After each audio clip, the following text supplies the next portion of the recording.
Awak patutnya bunuh saya. Ya, tapi ini hari bertua awak.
This will sting.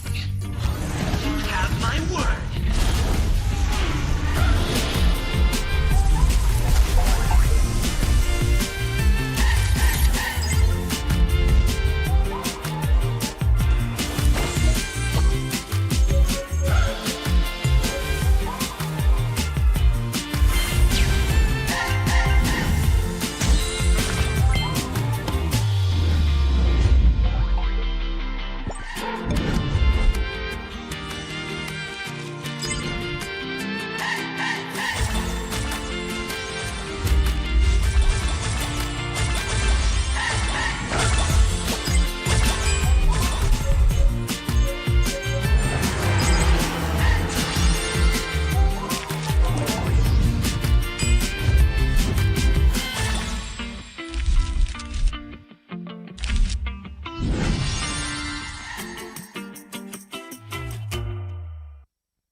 Anak-anak Malaysia bangkit menghadapi cabaran. Cipta sejarah demi satu tujuan.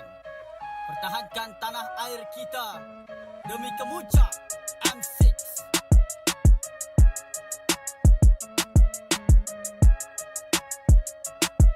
Ini gaya kita. Ini rumah kita. Satu tujuan, kemuncaknya di M6.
I'm a rock star.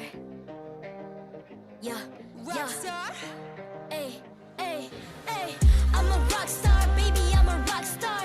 I'm a rock star. I'm a rock star. I'm a rock star. Panggil aku rock star. Ini kejohanan kita semua orang rock star.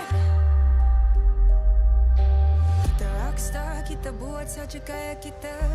Makin panas apinya sudah membara. Macam mana pun ku menempuh segala. Demi negara ku buat semua bangga. Step into my world, you know I'm always in my zone. You know I got my team, no I'm never alone. Bring out my best, buat yang terbaik. Jadi juara perlahan kita naik. Aku nak push, naik-naik jadi lebih bagus. Jadi hero, ku ada skill. Berapa banyak musuh aku dah kill. Ramai cuba mencapai, cause they envy me.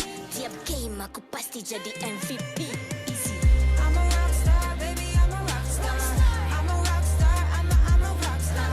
I'm a rockstar, panggil aku rockstar. Ini kejohanan kita semua orang rockstar. I'm a rockstar, baby, I'm a rockstar. I'm a rockstar, I'm a rockstar. I'm a rockstar, panggil aku rockstar. Ini kejohanan kita semua orang rockstar.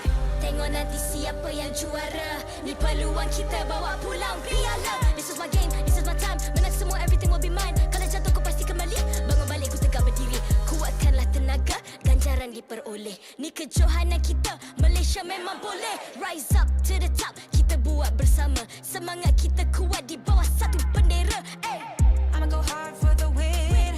Win. On the battlefield till the end. I'm trying to beat the greatest anyone has ever seen. Stand by, I'm coming in. I'm a rockstar. I'm a rockstar, baby, I'm a rockstar. I'm a rockstar, I'm a rockstar. I'm a rockstar, panggil aku rockstar. Ini kejohanan kita semua orang rockstar. I'm a rockstar, baby, I'm a rockstar. I'm a rockstar, I'm a rockstar. I'm a rockstar, panggil aku rockstar. Ini kejohanan kita semua orang rockstar.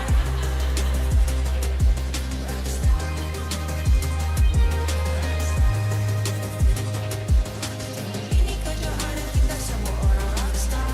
I'm a rockstar, baby, I'm a rockstar. I'm a rockstar, I'm a rockstar. I'm a rockstar, panggil aku rockstar. Ini kejohanan kita semua orang rockstar.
I'm a rock star.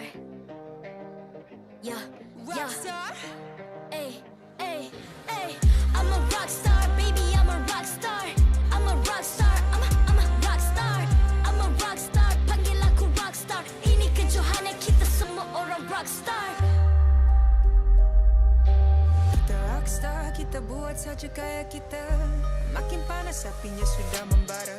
Macam mana pun ku menempuh segala. Demi negara ku buat semua bangga. Step into my world, you know I'm always in my zone. You know I got my team, no I'm never alone. Bring out my best, buat yang terbaik. Jadi juara perlahan kita naik. Aku nak push, naik-naik jadi lebih bagus. Jadi hero, ku ada skill. Berapa banyak musuh aku dah kill. Ramai cuba mencapai, cause they envy me. Tiap game aku pasti jadi MVP. Easy. I'm a rockstar, baby, I'm a rockstar.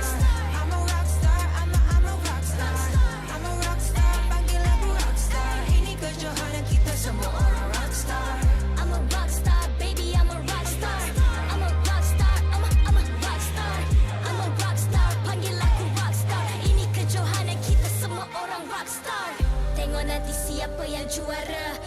Keduan kita bawa pulang piala. This is my game, this is my time. Menang semua, everything will be mine. Kalau jatuh kau pasti kembali. Bangun balik ku tegak berdiri. Kuatkanlah tenaga, ganjaran diperoleh. Ni kejohanan kita, Malaysia memang boleh. Rise up to the top, kita buat bersama. Semangat kita kuat di bawah satu bendera. I'ma go hard for the win. On the battlefield till the end. I'm trying to beat the greatest anyone has ever seen. Stand by, I'm coming in for the win.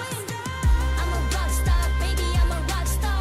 I'm a rock star, I'm a rock star. I'm a rock star, panggil aku rock star. Ini kejohanan kita semua orang rock star. I'm a rock star, baby, I'm a rock star.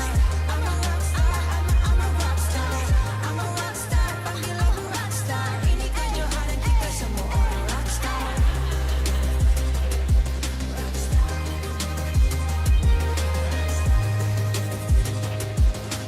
Ini kejohanan kita semua orang rock star.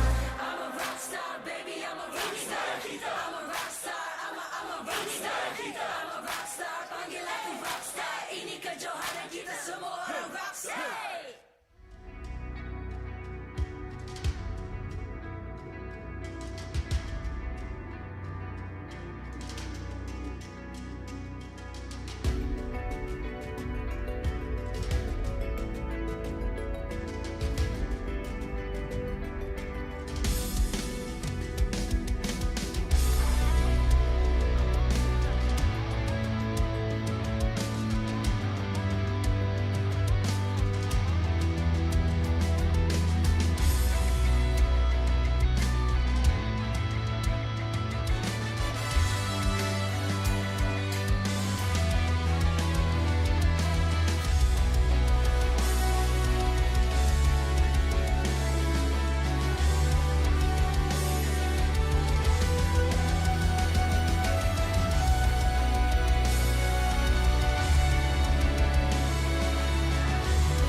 I'm a rock star.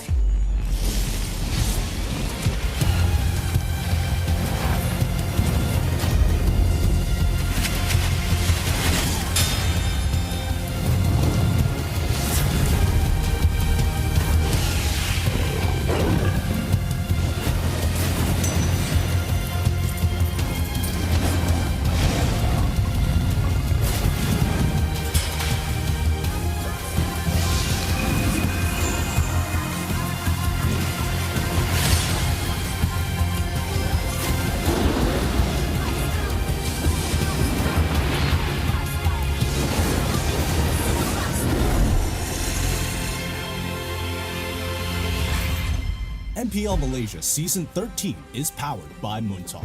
Enjoy a superior 5G network and lightning-fast gaming experience only with our official mobile internet hotlink.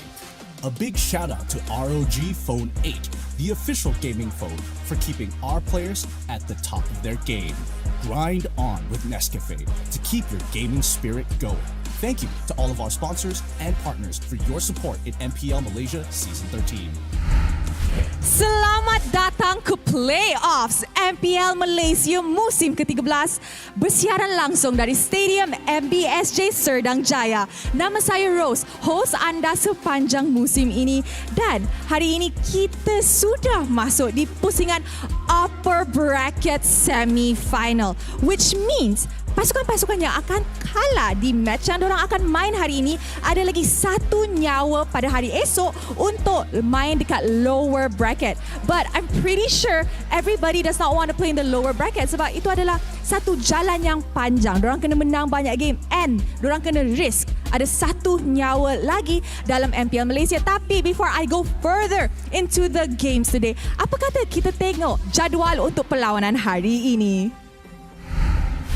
untuk match pembukaan kita, Selangor Red Giants yang akan menentang King Empire Esports. Adakah SRG akan maintain momentum mereka daripada regular season, menang semua match tanpa drop 1 point, ataupun is KGE going to show to everybody that the new era, the new empire has begun in MPL?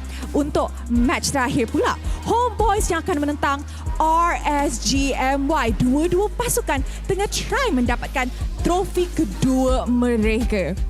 Alright, interesting matchups today. But for our first match, the winner will be proceeding to the upper bracket finals pada hari esok. Mana yang akan kalah akan jumpa pasukan yang kalah di match nanti. Very, very interesting, but remember, tak ada pasukan yang akan balik rumah hari ini. So, with that, mari kita jemput kedua-dua pasukan ke atas pentas MPL Malaysia, Selangor Red Giants and King Empire Esports. Selangor Red Giants. Behold the dominators of the regular season. Now, the pressure is on to extend a perfect run into the playoffs. Can they continue to paint the stadium red and yellow by sending the new Empire into the lower brackets? Can anyone even challenge and take a single point off them? Ladies and gentlemen, let's cheer for Selangor Red Giants!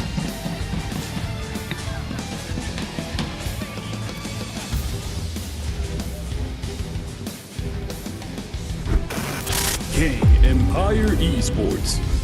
The Lions have already eliminated one former champion in their playoff runs. Can they push further and topple the unstoppable giants in their path? All eyes are on the Malaysian legends, Sasa and his reliable teammates, as they strive to achieve the unthinkable today. Put your hands together for King Empire Esports! Sekarang, marilah kita menjemput jurulatih dan analis bersama Head of League Ops Cedric yang akan mengalas tugas untuk memastikan perlawanan sentiasa berjalan dengan adil dan lancar.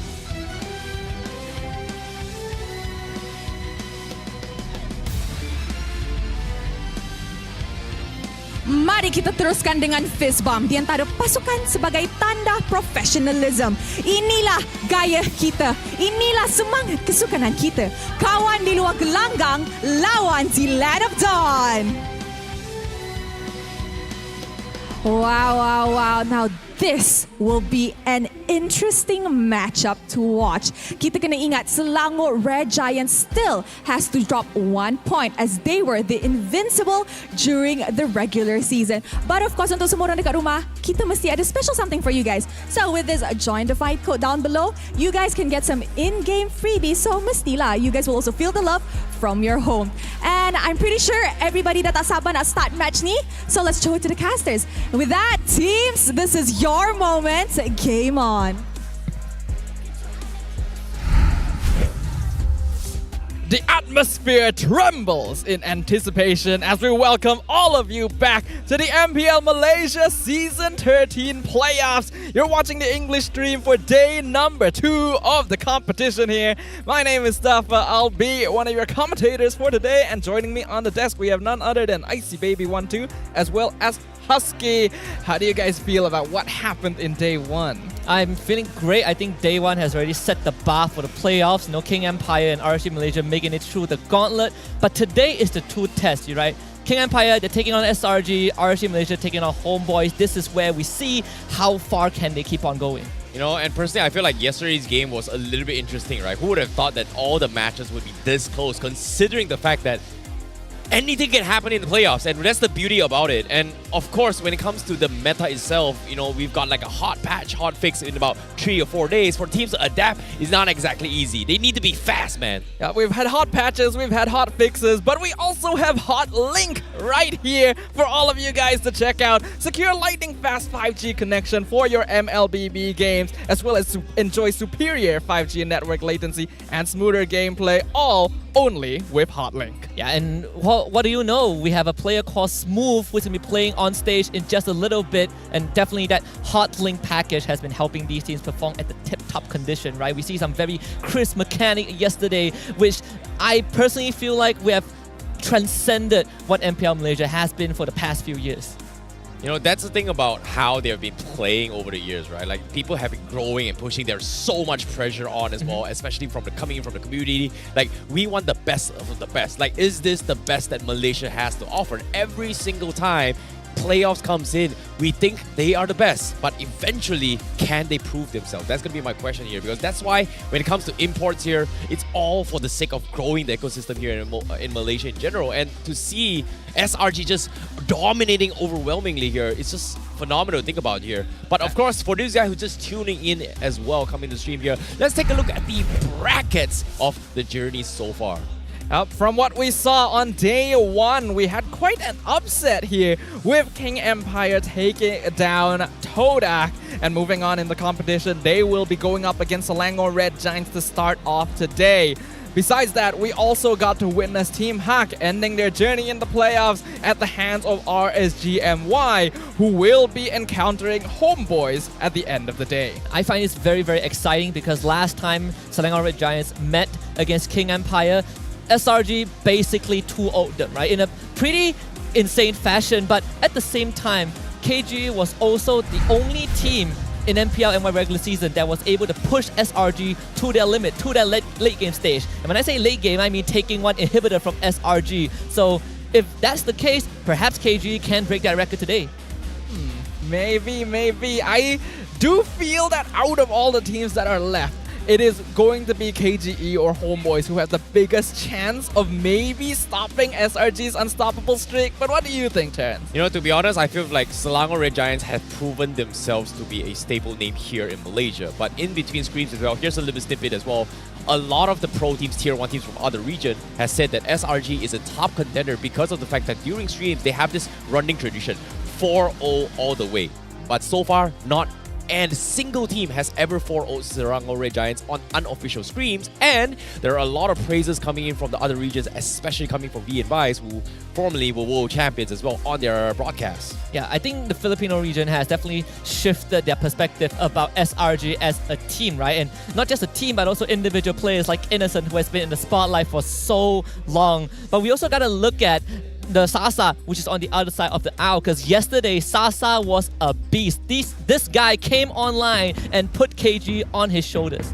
One of the original Kages himself, the Malaysian legend who carried King Empire to victory in an unexpected result on day 1 of the playoffs up against the Innocent Beast, the brand new goal laner from the Selangor Red Giants, who has been tearing up the Land of Dawn since the beginning of the regular season.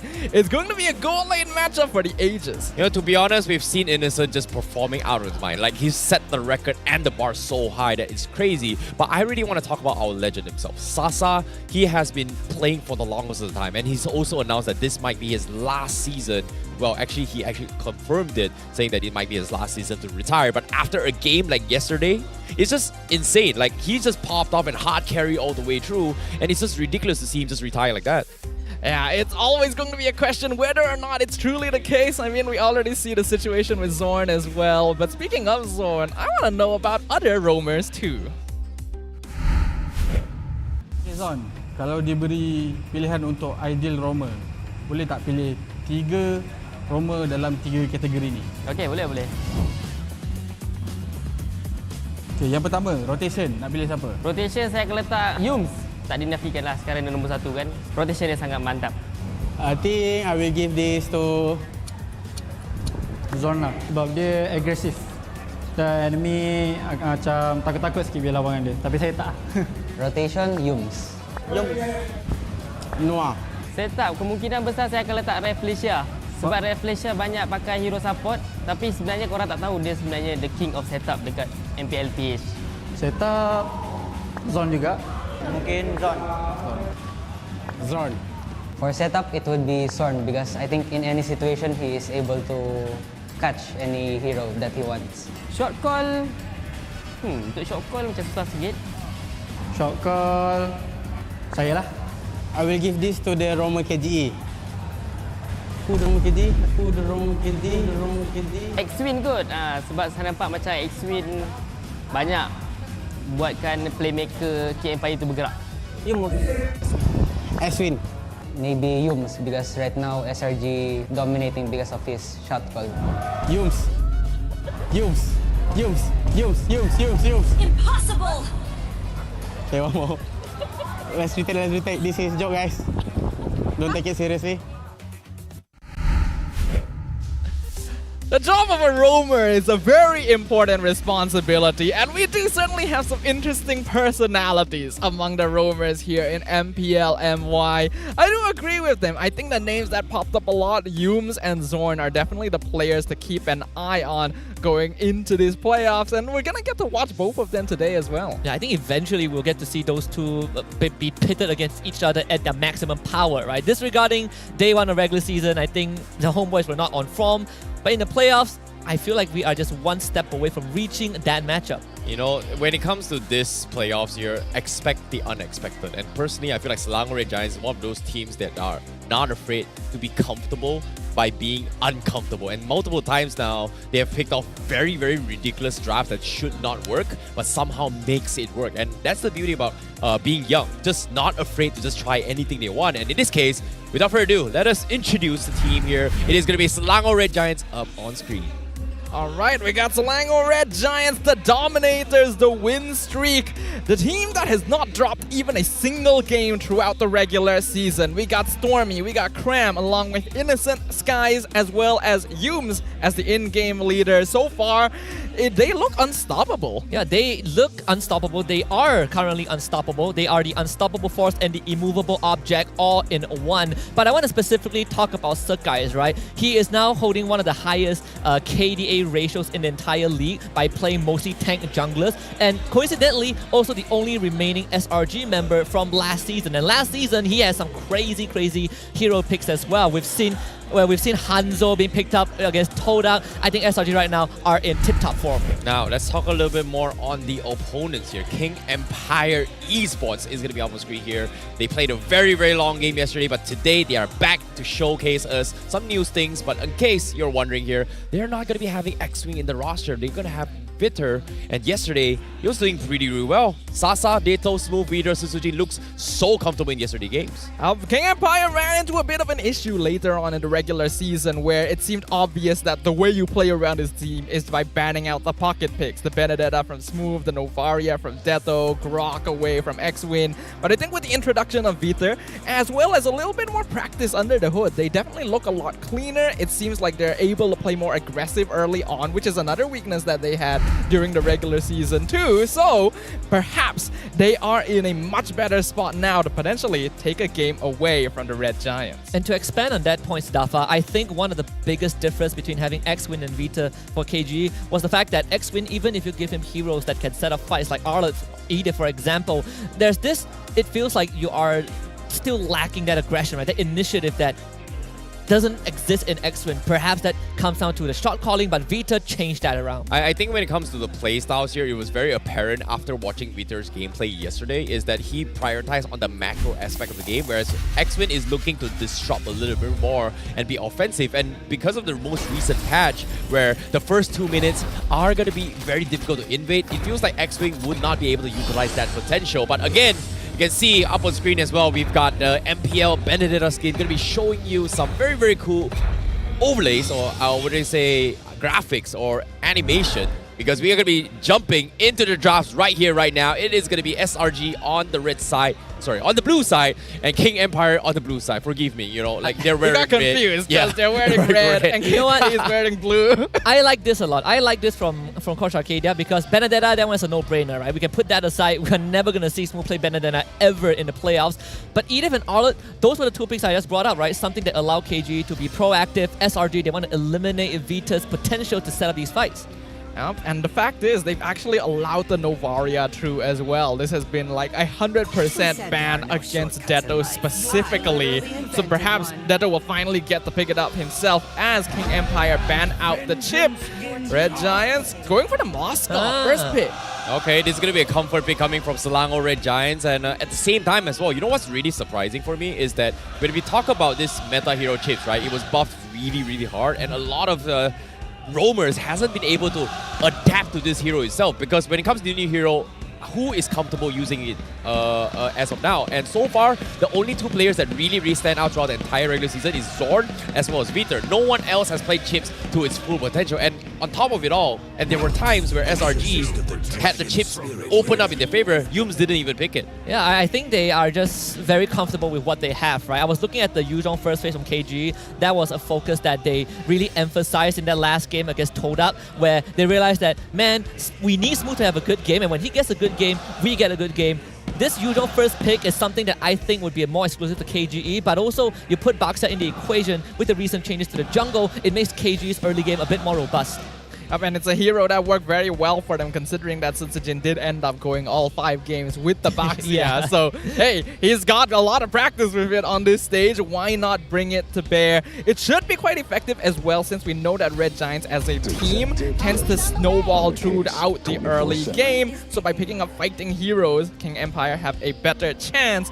But they're gonna have to deal with the Matilda and Fredrin. I like this. Just Fredrin Matilda, you make an immobile tank a lot more mobile, and you have the Moskov that you don't really have to worry about.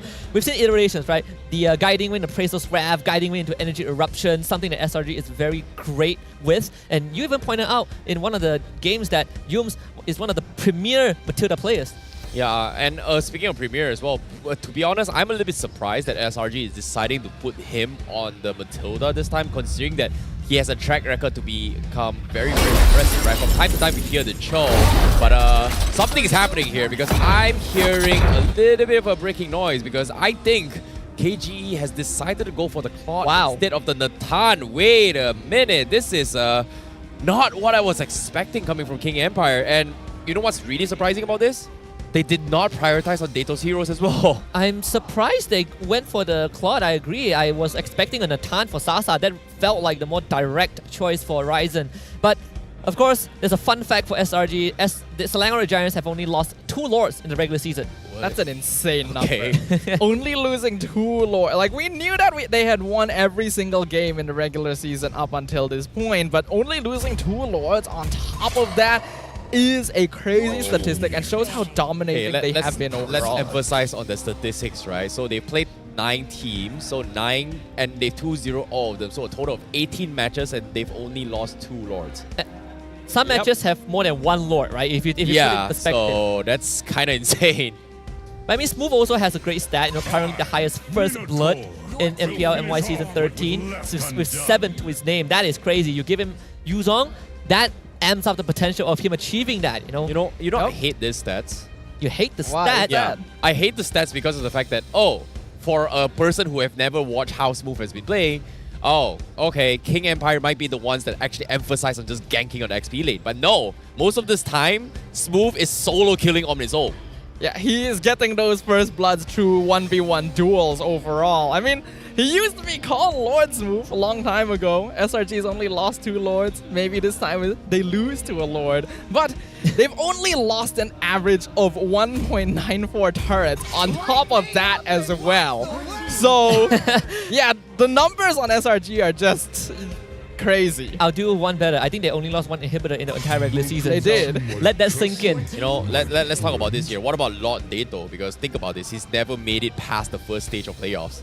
Think about this. That's true. Now he's finally won a single game. So it's like improvements, but again, he's made it to the double elims, right? That's a step that's forward. A big step, yeah. We also have to talk about Deto's Lord, who stole the Lord. Deto's mini Lord, and Lord's cousin taking Lord. Well, in this case, Dato is the guy that just does it, Like, some of us were joking as well. Maybe he should apply to Homebois, because Homebois' requirement to join the team is pretty much everybody's gotta, take turns to steal the Lord, man.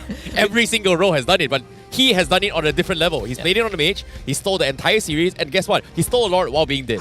Yeah, because he had his own Lord. I mean, you get the Vexana, right? I think it's very straightforward that this Vexana gets picked up. I think it's good that KG is moving away from Novaria. Now you have different options. I'm looking at SRG, I'm looking at the XP lane. It could be a Barras angle since you have the Matilda to compensate for it. Yes, you are dealing with a Yuzhong, but you are always going to be that brick wall. And this could be that protect President Innocent. But they're actually going to switch it up. They go for the Paquito Cram. The Paquito on Cram, an interesting choice here. Me leaning to a slightly more aggressive EXP lane. Gonna be looking for a mage now. Stormy would typically gravitate towards something like the Valentina, I guess, in this situation, since the Loi is already banned out. But we will see if that is what the Red Giants go for. Right now, King Empire have a pretty solid early to mid game. They're setting up to scale Aurora this Claude, but It's Aurora. I recognize that voice line anywhere. I think this is good for SRG. Like, think about this, right? Like, they need a way to kite with KGE, but wow! They bring in the Tigreal for Veeder. The most annoying roamer in all ranked games. High elo, mythical glory games. It's just like people just don't want to play with Tigreal. And for King Empire to bring it out, wow. This is such a fast-paced draft from SRG, right? We already have Paquito, we have Moskov who has global presence, Matilda to bring it around the map. But Aurora, some people might not remember this, she can stop turrets from firing. So tower dives is going to be a thing if SRG gets going. Yeah, I'm 100% expecting tower dives coming in from the Red Giants here, because that really is the main reason you would go Aurora over any other typical mid lane pick. So we're going to be jumping into game one very, very soon. I think it's going to be very fast-paced because both these teams have drafted fighting compositions straight up, and I am super excited to see what happens in game number one. Well, to start things off with day number 2 of the playoffs, the first match of today, Selangor Red Giants versus King Empire. Super excited for this first game because right off the gates, you are looking at this roamer mid combo, right? And when we talk about mid laners, you want two things. Wave clear, rotational power. Matilda solves both of it. Aurora can wave clear, Matilda can bring storming around the entire map. This is something that KG needs to be aware of because your Tigreal is never going to be able to catch up to the Matilda, so you need to be one step ahead. Yeah, when you play against a Barat composition, one thing you'll always have to worry about is that the enemy team is always going to rotate faster than you. But with the Matilda, Red Giants completely negate this possibility. And we can see that Yums is already shadowing Veeder wherever he goes. I think Veeder's going to have a really rough time. I mean, he delays the crab, but at the end of the day, he's forced to go for this early recall. Whereas if you are Yums, I have the Quantum Charge, I have the Purify. I'm not worried. I know where your Baxia is. Oh, it's interesting to see how Veeder is going to be playing here as well. He's played so many different kind of roamers in these past 2 days, and for him to showcase his hero pool is great, but can he play it in a higher level here? Like, I can see all the micro plays that he's trying to do with his Tigreal, but at the same time, is it going to bring a major impact on towards the first turtle fight? I mean, I want to talk about combo breaking abilities, right? Aurora's ultimate, great at breaking combos. Actually, a second skill as well with the freeze, but also at the same time, every time she has her passive online, you don't feel really good committing fully onto her because she just ends up buying time. It's a free immortality every couple of minutes. So that's something that I think KG needs to really reconsider going into this first turtle fight. One thing to note as well, I think this is the first time we've seen Innocent playing on that Moskov, if I'm not wrong, right? This is a new hero pick for him, so we'll see how aggressive he can be, because this is definitely a much squishier hero as compared to the Roger. Well, it's interesting to see how things have kind of shifted because of the patch, right? Like, Roger has been the comfort here. There has been nerfs into the recent hotfix, but for them to actually kind of ignore it, it's just a little bit weird here. But at the same time, Veeder very close to the level 4. King Empire already in position. They force the Black Dragon in to try and zone Yums off, but retreat has been done, so Sujin will secure it, and now they're going to try and make an attempt on towards Yums. Circling Eagle comes in, but he's going to be able to get out, so no deaths whatsoever, but Turtle in the hands of King Empire. That is great. SRG not taking unnecessary risks. Yums does not even have to use his Purify. Best case scenario. But great zoning from King Empire as well, making sure that Skies would not be able to get anywhere close to the Turtle Pit, even if the Guiding Winds were popped out here. Spear of Destruction used by Innocent just to clear up that wave. Looks like Red Giants are interested in taking the early game a little bit slower than usual. And look at how far Innocent is standing back. He's expecting a potential gank, potential dive from Veeder, who already has the Implosion online. And for Innocent, he sees the Claude in the lane and has info where the Tigreal is. He's going to start shoving the lane. You're always going to be shoving faster than the Claude. Oh, seems like they're going to try and make an attempt down bottom here, but considering how King Empire has a composition that can just wombo combo one time, but Selangor Red Giants, they do have the drafts to kind of stall this fight and peel slowly against King Empire, and I think that's the idea that Selangor Red Giants wants to do. Just play towards the mid to later stage of the game, play towards their strengths, while King Empire should be a little bit more aggressive with this box here. Yeah, King Empire is the team that wants to make things happen around the level 4 mark right before the mid-game phase arrives, and Red Giant seems to understand this. Yums, is he in trouble here? Yeah, he's fine. He is so fine. Damn, that's so precise at the exact angle. The furthest point of that wall means that he gets a little bit of distance to get out to safety. And again, King Empire just has no answers to commit to the fight. And think about this, they still have all their battle spells. The slower this early game goes, the better it feels for the Red Giants. And we can see in the bottom lane as well. Uh-oh, Sasa in a little bit of trouble. Here comes the spear. Does he commit? Innocent. Waiting the last moment. Finally goes for it. Blazing through it. Purify to turn the tides. He's looking to try and fight against Innocent. But looks like that will be enough to threaten him down low. But Sasa gonna be the first to go back to base first. So Innocent is gonna be on the late rotation. Meanwhile, Turtle now gonna be contested. Black Dragon being expended for now. Sky is gonna be completely zoned out. Yums looking to try and cancel it off. Aurora with the out, but Peter stealing the Turtle, and now they collapse on Skies, and he's gonna be the first to fall. King Empire gets first blood as Selangor Red Giants gets completely shut down. I'm telling you, man, junglers don't exist in the playoffs. Every single objective, or majority of it so far, has been taken by non-junglers. But I want to talk about Sasa using that Purify preemptively to prevent the Spear of Misery from getting the pushback. That could have ended Sasa in the bottom lane. So far, King Empire making their presence known early game, understanding this is their strongest phase. They gotta make things happen, and their positioning around these objectives is clean, making sure that Skies is always going to be punished no matter where he tries to go. It's not often that a team is able to so efficiently take that first turtle away from the Selangor Red Giants, but King Empire showing to us why they were the team that pushed SRG the furthest during the regular season. Well, as of yet, getting pushed so far. King Empire having this lead here. How does Selangor Red Giants play from behind? This has been the question that Gideon has been asking them every single time. How well can they play from behind? And as of yet, they are slightly behind, but as of now, King Empire seems like Smooth going to be in a little bit of trouble here. He doesn't have the Black Dragon. He might be doved on, completely one-shotted. Selangor Red Giants finds a pick. This is huge for SRG and King Empire. They're going to try and make a play on Yums. Yums, he needs to get out, but no, he actually jumps into the fight. Vader looking for the pullback, misses by a pixel, and Yums is able to get out of safety. However, they take a tier 1 down middle, but Innocent is able to trade 1 on the bottom as well as the top side for Selangor Red Giants. That's great. Great for KG. You take the mid-tier 1 this early on. Baxia is going to have a field day running into the jungles with the Tigreal. So you open up access to both sides of the map of SRG, and you also clamp down on Matilda's ability to freely navigate the map.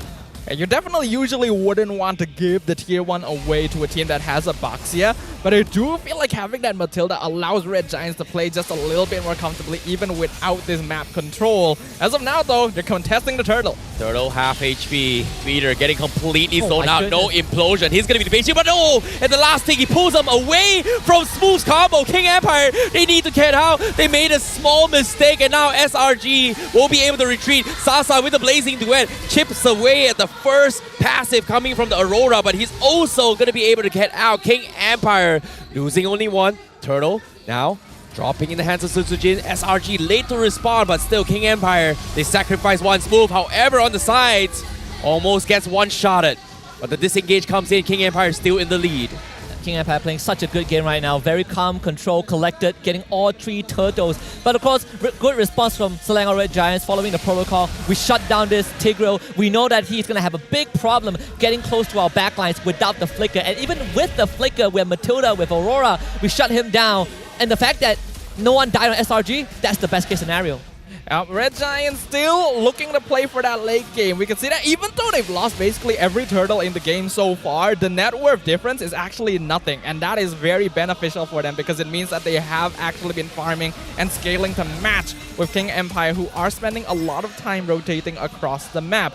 The main worry though is that Sasa is actually starting to do quite a lot of damage here. And we can see that Sasa, he's really been enabled this playoffs. It feels like he's playing a lot more aggressively, a lot more confidently than he has been for a couple of seasons actually. SRG putting a lot of pressure on KG putting pressure on this side lane. And if you're SRG, you're looking at Cram and Innocent to do the same. Peter is gonna go for the implosion here. He pulls guys to the sides, chain combo all the way through. Implosion, no, it's not gonna be good enough to actually get him out. Meanwhile, Krams is gonna be able to take Sunsujin here. A jungler for a jungler. Sasa overcommitting, gets picked apart. SRG, they get 2 for 1, and King Empire may have made a mistake with that play. Now here comes the spear, almost connecting Keter. Trying to pull Cram away, but KGE, they have to call it quits for this time. Biggest difference maker, Matilda guiding light. That guiding wind, the extra shield saved Innocent. He was about to go down to a full-blown blazing duet if not for Yums and the flash of the Oasis. I can't believe how much health Innocent got just from that guiding wind. I thought that Innocent was gonna get picked off there. That would have been disastrous for the Red Giants, but he had so much faith that Yums was gonna be there to make the difference. And now that Sasa has been picked off, that's actually gonna really affect his scaling. Red Giants are gonna slowly start coming online unless King Empire can shut down this Moskov. Yeah, I mean, again, Innocent was literally at death's door and then the shield kicked in. But at least for Sasa, he just completed his Holy Trinity. And when you look at the difference in terms of net worth, there's actually no difference between those two. They are literally in the same boat. This Lord fight, though, is going to be important. Will SRG lose that third Lord in the league? Well, speaking of which here, looks like they are going to try and contest this here. Susujin going to be focused down here. Circling Eagle has been expanded, so that's huge for King Empire. Meanwhile, Sasa needs to clear off the middle waves for now. SRG, they're trying to bait something out. His move, he has the Brute Force breastplate. But how are they going to fight this? Innocent from the sides. Scares off Dato. He's dropped out pretty low. Forced to recall back. And King Empire, they're not letting off the pressure yet. They're trying to go for the spear. Selangor Red Giants almost catches Dato. It's going to be needing to join the fight anytime soon as SRG still holding them hostage here. Here comes the pin. Peter taking once more too much damage. They're peeling them apart. Still holding on to the Lord half HP. But the Lord gets reset. King Empire gets the reset as well. SRG has to reset. They don't have Aurora ult anymore. Used it very early to try to get Vita, but he's a bit tanky. KG can now go back on the Lord. Very tense Lord fights. Oh, Peter! Implosion connects on 3. He's gonna drop everything. Peter will be the first to fall, but the Lord will be stolen. The Lord by Skies. They tried to catch his move. He's taking too much damage. King Empire, they lost the fight. But the spear from Innocent. He catches Sasa on the back, finding a double. Sasa, do you know how to play Moskov? Guess what? I can do it too, baby. The Innocent beast indeed. First time playing the hero in MPL MY, landing a snipe like that. First of all, let's talk about how KG got the engage on a hero with Purify. And then Innocent responded with the Spear of Misery. He pinned both Vita and Susujin together and then killed off Vita before they could do anything. And that pin allowed Skies to get the Lord. And the rest was just a snowball effect. Sasa forced out of the fight because his team could not support him. Now, another pin. Oh my goodness, here comes the pin. Wow. Done all the way. Smooth just can't play the game. Suzuki now, the Toys was sought to clear off the minions. He's dropped down pretty low. Sasa as well, very low. Tier 3 in the middle will fall. SRG, starting to take away with everything, man. How quickly this game has slipped away from the fingers of King Empire. The Red Giants are completely online.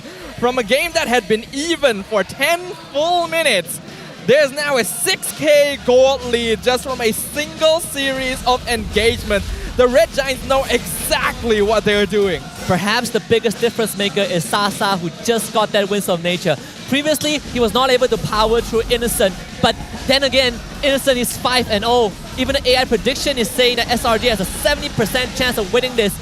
The only thing holding KG together right now is the fact that they still have one inhibitor left on the top side, but damage down ranking is just Innocent pulling ahead of everyone else. My god, where is Innocent getting all this damage? That's insane here. But at the same time, you give Selangor Red Giants an inch, they will take them out. And that's a perfect example of what they have done thus far. King Empire with their backs against the wall. This Tigro from Vader not working out against SRG at all. I think it's also SRG conditioning KG to go for the Tigreal, right? They ban out Arlott and Edith, heroes who have way more easier time getting these fights off. As a Tigreal, you need Flicker Implosion, but then you have to deal with high mobility heroes with Purify. Yeah, that's the thing, right? King Empire Esports had a composition that needed to make things happen early game. Get big team fight victories around the level 4 mark, snowball off of that. But they couldn't do so because the Red Giants, even though it looked like they were on the back foot early on, were taking very controlled trades. Peter though with the conceal. Conceal focusing on Cram, going for the one shot. They missed the combo again. He's going to be able to get out. Mistakes, miscounts from King Empire, and now they have to back off. Black Dragon expended, and every single CC was just omitted by one wrong move from Peter. What a mistake.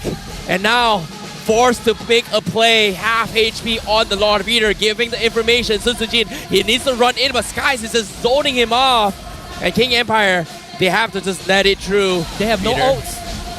No, nothing they can do, but here comes the stun grab! Two-man stun from Smooth, but he's Smooth, he gets pushed away, and now they shove them all to smithereens. Killing spree for Stormy, and now the rest will fall. Selangor Red Giants in one fell swoop wipes everyone, and now Tito in a lot of trouble. Innocent will still run him down through the tier 3s. Selangor Red Giants with a flawless wipeout here in game 1. The undefeated from the regular season. The streak continues for the Giants. I cannot begin to emphasize how crazy this game was for SRG. That last fight, I'm telling you, Smooth got the best possible two-man petrify. And what happened? Innocent Spear of Misery stunned him. He pinned him against his own teammate, and that prevented any follow-up. The Red Giants are too good, man. They're too good to understanding the game knowledge. The way they approach the Land of Dawn is just completely different than any other team here. King Empire put up such a solid performance, and it still was not enough. It felt like Red Giants knew the plan from the very beginning. You can see the fans, the coach, they're hoping that this might be a way for King Empire, but Selangor Red Giants, they have their hopes up. The fans are supporting, and with just one game, it feels like King Empire, from all the fatigue from yesterday, is starting to show as we got a glimpse on Sasa's frustration and Viter having not a good time in that game. This is gonna hurt their run right now. I mean, I want to spin it a different way. I feel like it's not the fatigue. It's more like KG did everything according to protocol, right? All 3 turtles. The macro was great. They got a tier 1 mid at 6 minutes, and it came down to one Lord fight, and then it just spiraled out of control. Would you say that KG misplayed? I don't think so. I think they were put in a position where it's hard for Vita to make play, but more so, SRG shut them down so fast that there was nothing that they could do. Yeah, I really do not blame King Empire in this game. Honestly, I feel like they have improved so much since we last saw them in the regular season. But Red Giants just seems to know like exactly what the plan is, right? They go into the draft, they look at what their opponents are bringing to the table, and there's already eyes on the prize. They understand they're not going to win these early engagements. So play it slow, don't interact. It doesn't matter if they lose turtles, as long as they keep up. And now let's award our MVP of the game. I think we know who it is. It's gonna be once again Innocent on the Moskov. What can't this man play? Well, that's insane. He can literally play anything here. Like, guess what? We saw an iconic moment coming from Sasa with the Moskov, and guess what? Let me replicate it on you. That's what Innocent has literally made a statement right there, right now. And for him to catch not 1 but 2 players on his own, it's just a statement coming in from him, and I'm really liking how he's played this. And guess what? He actually opted to go for the Master Assassin this game. Yeah, it's all for the early game advantage if I have to fight Sasa head on. But at the same time, it's also, if I wanted to clean up stragglers, Master Assassin is a great tool to enable that to happen. I just gotta say, I feel like this game, a lot of weight is put on Smooth and Sasa's shoulders, and they just were not able to pull it across the finishing line because everyone else were not given the room to make plays. I think they still did their best though. Like, yeah, they definitely early on, zoning out Skies, not allowing Red Giants to get turtles. Sasa playing very aggressive, getting a very early kill. But Red Giants, again, Look at the KDAs on their side of the field. Only 2 deaths, both on Skies, who was forced to be the pincushion a little bit to try and get these objectives. But the space they got in exchange was well worth it. Yeah. Spacing, I think, was something that SRG demonstrated very well. They completely understood how close they can get to a Tigreal, to a Yuzong without getting jumped on. And every single time you see Vita walk up, he just does not feel confident enough to go for those plays. Yeah, and at the same time, like, I don't know what you're talking about about King Empire doing all the right plays here, but I feel like macroly, yes, they're doing it right. Like, when in terms of team fight potential, I don't know what happened, but it seems like the team just not, I would say they're just not used to having a Tigreal as a play. Like, everyone from side KGE dropped all their spells on the initial implosion, but what happened was Vader just opting to just shove everyone out of spells. Like, there was a Petrify stun coming from Smooth, there was the Vexana's out on it, it was the Blazing Duet, there was a Tortoise was on, everything was stacked up in the one little corner, gets completely shoved out to safety, and I think there was an instance where Cram was able to survive because of Vader saving his life. Yeah, I mean, you have to look at the factors that made that possible, right? Like, for example, SRG being 7k go ahead. Have you ever thought of that? You know, Yoons with Blood Wings and Flash of the Oasis. And the fact that Cram had Flicker and he had the empowered left hook, double shield. So I think KG, they had to make a Hail Mary play. Didn't work out. Very unfortunate that that was the case. But if you don't do that, it comes down to the Lord fight. And we saw how that Lord fight went. Yeah, Vader has a hard job this game. Like, Tigreal, yes, usually very strong at catching people, but when you have 2 Purifies on the opposite side, and then you have Stormy who has that passive to keep him alive, it's very difficult to be able to catch out SRG unaware, right? And yes, KG are going to drop all of their abilities on the implosion play because that is going to be their best window of opportunity to actually get a kill before the fight even begins. But the healing, the shielding coming from the Matilda was so much that even when Skies or Cram got caught, they're still able to survive everything. That Matilda is not going through next game. I'm telling you. They are not getting it ever again.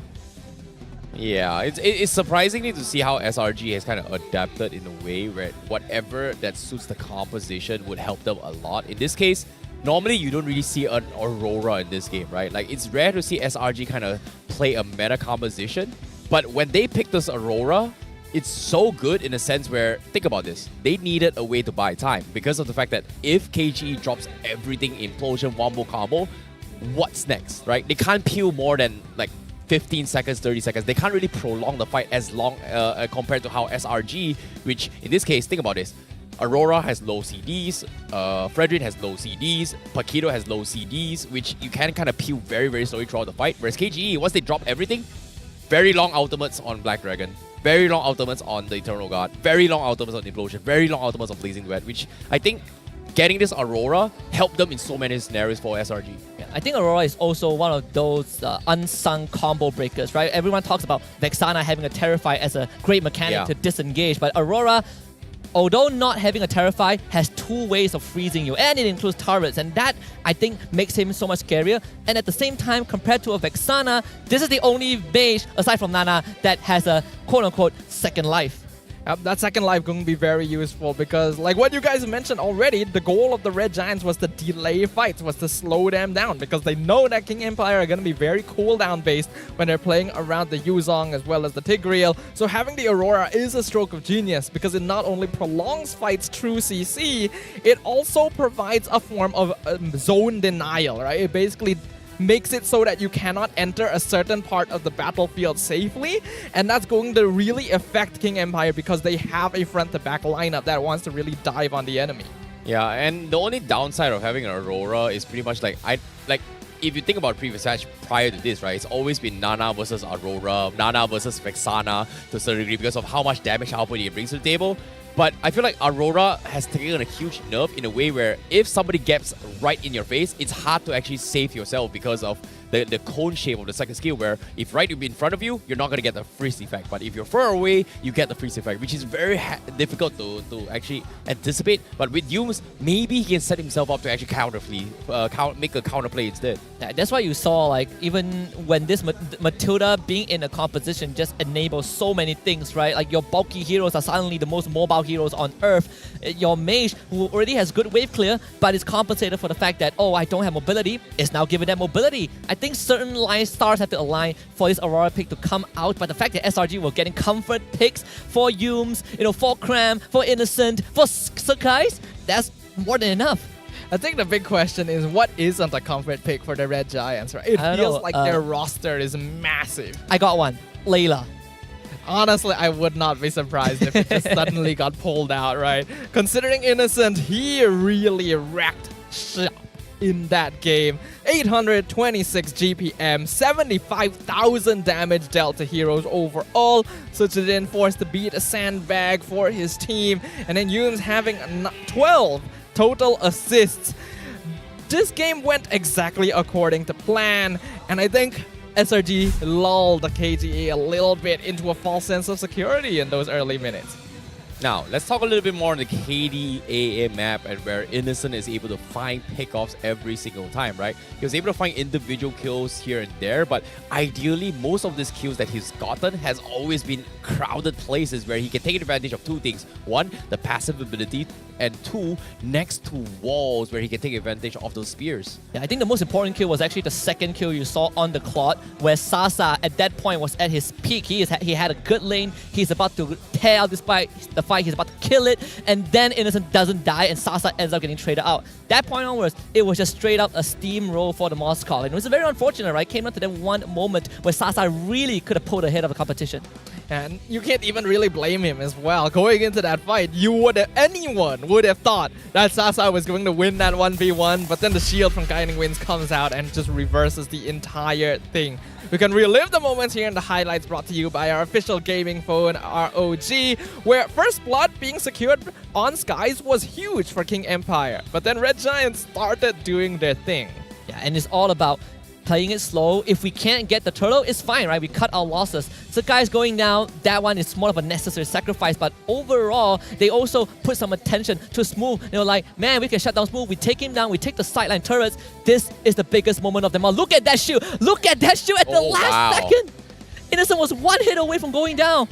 So close. It would have made a massive difference if Sasa got that kill. He would have been in control for the rest of the game. And then here, when Skies was able to finally get that first Lord, Red Giant just comes online. We see Innocent being willing to dive the backline, go for the spear plays, even by himself, against heroes like Yuzong, against heroes like Tigreal, against Claude. No other team but Red Giants is willing to just dive a Yuzong under the inhibitor like this, but their confidence speaks volumes. Just one fight, right? At this point, SRG were almost 6k ahead, but like you both mentioned, KG threw everything at SRG, got nothing, and they have to pay the price, right? That was their Hail Mary, and it was just not enough. Look at how confident Stormy is. It's like, you know what, Dato, I don't care. I'm just going to try and set up for you, but now, don't worry. I'm going to hit the sickest spear in the history of MPL MY, and it's weird to see how Moskov has gotten so much light coming into this tournament itself here. Like, we were talking about the Infernal Wormlord skin throughout the entire regular season. Oh, nobody plays Moskov. And then guess what? Leo starts bringing it up. It looks so good. And now we've got Sasa playing it. We've got Saken playing it. We've got now Innocent also playing it, and it's just nice to see a big change of marksman pool right now in the current meta. I think the only difference is that Innocent is using the base skin. He's not using the Infernal Wormlord one. That's true, right? Back he was using base skin. He's using the Purple Man Moskov. Straight up, the coach says, "Hey, do you play Moskov?" It's like, let me check. Oh no, I don't. I don't even have a skin for him. We're playing him today. Okay. Yeah, that's why he's also using the common emblem. No, yeah, I'm just kidding. It's the meta. It's the meta. It is the meta. Common emblem. Yeah. Everything is common. Yeah, I think SRE have figured out at least a part of what makes the current KG so effective, right? Proactive plays, Vida being a great player to set things up. Okay. But that was SRG on that blue side, right? They get to dictate what KG cannot play. I want to see if KG is going to pick blue side this time. Because I feel like sometimes they can be stubborn. They will stick red side. Yeah, we've been seeing a lot of emphasis about the blue side priority here, where a lot of teams from overseas do like that blue side. The win rate for blue side seems to be a little bit more consistent overall because of being able to pick up that first pocket pick very consistently. But I do think that there are still ways of going about with things, because what I've noticed across like history is that whenever a patch drops, blue side is strong for like a couple of weeks. Then when teams figure out the patch, red side becomes strong. No. I don't think it's like that. It's more like every single time a new hero drops, it changes sides. in this case, Chips has dropped. That's why now everybody is blue sides, because they have an additional ban onto it. But I'm pretty sure when the new hero comes in, I think it's what's called Jewel Scene or something like that. Something like that. When that hero comes into play, maybe it's gonna be the other side now, because instead of one power pick, I've got 2 power picks. I'm gonna say I personally don't agree with your hypothesis here. Think about it. Think about it. I don't do this often, but I agree with Sadafa. Okay, fine. I think blue side is still more of a power side just because of the ban sequence. Not every single time, but yeah. Whatever floats your Obviously boat. it's not every single time, right? It's I mean, statistic. okay, you know what? Let's move on from this, right? I mean, Terrence, he has a long day ahead. You don't wanna make your hair fall. Okay, so what? All right, trio. I said it. Trio? Yeah. Oh wait, yeah. Whoa. Ooh, we got a bit of a question here You were for gonna say the same thing. the Red Giants. All right, never mind. What's it? That's my boy Veki. Speaking of Veki, I managed to talk to him after their last series against the Niners, and he did say, well, I congratulated him, right? I'm like, wow, perfect season, new record, you're in the history books now. And he said, we might have won the whole thing without losing, but I feel like there were certain parts at that point of time after the new patch, there are things we're struggling with. So if they're struggling at that point, imagine them at full power. I get where you're coming from. Now, let's talk about how some of these players compare with the rest of the world, right? We got innocent comparison with gold laners from other MPLs, namely Eman as well as Super Marco. Hey, Innocent's gotta be the best gold laner in the world, man. Look at his KDA, 15.8. Highest ever in all regions, baby. And when you're like taking down the entire league by yourself. Yep. But I would say in the Filipino scene, I think that the perspective about Innocent has also changed, right? He went from one of the more worst rated gold laners to now being highly praised, not just by the Filipino community themselves, but by the players themselves. It makes you wonder, right? What exactly did they do to really switch him up? Ugliest pose? I don't think that's the ugliest pose. She's pretty. What do you mean? Like, how can she be ugly? Do a Kuyomi. That's bring us back like terrible. 5 years down, 5 years back in time. Like how can she even win? Like, no chance. She's pretty. That's the whole point. That's the whole point. You see the beauty. That's how you trap someone. Yeah, exactly. Well, let's have a look at the average KDA ranking for Season 13. SRG has been dominating this ranking the entire season. And even in the playoffs, they're still doing it. Man, Cram not getting love, huh? Used as a 9.0 KDA. Check that out. This man's a Roma, by the way. Yep. That is so unfortunate to see Krams is the only one that gets left out here. And I feel like somewhere along the line, the manager has got to be like, Krams, if you don't step it up and get into the top 5 right now here, I'm going to fire you and hire somebody else. Kind of like, your contract hangs in the balance. You better make that top 5. You got to hit those KPIs, baby. He might be able to do it tomorrow. Like if everything goes well, and if let's say Homebois wins the next series, they play SRG tomorrow, perhaps Cram will make that happen, right? You just gotta kill Udio a couple of times, and then boom, Cram is up there. Oh yeah, you gotta kick him down, right? Yeah, you gotta bump it down a little bit because Homebois is looking fine. If I don't recall, Cram is actually on 6th place if I'm not mistaken. I think he's very close. He's very close. Away. Yeah, he's very, very close. But those rankings are pretty close up together, right? Like before this, actually, Skies was number 1, Innocent number 2, and then after he got 7-0 in that last game, he went up to first place again. So Red Giants are just competing with themselves at this point. I bet Sky was like mocking Innocent. You let Barracuda take you down like 5 times in that series, right? You better catch up, kid. And then Innocent proceeded to get a flawless game. So I would say I think this game, it comes down to that Vita. I'm still looking at Vita just because he wasn't able to make the plays with the heroes he was given, right? But this game, KG, please take that blue side. I think blue side is very important for KG, just so you can get a better head start. Maybe that Yu Zhong could be a 3rd pick instead of a first 2. does seem like compared to other teams, the Red Giants are much more willing to allow pocket picks through for the side of King Empire. So maybe they can make use of that information to give themselves a slightly better position going into the Land of Dawn. But as we jump into the draft for game number 2, we can indeed see that the sides have been swapped and now King Empire will have first pick. Yeah, but at the same time, seeing how now King Empire getting blue side, Chips completely, well, Chips has been banned.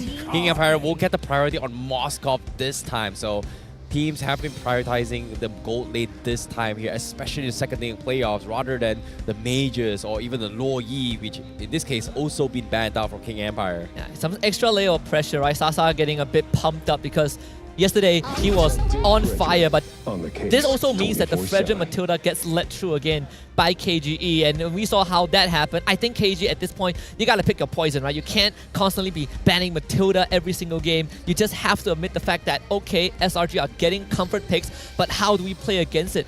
What tools do we have? We've seen them go for Edith first phase, now that Yuzhong is not there.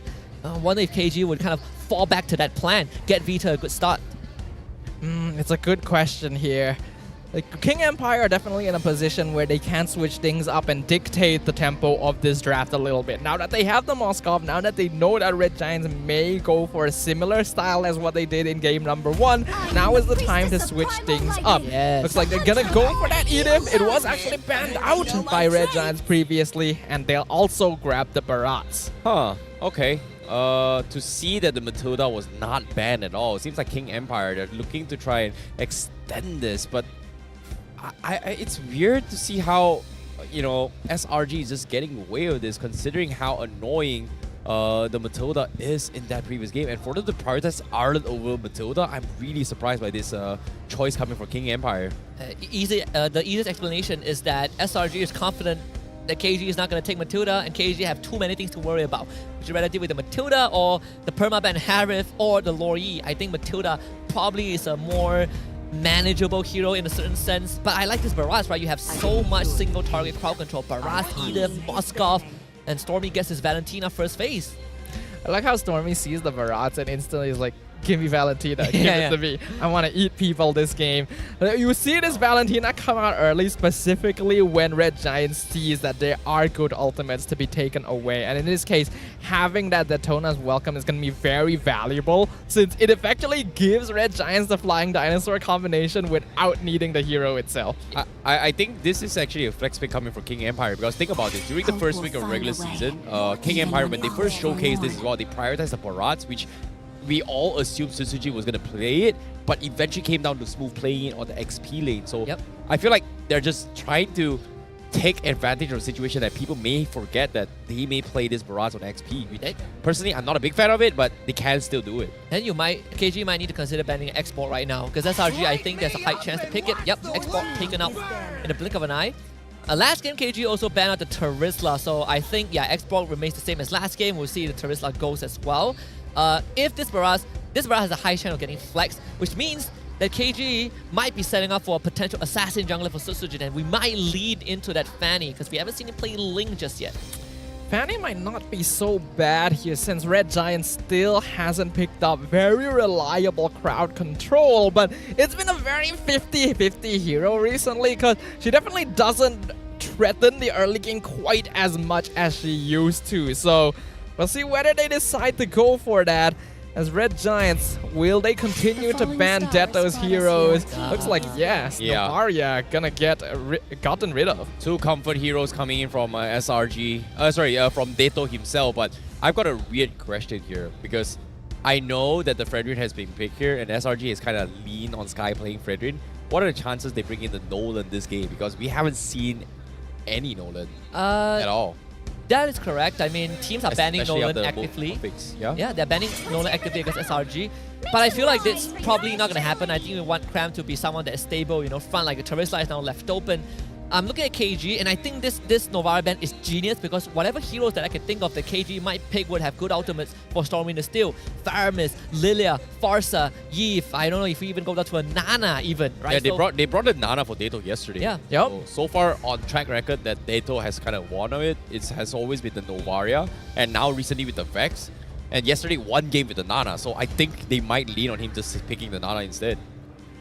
which I think I don't like it, but because considering how mobile SRG is, it's hard to land like a 3-man Molina. Think about it. I agree. It's definitely not the easiest thing to do. CSRG going for the Tamus, I like this a lot. I mean, Barat's XP lane, not a factor. I actually kind of wondered if they might pick up the Tamus here. Wish I had said it, but yeah, Tamus is another hero that Cram very comfortable with. Should be able to win out most EXP lane combinations, regardless of whether this Barat is flexed or not. And we know that Red Giants as a team likes to prioritize on that side lane priority. Therefore, it's an understandable pickup here that King Empire will have to deal with now that Red Giants has such a tanky frontline. This is a tough one for King Empire because as of now, like you guys said as well, what should Dito play? Like if he goes for comfort, Farsa, if he goes for comfort, it's going to be Lilia or maybe even the Nana. But if he wants to go a little bit YOLO, do they bring in the Odette as well if they want to? Which I don't think they would, but let's see.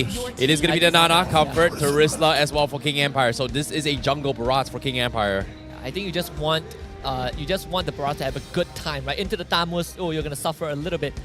I think Deto is a player that doesn't really stray away from picks that he's not already comfortable with, so this Nana is very straightforward. Yep. At least you're not giving away something like a Nether Realm to Stormy. But now the question is, who is going to be in that gold lane? And this is most likely going to be on the Tan. The Tan against Moscow, very straightforward for SRG.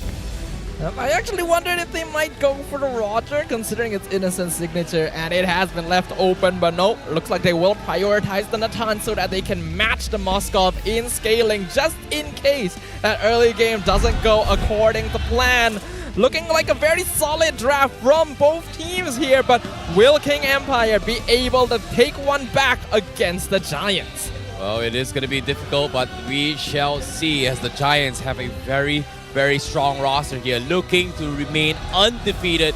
And of course, with the support of their fans, it is getting loud here at the playoffs as we are about to head to the Land of Dawn for day 2 of the MPL MY playoffs.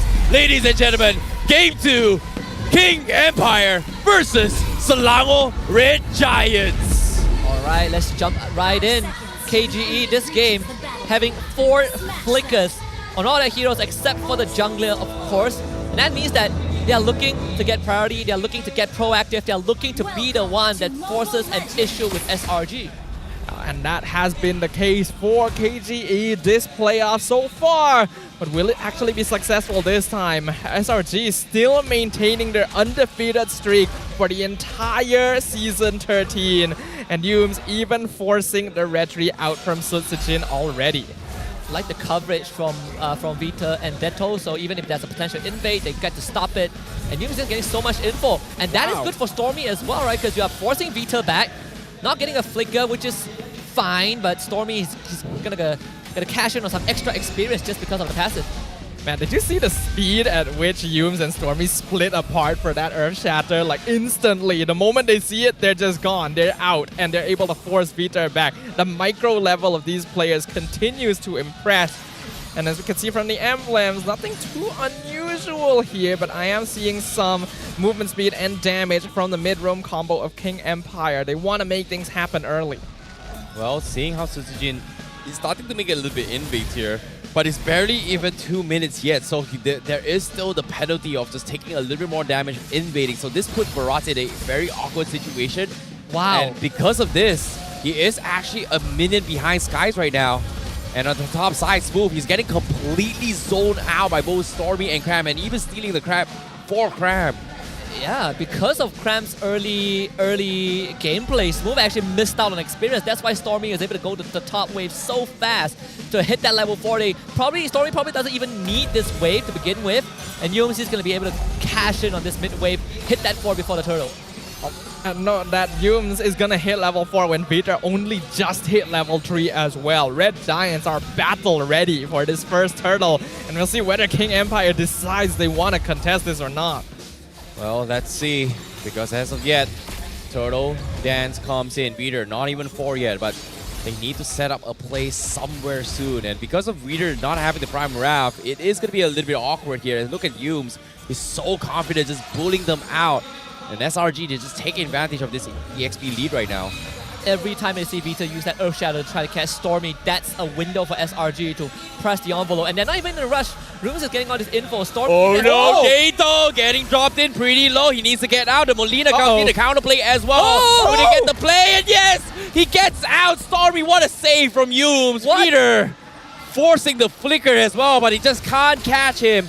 But at the same time, with him on the sidelines, this is an opportunity for King Empire to make a play. Daytona's welcome. Gobbles up and down, but two-man stun into the penalty zone. But where's the follow-up? They don't have the damage. Sky still secures the turtle. And now King Empire, they have to retreat and they will back off. SRG just doesn't want to continue. They're all so low. They've done the job. Secure the turtle. That's all they need. Man, did you see Cramp? He tanked up 3 guys. He forced Susujin to use the Daytona's welcome onto him. And when he did, SRG were like, we'll just wait it out. Don't need to rush the Lord. Wait for the Barrage to spit me out, and then we rush the Lord down. One thing to note, Cram has played Tamas maybe like once or twice throughout the regular season. Definitely not something you'd consider a signature pick, but I always remember it because it is one of the scariest things I have ever seen. It allows him to be so aggressive and he knows his limits perfectly. So jump in 1v3, no problem. I'll do it. Stormy is like, guys, I'm going to call a timeout because just now I didn't get first blood on Deto. That is not acceptable. So you can see, I believe it's just a type 1 pause. But I wonder if they did get the passive out of the Nana. It felt like Deto still has his passive. I think he does. Yeah, which would have been the best case scenario. Oh, we're asking the fans to show us their favorite MLBB skins. That's actually a good question, right? There's so many skins out there. A good choice, good choice. Oh, the full animation, the whole package. It's a clean and simple skin, but that's what makes it good. Okay, you know, I really like it's a little bit unique as well, but at the same time, you can see the crowd is just absolutely very, very, I would say very serious, very tense, very stressed. But if you were here at the venue, it's just absolutely bonkers. It's just so much noise that I can barely hear both of you guys. So to see some of the players not being able to hear their teammates on stage, I wouldn't be surprised because I can barely hear both of you as well. I'm telling you, next season we're getting a soundproof booths for the playoffs. You know we should. But that's the thing, right? Not for us, for them. Yeah. Soundproof booths, you can still feel the vibrations. I mean, I'd rather feel the vibration than not hearing anything, you know? Yeah. Fair enough, fair enough. I mean, look at the crowd right there. And now we're asking them to do an even louder... No, it's already loud. Okay, let's see. KG hasn't roared yet. All right, KG, do your thing. I gotta let KGE do their thing because Red Giants have been doing it the whole time. So brought out the megaphone. Come on, show some spirit, man. It's a bit hard to hear because we are on the Red Giant side. We are. We're getting completely muffled on the Red Giant side. The cameraman just cuts it to SRG. And this is how you do a cheer. Yeah, look. King Empire versus SRG. In this case, well, SRG's got the man advantage. I hate to say it's not even close, so... No. Hey, they got the man advantage, but KGE has like the spirit advantage, you know? It's the thought that matters. It is. By the way, the cameraman didn't even only show like a quarter of SRG's crowd. I know, we right? We still have a bunch of them like sitting in front of us, but obviously the loudest ones are the ones, you know, with the flags, with the drums, with the snares, the megaphones. Their own theme song. I think they are one of the more unique teams that has their own anthem. And interesting enough, everybody knows the song. It's crazy. I want to learn the song, actually. Sounds nice. It's kind of like those musicals in movies where when you break out into song, everyone around you knows the lyrics. For the grand finals, they're going to do a flash mob. They're just going to like break out within the crowd and so on. Maybe so. So okay, let's put it to the test, right? I'm a rock star. I'm a rock star. What's next? I'm a rock star. I'm a rock star. Oh shit! We actually know everything. God damn! That's You've listened to that for so many seasons. Come on. It's like the same 3 words. That's a bit too much, but yes, I agree. What's the Malay line? Okay, to be very fair to the song, I think it's catchy, it's great, it's pop, it's very hippie. This is the last season we're gonna hear it, all right? So you know, besides That's true, yeah. the one that catches me the most is actually ini kejohanan kita semua orang rockstar. That's so cool. Ini kejohanan kita semua ada rockstar. Yeah. I mean, the rap part was great. Heidi did a fantastic job. But again, it's the last season. It's the last 3 days we're ever gonna hear that song. So you gotta appreciate it. We're getting a theme song change next season. I think it's been so long, right? It has been. I mean, if anyone was like, oh, this guy's leaking something, it was announced, right? It was announced. We're getting a new song. So I will miss this. It is a new era after all. We are definitely seeing signs of that, right? Teams are getting better, going stronger. We have the fans for KGE here. This is where the rest of them are. We got Pose like your favorite hero here being requested from our fans. I'm gonna assume that's Paquito. I think that's what makes sense here. It looks like Masha. Oh, that's possible. He punched one time. It looks like Cho. I think it's Cho. I heard the BM cast say over the speaker that it looks like he's driving. Oh, you might be Johnson as well. Johnson, actually. But how would you know Johnson drives? He might be like a transformer. I mean, like, he is a transformer. He is the transformer. He is a transformer. So, okay. So how would you animate a Johnson then? Like, you just slide on the floor? I'll tell you, it's very easy. See Optimus Prime, and then you just lay down. Yeah, that's Johnson. Sorry, what? Can you do that again? To push you along. I'm not on cam, but yes. Can you do it again? Filipino fans will love it. See Optimus Prime, and then you lie on the ground. Not even close. Nice try, baby. If my voice gets as coarse as yours, perhaps. Okay. Maybe you could try it. Nope, not gonna do it. But we got the Amoy on screen, and you know what's up. It's back to the game as we head into game 2 of Selangor Red Giants, and with one fell sweep, no one has died, but Selangor Red Giants 1K lead right now, and Dato getting completely harassed as Stormy takes advantage that he will have a level advantage from his passive. Stormy just knows how to get under your skin, man. There's just something about the way he's played ever since he debuted here in the MPL, where all he wants is to mess with his opponents as much as possible. Yeah, it brings me back to what Sasa said in the regular season about Stormy. It's like, this kid is cool, I love him as a teammate, but I'm getting tired of his crap because he's saying that SRG is a good team, I want to beat him. This is their second chance, but so far Stormy has still been perfect. Oh, this is going to be a friendly rivalry, but it's going to be a very important one. But here comes again another pause. We're in for a treat, people. We get to see the Amoy again. Wait, what, huh? Oh yeah, that is true. PCU. Man, you guys are horrible. Really? Horrible.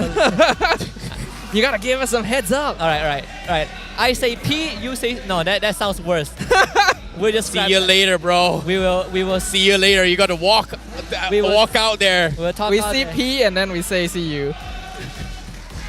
Nah, the ship has sailed. Yeah, see you later, bro. We'll wait for next time. We'll wait for the next one. But at the same time, seeing how the fans are still motivated to see things go through right here, right now. Personally, I feel like based on the drafts, I like how Stormy is taking advantage of his Valentina really well, right? Like Lafel has bringing this up multiple times now, where each time a Valentina drops his spell onto or damages his enemy hero, he is gonna get additional XP, and on top of it all, if he is a level ahead of that hero, he gets spell wrap off it in terms of sustainability.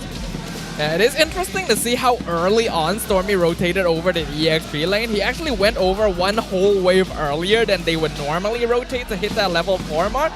And you'd usually expect Valentina to be the last hero to need that early EXP because of that passive. But hey, if it gets you where you need to go, you may as well go for it, right?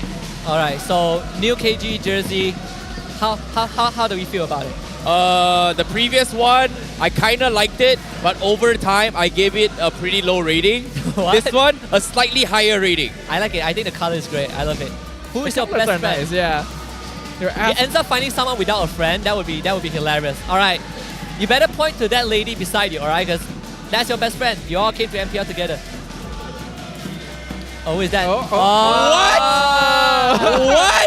Becky is the best friend. Hey, yo, where's Becky? Yo! There he is. Becky sending much love. Looks like the fans has got love for the staff as well. Yeah, love transcends boundaries, This is By the way, these guys are professionals. They have been going non-stop since the start of the series. Y'all want to audition for the next season? I want to say they're paid actors, but they're not paid actors. What are they paid actors? They're definitely high people, but as of now, the game begins once again. You know what's up. And it is going to be SRG versus KG once more. No deaths whatsoever, and KG manages to get a little bit of reset here. 30 seconds before this next turtle. What's the game plan?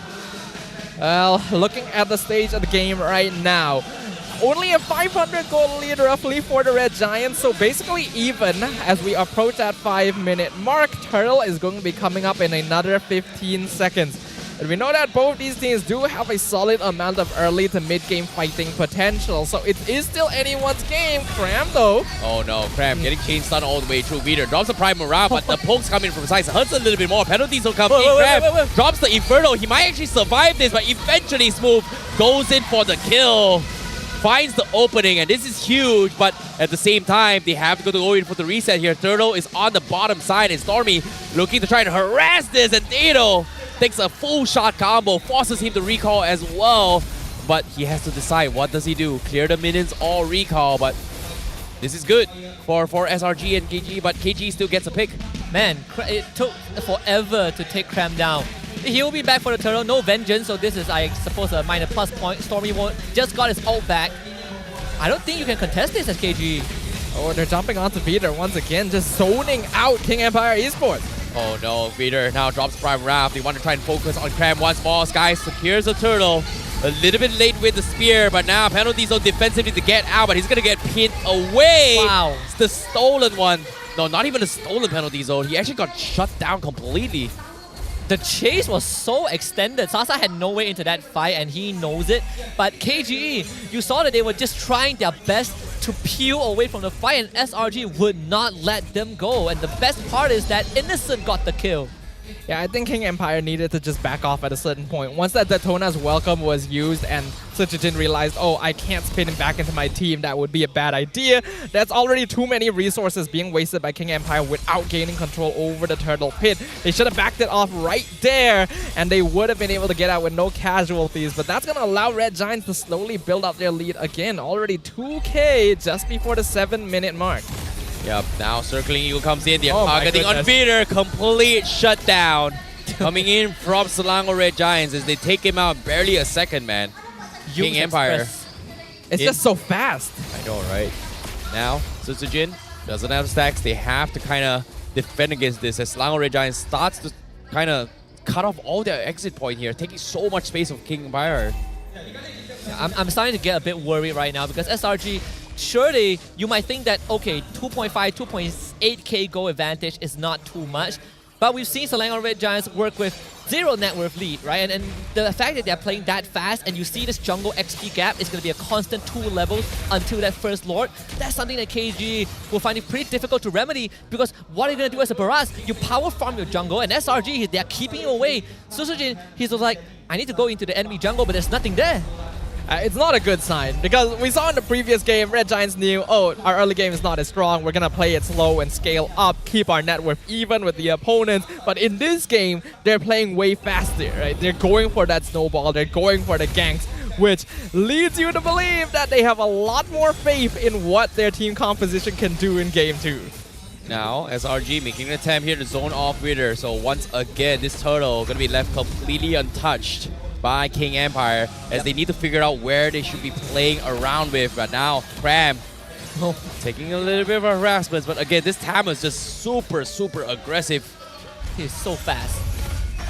I mean, we expected this Edith pick to be on KG's side because we have no Arlet. Tigro Minotaur doesn't feel like a good option against Matilda. But still, this Edith is struggling because they're not allowed to play fast, right? That's the whole point of this draft. We flicker, we get the single target lockdown, we make sure that we get the kills, but SRG, they're not giving KG room to do that.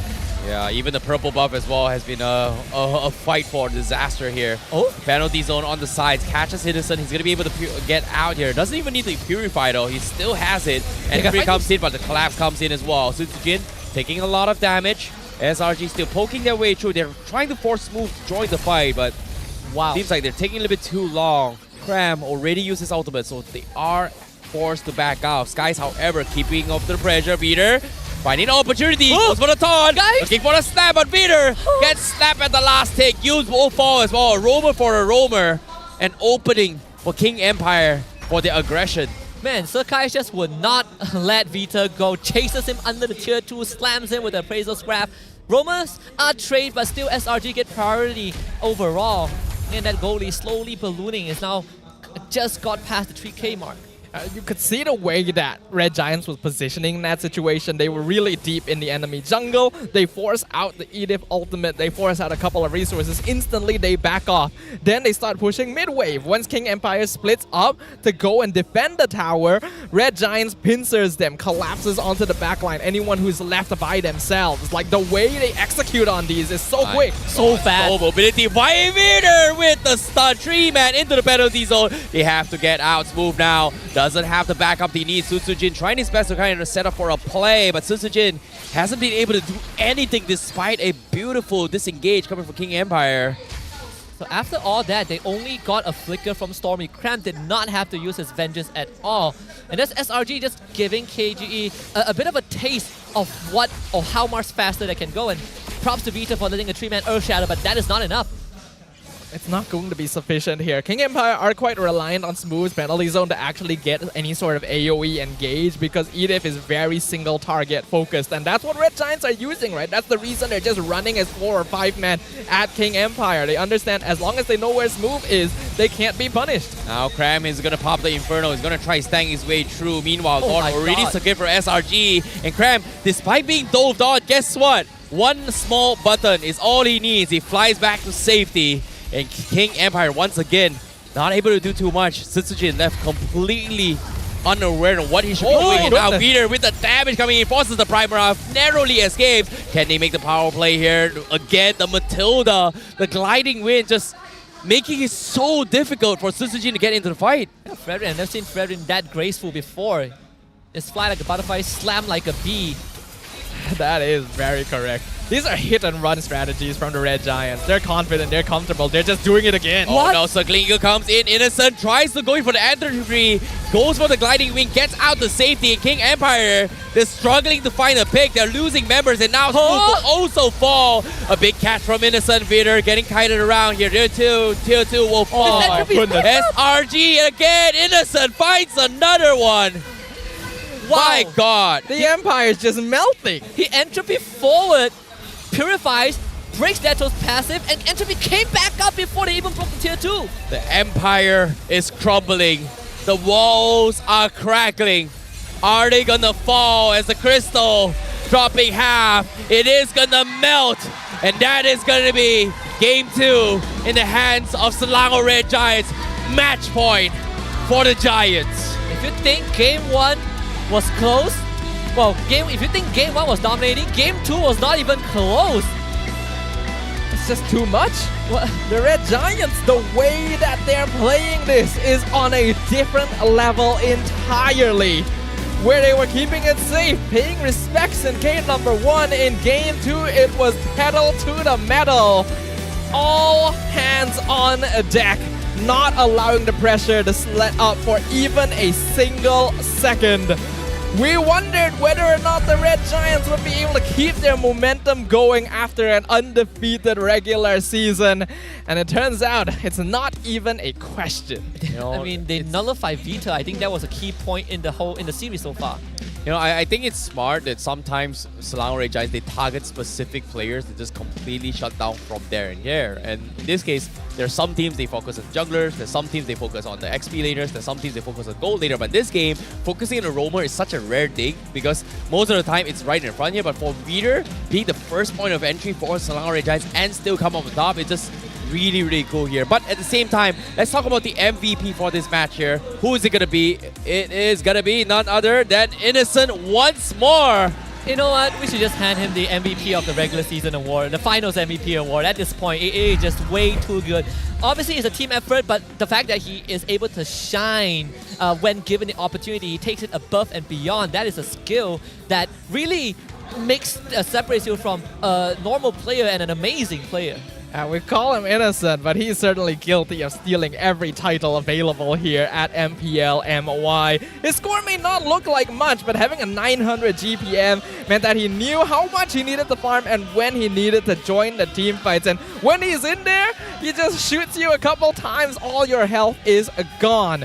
The timing from the Red Giants gold laner has been peak since the beginning of the season, and he just continues to grow as a player. Hey man, the season's not over. I'm innocent until I'm proven guilty, and as of yet, there's no statement, there's no official, but until I hold the crown and be called the first king, first time Selangor Red Giants gets a crown here in MPL MY, then he will be proven guilty. I mean, he wouldn't be guilty because he got the crown. He will be a tyrant at that point, right? So far, he is, 10-0 across both games. 7-0 on the Moskov in game 1, 3-0 as a Natan. I don't know. Like, what do you want me to break down about Innocent? He lost his #1 ranking in the KDA to Barracuda at the end of the regular season, and then he took that personally.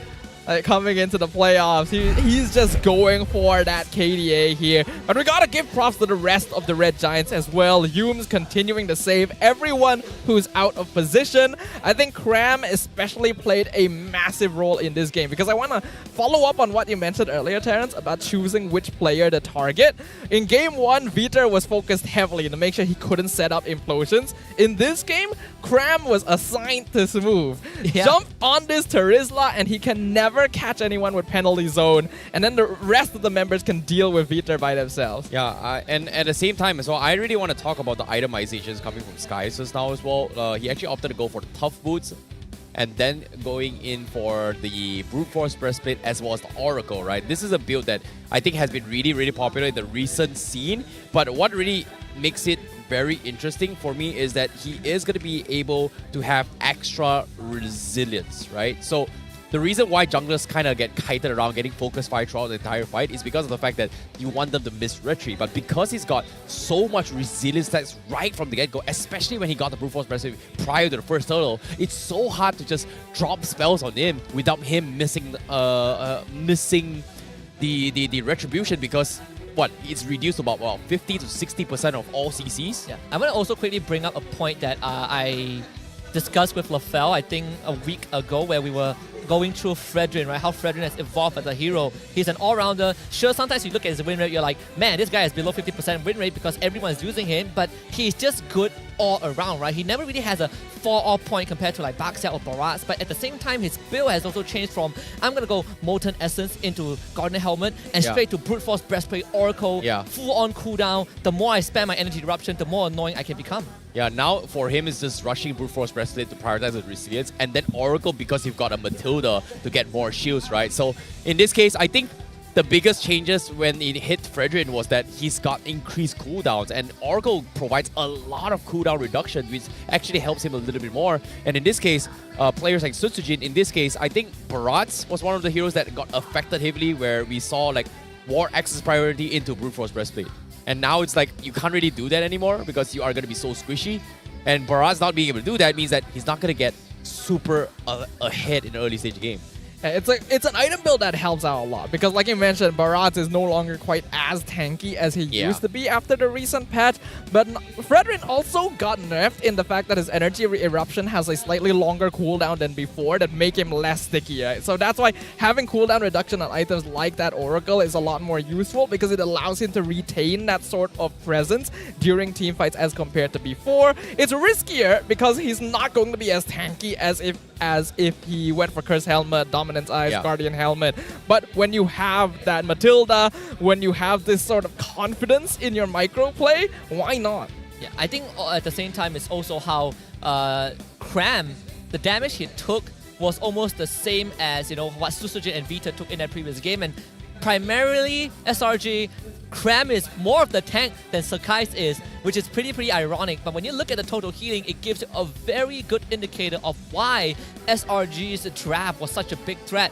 Cram has his Festival of Blood, Brace Might, you know, he can heal back up. Yums obviously has the Matilda, you give the shield, and Sakai's, he's gonna get the Garnet Helmet at one point. But also, he heals by dealing damage when he has great health. So overall, SRG, from the total heal itself, has already outlasted KGE. 121,000 total healing done across not a very long game. 12 minutes. It explains So to you much why sustained. King Empire could just never break down the front door. Yeah, look at Skies' healing as well. It's like, technically, you should see this on Yums a little bit more because, what? He's a healer, right? He's a Matilda, he's got shields, blah, blah, blah.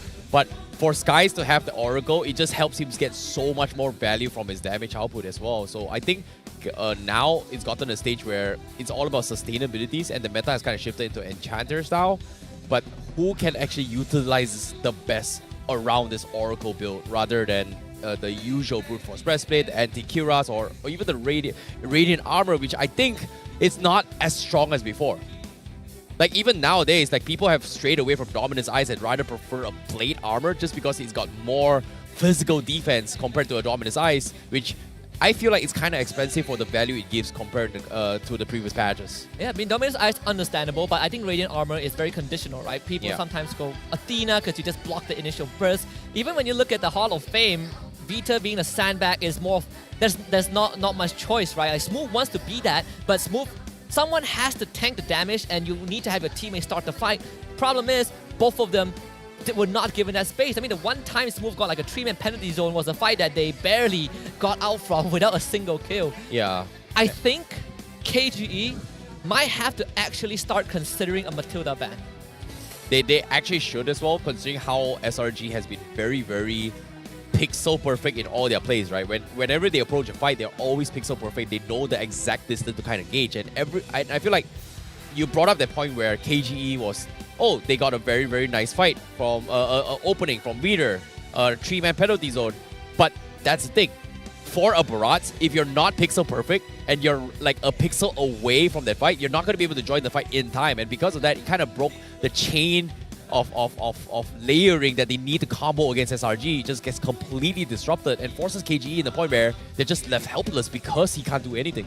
I think we could see that the Selangor Red Giants really know how to position during team fights. Even during the regular season, the way that they juggled aggro and manipulated damage being tanked by different members was on another level entirely. So when you add the Matilda to that calculation, which gives you even more freedom to reposition and not get punished just in case you make mistakes, it may be just too much for King Empire. As we can see from the highlights here, Red Giants looked very comfortable right from the beginning.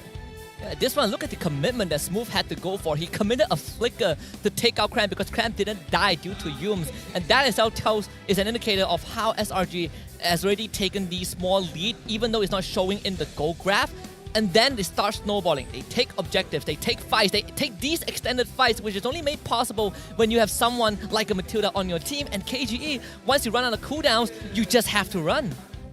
Yeah, this was the play I was talking about as well. This was so sick that because of the counterplay coming in from Smooth, but after that, if Suzuki doesn't join the fight, he's just gonna get completely shut down. And even here, the Totus Welcome completely whiffing the mark. And SRG, again, pixel perfect dodges, just completely just outclassing King Empire again in game number 2. And game 1 may have looked close, may have looked still kind of one-sided, but this was just an absolute stampede by the Giants. Yeah, I mean, if for Natan and Matilda lovers out there, now you just found out a new combo. Natan Entropy in, Guiding Wind out. Guiding Wind out, yeah. That's so the best cool. of both There's worlds. too much utility in Matilda, right? You go in, she has a way to get you in, she has a way to get you out, she has a way to get herself in and out. On top of all the healing and shielding that she provides, it's understandable why the hero was so heavily banned and contested during the initial stages of the regular season. But now that we're going into game number 3, Red Giants 1 game away from solidifying their win streak and being the first team to move on into the upper bracket finals. What does King Empire need to do to try and stop this? I think when you are KGE, you probably need to start getting heroes that can set up plays. And so far, they have not been getting. I think that's the most important part. Find ways to start an issue with SRG. It feels like Red Giants aren't allowing them to do that, but I think we should ask some people what they think about it. Let's throw it to an interview.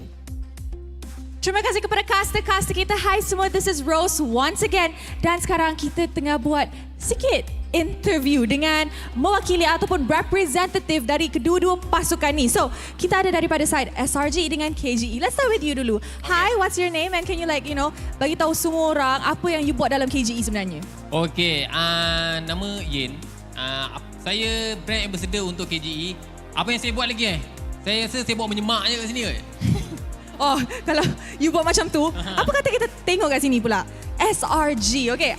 What's your name and obviously apa role awak dalam SRG? Okay, hi. My name is Bohanski. Role saya dalam SRG is community leader, di mana saya akan chant dengan fans untuk SRG before they start their game. Wow, okay, interesting. So, je. Wow. Tadi tak dengar suara KGE punya, tak dengar. Bukanlah, kita orang memang simpan tu hari ni. Esok pula. Oh, esok baru seru kan? Seru Saturday. Betul. Okay, kita tanya Yen pula. Okay, so Yen, kita tadi nampak ni best of 5 series. Sekarang SRG dah pegang match point dah. Diorang perlukan satu mata lagi untuk dapat clean sweep sekali lagi. You rasa apa yang sepatutnya KGE buat untuk stop win streak SRG daripada regular season? Okay, apa yang KGE perlu buat? SRG, sorry. Okay, apa yang KGE perlu buat? Aku rasa letak racun dalam makanan dia orang kot. Tak tahu. By the way, kalau kita nak ubah totally gameplay dia orang, kan, perlukan makan masa yang lama lah. So, tak nak kita kena admit kekalahan kita macam mana. Macam itulah. So, kalau kita nak menang lawan SRG, totally nak menang 3 straight, kita kena ubah. Ambil masa maybe sebulan 2 bulan. Memang sangat strong. Alright, so kita dah tahu sekarang match point and korang perlukan satu lagi mata. Tapi, do you rasa SRG actually memang continue breaking history dalam MPL Malaysia mana you guys akan sapu completely playoffs 3-0 sampai habis, grand finals pun 4-0, ataupun you rasa ada satu pasukan yang boleh bagi korang macam challenge dan cabar sikit korang punya win streak momentum? Okay, bagi saya, pendapat saya, sekarang ni SRG too strong. Diorang dekat atas dah kan. Sekejap. Apa tu? Maybe sekejap je. Tak juga. Sebab kita orang punya mentality jauh sikit. So, kita ada calon juara guys. Come on lah. Tapi nanti kalau boleh nak dengar sikit lah suara fans KGE. Tadi tak dengar. Tak dengar. Oh, tadi dia cakap maybe dekat bawah tanah. Kejap lagi kita bagi alright, sikit. Dia cakap tak dengar. So sebelum kita start game ketiga, apa kata you lead fans KGE, the battalions, untuk cheer kepada fans korang? Okay, KGE. Okay, salah. Sorry, salah. Okay, KGE kau semangat sikit Kau tak semangat, esok duduk situ. Okay, aku cakap KGE, korang cakap faham, okay? KJ! Lagi sekali, kuat lagi! KJ! Boleh lah. SRG, you cakap you're the community manager. Orang yang lead Chan, boleh kalah ke? Come on lah. Tak dengar pun tadi sebenarnya. Macam semut. Tak dengar. Kejap. Atas tu bagi diam sikit. Kita yang bagi yang bawah je. Yang bawah je. Okay, bawah je. Baik, tak apa. Bawah kita kasih tahu sikit boleh guys? Okay, yang bawah je. Atas tu senang sangat lah. 1, 2, 3. SRG!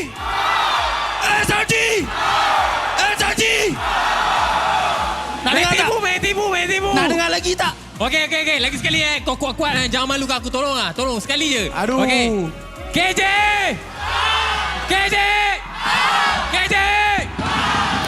Alright. Okay, kita dah nampak fans are cheering for their favorite teams. This is a match point game. Pasukan mana akan dapat game ketiga? We're about to find out sebab mari, let's throw it back to the casters for game 3 in this best of 5 series. Casters, silakan.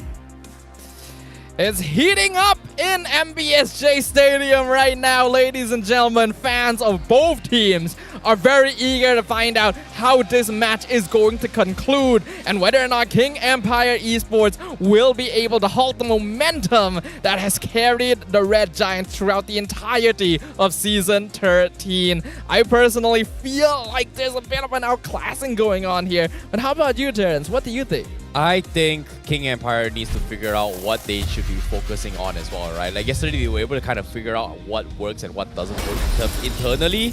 But this game, they have to pull in all their strategy here. At least fix their position. Even if they lose now, it's fine. It's still tomorrow. But they have to use this as a standing ground to kind of figure out what went wrong. Because Peter, 2 games in a row, hasn't been performing like he is yesterday. Yeah, and it's also limited by the heroes he's getting. I like the Matilda ban, right? Brought it out just now. I think Matilda is a core part of what allowed SRG to really steamroll KGE, but that's just part of the problem in this equation. That's just part of the equation, in fact. The solution is still needing to get Vita a hero that can set up plays, and that means that we are looking at Arlet as the primary run, perhaps Edith and Minotaur as the second choice. So far, KGE, they're still going back to the Harry ban. I can expect a Loi coming up pretty soon.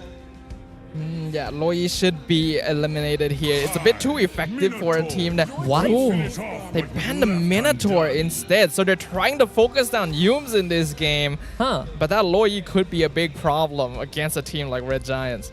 Unless Deto first picks Loi. I don't think so. But at the same time, I feel like right now, KGE might just still prioritize the Moskov once again. But I feel like Loi...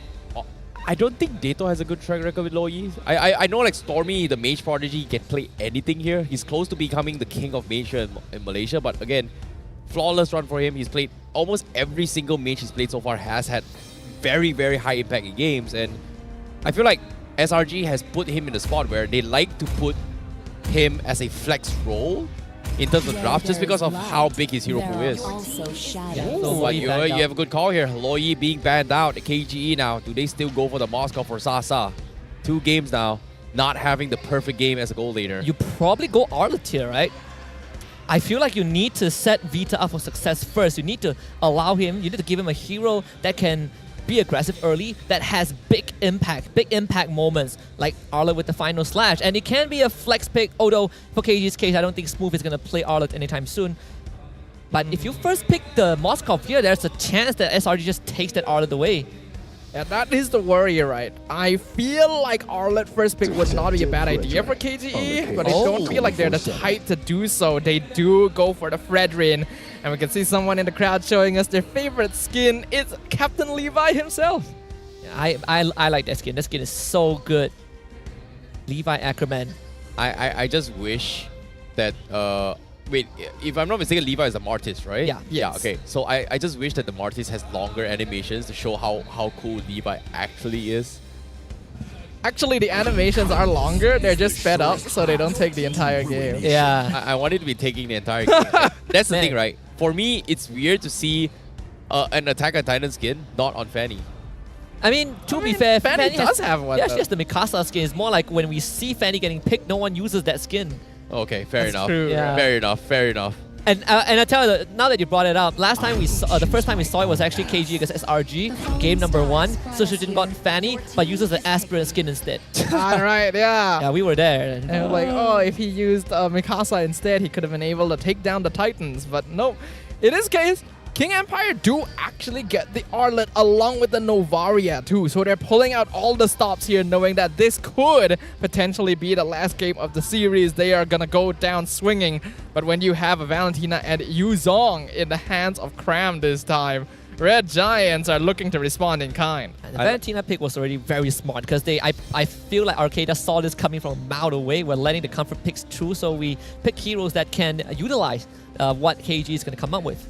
I think when it comes to this composition here, it feels like this Arlet could, again, King Empire always prioritizes flexibility over comforts, right? They, like, except for Deto, of course. But again, now having this Arlet here, they may put it as on Vader, they may put it on Smooth, just because of how he's able to play a little bit more. But SRG, oh wait, this is a interesting question here. All right. Here. He got the mission. Pose for your fans. Nice. He takes it above and beyond. That's why pose? What's the dance called again? I actually don't remember. Forgot, yeah. I actually don't remember. Everyone in the with comments F, is going to call us out. Do the, I don't know, the Fumble Jumbo. Okay, Fumble Jumbo. That's the new Alright, official sure. name now. Yeah. TikTok's gonna chew me up for that. They're totally. They're gonna chew all of us out, so you don't have to worry too much about that. SRG gonna ban out the marksman now, so you take out Moskov. You can leave one for yourself because they got first pick anyways afterwards. More like for KGE, still targeting onto Yumes. Now the third roamer banned by KGE. No Grok. I don't think it's a big problem for Yums. Like, so what if you ban all my heroes? Because are you gonna intentionally ban a Cho? Because so far he's been able to play all of it. But my biggest question has always been for Yums, right? Besides aggressive roamers, have you ever played a defensive roamer? I think Matilda is pretty. Besides Matilda, I don't think he's played that at all, if you think about it. I mean, when you have a lead, you can go aggressive as much as you want. Natan banned out. You know what? I'm gonna go on a limb here. I think there's a chance we see that Roger again. Ooh, that is true. Yeah, with the Natan with the banned nerfs out. though. I mean, Natan is banned out. Yeah, with Moskov and Natan banned out, it feels like they're setting up for Roger, right? Brody? Sure, but would you rather go Brody or Roger? I think you still go for Roger. I would go for Leslie. You would go for Leslie? Man, this is why you're not playing on that stage. Yeah.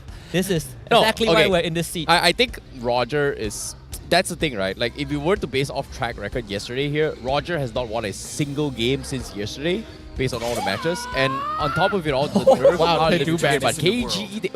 What? Really? Hey, you caught it, man. The show is the option. They play Kaja. Wait, is that Mars in the crowd? Yeah, it is. Oh yeah, so he is. Yeah. Must be that... He's just flexing. He's got the MPL jersey from last season, man. Watch out, Mars. You're going to be on set tomorrow. Yeah, but... get your beauty rest. We do see the Roger here. King Empire gonna respond with the carry for themselves. At least have some fighting potential against the tanky divers like the Baxia and the Yuzong. We're gonna see what they decide to go for with that last pick. Lapin gonna be looking... Good. It's nice. Great against Yuzong. Great against the Baxia. And not a great target for Roger. Roger hates the Tamus. And I do wonder if this is the case, what if Innocent would consider not playing the Trinity tank build and just go down the Golden Staff one. We've seen some iterations of that from Liquid Echo. I think yesterday we saw it from Sasa as well. Yeah, we've seen different variations of the Roger build where sometimes you'll go the Trinity build, sometimes you'll go for that Windtalker Endless Battle, sometimes you might go for the Malefic Roar. So it's interesting that there's a lot of flexibility with him, but now that his overall health pool has been nerfed, we'll see whether that makes difference. God. I had this in my mind. I was like, I think Yus would probably be given Rafa or Florian, but if you want to have some extra boost, the Rafa is a perfect choice. Like, I don't know about this. Like, I've never seen Yums play so defensively, but I want to see how he pulls this off, because as of now, I like the Rafa, but I just don't like it if Yums is playing it. You don't remember, Yums was one of the premier Rafs back in the day. Man, you were asking him to play a defensive healer. He gets a healer. But then again, I mean, he probably is going to be the one that like flickers Holy Baptism Sasa or something. Which we just have to find out though. But I do like the Rafa pick. Yeah, the thing is, this is Raf with Baxia, Yuzong, and Roger. They're going to run at King Empire so fast and just stay alive in the fight. So we'll see whether King Empire are able to stop this, because this could be a clean sweep otherwise. Well, will the Empire strike back? Or will the Empire fall? Match point for Selangor Red Giants as they go up to crumble, potentially, the kings of the Empire. This is Game 3, King Empire versus Selangor Red Giants. I feel like out of all 3 games thus far, KG's draft for Game 3 probably has the best chance in every single aspect to be able to start fights, to scale, to be able to play this early in the mid-game. Oh my Man, goodness. I say that Deto had to blow the flicker already. First blood. Oh, Stormy so low, 1 hit. Nice. That's exactly what we want. You give beat to the Arlet, he gets to make a play. His first blood on Stormy. That is already great. Oh, 1 more hit. The heal team is not here. What? Not at all. Oh, no. Let's go, baby. He thought the regen from the Vengeance would be enough. Oh, Man. so unfortunate. If only he had 2 stacks of that would have been different. No, he tried. Like, he only had 1. Tried. Like, how the heck did Veer got Stormy down low all by himself? That was really, really impressive here. So the aggression coming in from Selangor Red Giants, and this is what I'm talking about, right? Like, when you have Yums, he's super aggressive, but this time Stormy doesn't have that backup because of the fact that it's a Rafa. Level 1 to 4, before 4, what can a Rafa do? What do you mean Rafa do? I mean, Rafa, he's slow, but you know, at the expense of losing Stormy, was it actually worth it? I do get where you're coming from. Red Giants got a little bit too greedy. They thought they could bully Detto out of lane straight away with Wrath and Valentina, but they kind of neglected the damage potential coming out of an Arlet at level 1, and that resulted in them losing Stormy, which is actually not so good. Even though they did kill Viter in the end, Viter getting a kill on the mid laner is actually more valuable for King Empire. Yeah, that means that Detto is going to hit 4 first, and Stormy will need a bit more time. This turtle will be given to KG unless the guy steals it. Oh my god, Viter has just had enough of Yubes getting bullied here as he shuts him down. But Sujin, he secures the turtle, but he's pinned in the rock. A Brazier comes in, it does connect, drops Cram down pretty low, but they need a finisher. It's up to Viter. Smooth looking for the Smolten Snipe, it doesn't connect, but it's Viter that saves the day once more. He's had enough of bad games. This time, he's here to prove himself. Very well done from KG. Vita again. The base damage from the Vengeance and the final slash was great, but at the same time, Smooth just running Stormy down, knowing that he did not have his flicker. So KG getting an objective and 2 kills in the process, now setting themselves ahead in this early game. Yep, great positioning there. Smooth aiming down Stormy like you mentioned, making sure the Valentina is not in that fight, and that's a lot of Red Giants damage at this stage of the game. Just removed from the calculation entirely, after which they can chase them down. Viter looking a lot more comfortable now that he has a hero he can set up with. And Red Giants actually on the back foot here in this early game. Yeah, but at the same time, Innocent also losing up a little bit much. And a big play from Viter, the final slash to try and get him. But Innocent is going to be able to get out here, but Innocent is getting a little bit greedy. Snipes comes in. Oh my god, the side step, so close. Almost popping his life here. Innocent still survives, but at the same time, is he still going to risk it here? Yums will be half the heals for him. He's going to be fine. But for now, KGE looking a little bit more confident from the previous 2 games. Oh yeah, I mean, you have so much more tools, right? Vita on the Arlet. It's just so much different compared to Edith or Minotaur, Tigreal. Your reach is so much longer compared to the heroes aforementioned. And that means that Vita not only has long range, but he has high base damage that can easily take down unsuspecting victims. And he'll always have backup with Detto as well on that Novaria. He's gonna get dived in. Nice side step to the side. Final slash connects on 2. He goes for the stun. He's getting by a little bit more time. Sujin looking for the counter play. He taunts 1, but not enough to finish the fight. A pickoff from SRG. That's actually a great pickoff as well. Vita has some net worth onto him. That one given to Innocent. Oh, actually, no, Yums. Sasa forces the Purify, take a little bit more. Here comes the Echo, comes in! The snipe is good! And a double kill for Sunsajin. They finally find the kill on the Innocent man. Honestly, this is just a very good proof of why teams ban Novaria on Detto. That Astral Echo and sniping presence is so good in helping out all of these ganks, and King Empire getting that 2k net worth lead, getting a turtle. Red Giants gonna be put behind probably the most we've seen the entire series. And at the earlier stage as well, right? We've never seen Red Giants playing from behind this early on. But this is a good test to see how does Red Giants play from behind. How do they recover from a bad start? Yep, and as of yet, Yums, he will scout out Vader. He doesn't see Sasa, but finally shows himself. But at the same time, he's got the Flash of Oasis, so that's a good sign for SRG. But the longer this game drags out, King Empire is going to struggle in sustains. And eventually, they need to commit even harder than now. This guy's even got the camp. So, extra farm and XP. But I think for SRG, they're not too worried just yet. They just need a bit more time. Astro Echo, Scouts tree, King Empire looking for Vader to start the fight. But they're waiting for it to wear out. Meanwhile, Smooth once again winning his 1v1s. This Krabs is not having a good lane. Detto is coming. Good. Smooth finally being given a proper 1v1 hero in the EXP lane, and we can see the impact that it creates. Cram is no longer Oh no, Innocent, he made the dive, and now he's gonna might be paying the price here, but looks like the engage comes in. Holy Baptism comes on the Vader, forces the flicker, needs to get out. Retribution comes in, Innocent looking for the fight. Vader with the vengeance, he buys just enough time for Sunsajin with the taunt, but they need to wrap things up, but they cannot do so. SRG with the hit and run gets them out to safety. They pick off one off once again, but here it comes. Take 2.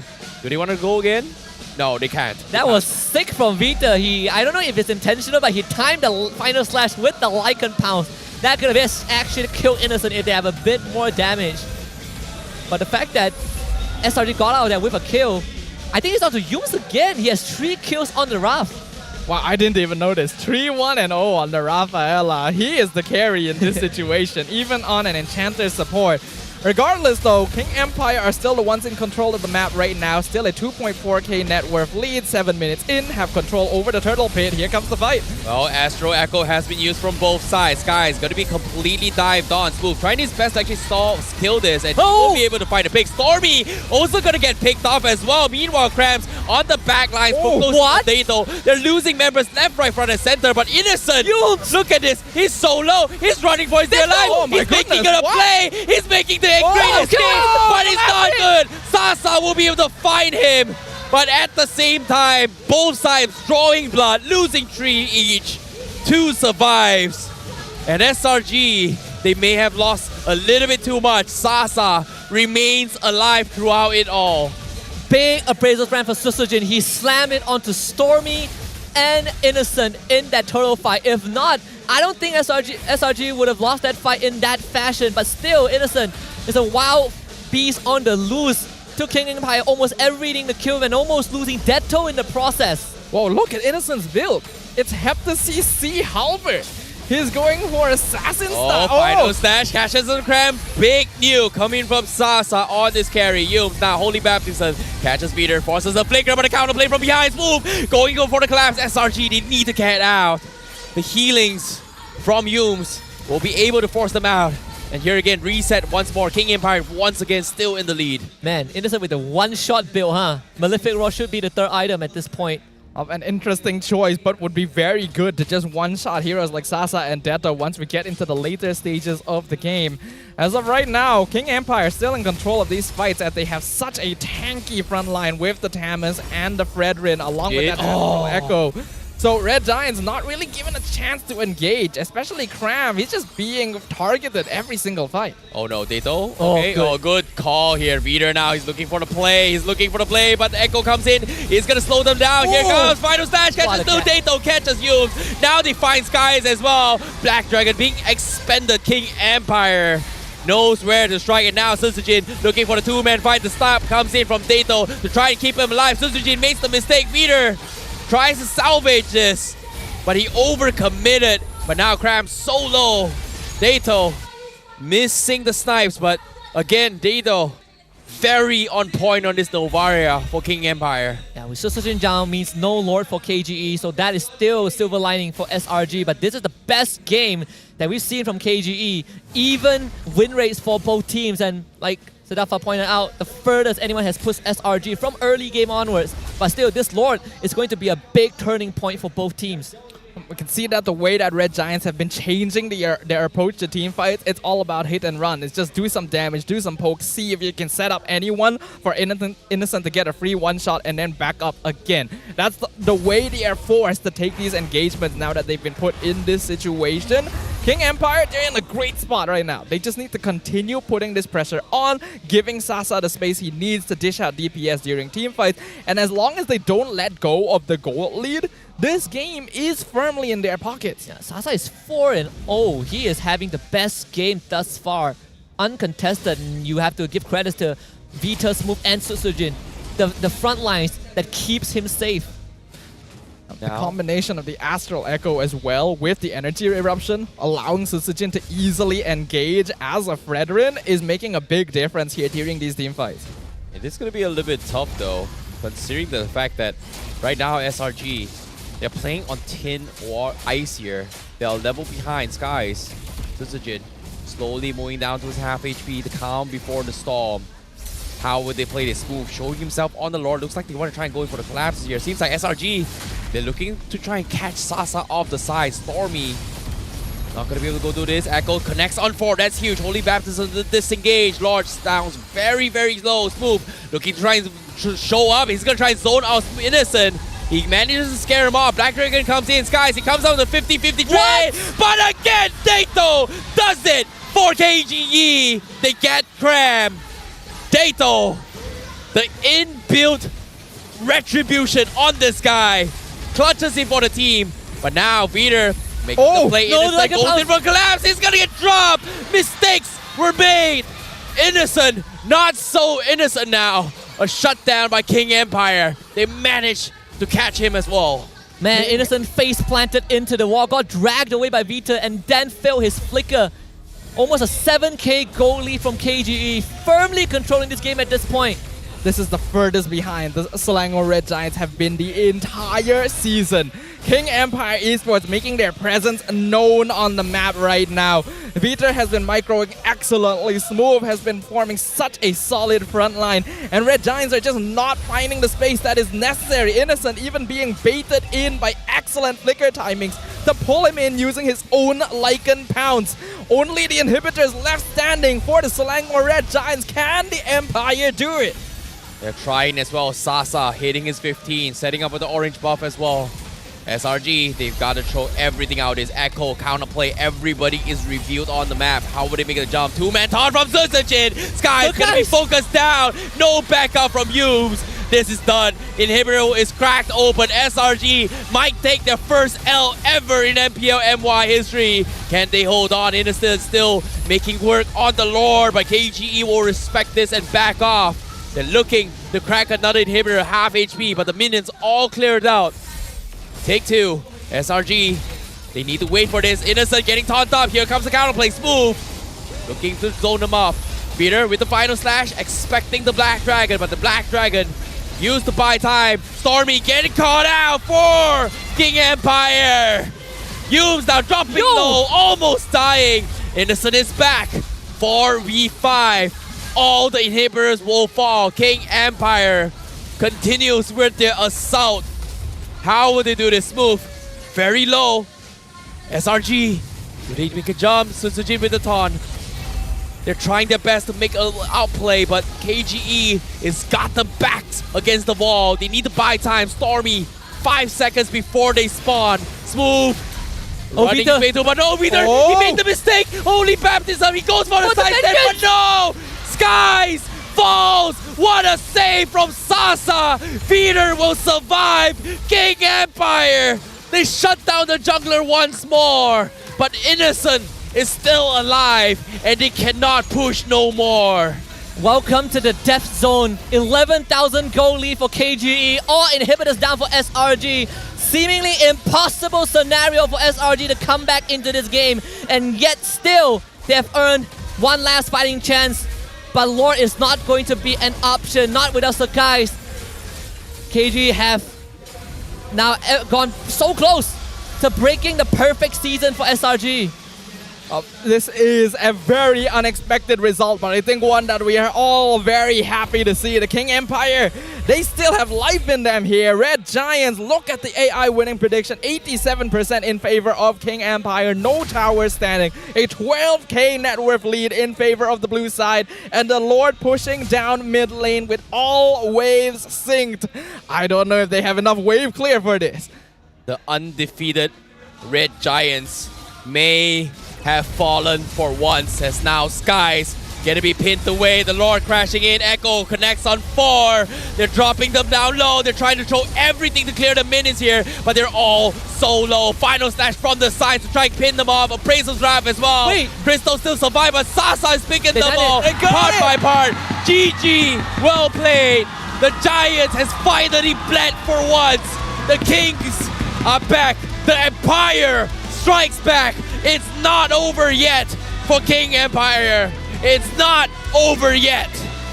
Wow, they made this game hard for SRG, but SRG held on for as long as they could. That final Lord fight really, that final Lord defense really came down to the lack of wave clear from SRG, but even then, they made KGE earn every single W. What a game coming in from King Empire. Selangor Red Giants, first defeat of the season here in the playoffs, and it is King Empire who hands it to them. An unexpected result, but one that shows that you can never truly underestimate whatever your opponent is bringing to the table. And especially when you have two junglers on the enemy team. Detto, first Lord secured, it really started a chain reaction for the rest of the game, but props to KG's draft, right? We say we needed Vita to take priority, gets the Arlet, take the Fredrin away from Sakai's. And it sets up such a great early game because Vita gets to do every single thing that he wants. They even got the Novaria for Detto. Not gonna lie, Dato, with that play coming in, he's now officially the Lord Slayer. Oh, yes. Yeah, man, seriously. Like, no retributions. You don't know how it happens, but he gets it done. Like, where? How? Like, his first time making it to playoffs this far, for him to make it to day 2, and he's got the Lord. But I'm curious to see who's the MVP is coming for King Empire, because everyone played out of this minds, even Vader. But I'm curious to see who the MVP is. It's gotta be Dato, the Lord Slayer, baby. It's official. Yeah, man. Also, special mentions to Sasa. I think he went deathless that entire game. His carry was out of this world. But Detto, who can forget about this guy? Someone just, I don't know, just giving retribution at this point, right? He is taking more lures than the junglers we have seen in the playoffs. And just the Novaria, the utility that had good synergy with Fredrin, especially with the Arlet from Vita, gave KG every single tool that they need to start an issue with SRG, something that they've been wanting to do for Game 1 and 2, but finally achieved it in Game 3. You gotta respect Pocket Picks, man. The moment that Novaria finally slips through the cracks again, Detto shows how it's done against the most dominating team of the entire season. The Astral Echo providing information, providing extra hitboxes so that Sutsujin can get stuns more easily, so that Smooth can engage more easily. Unfortunately, I do feel like the Red Giants went a little bit too greedy. I think they challenged themselves a bit too much in this game, giving King Empire pocket picks and locking themselves into an early game composition.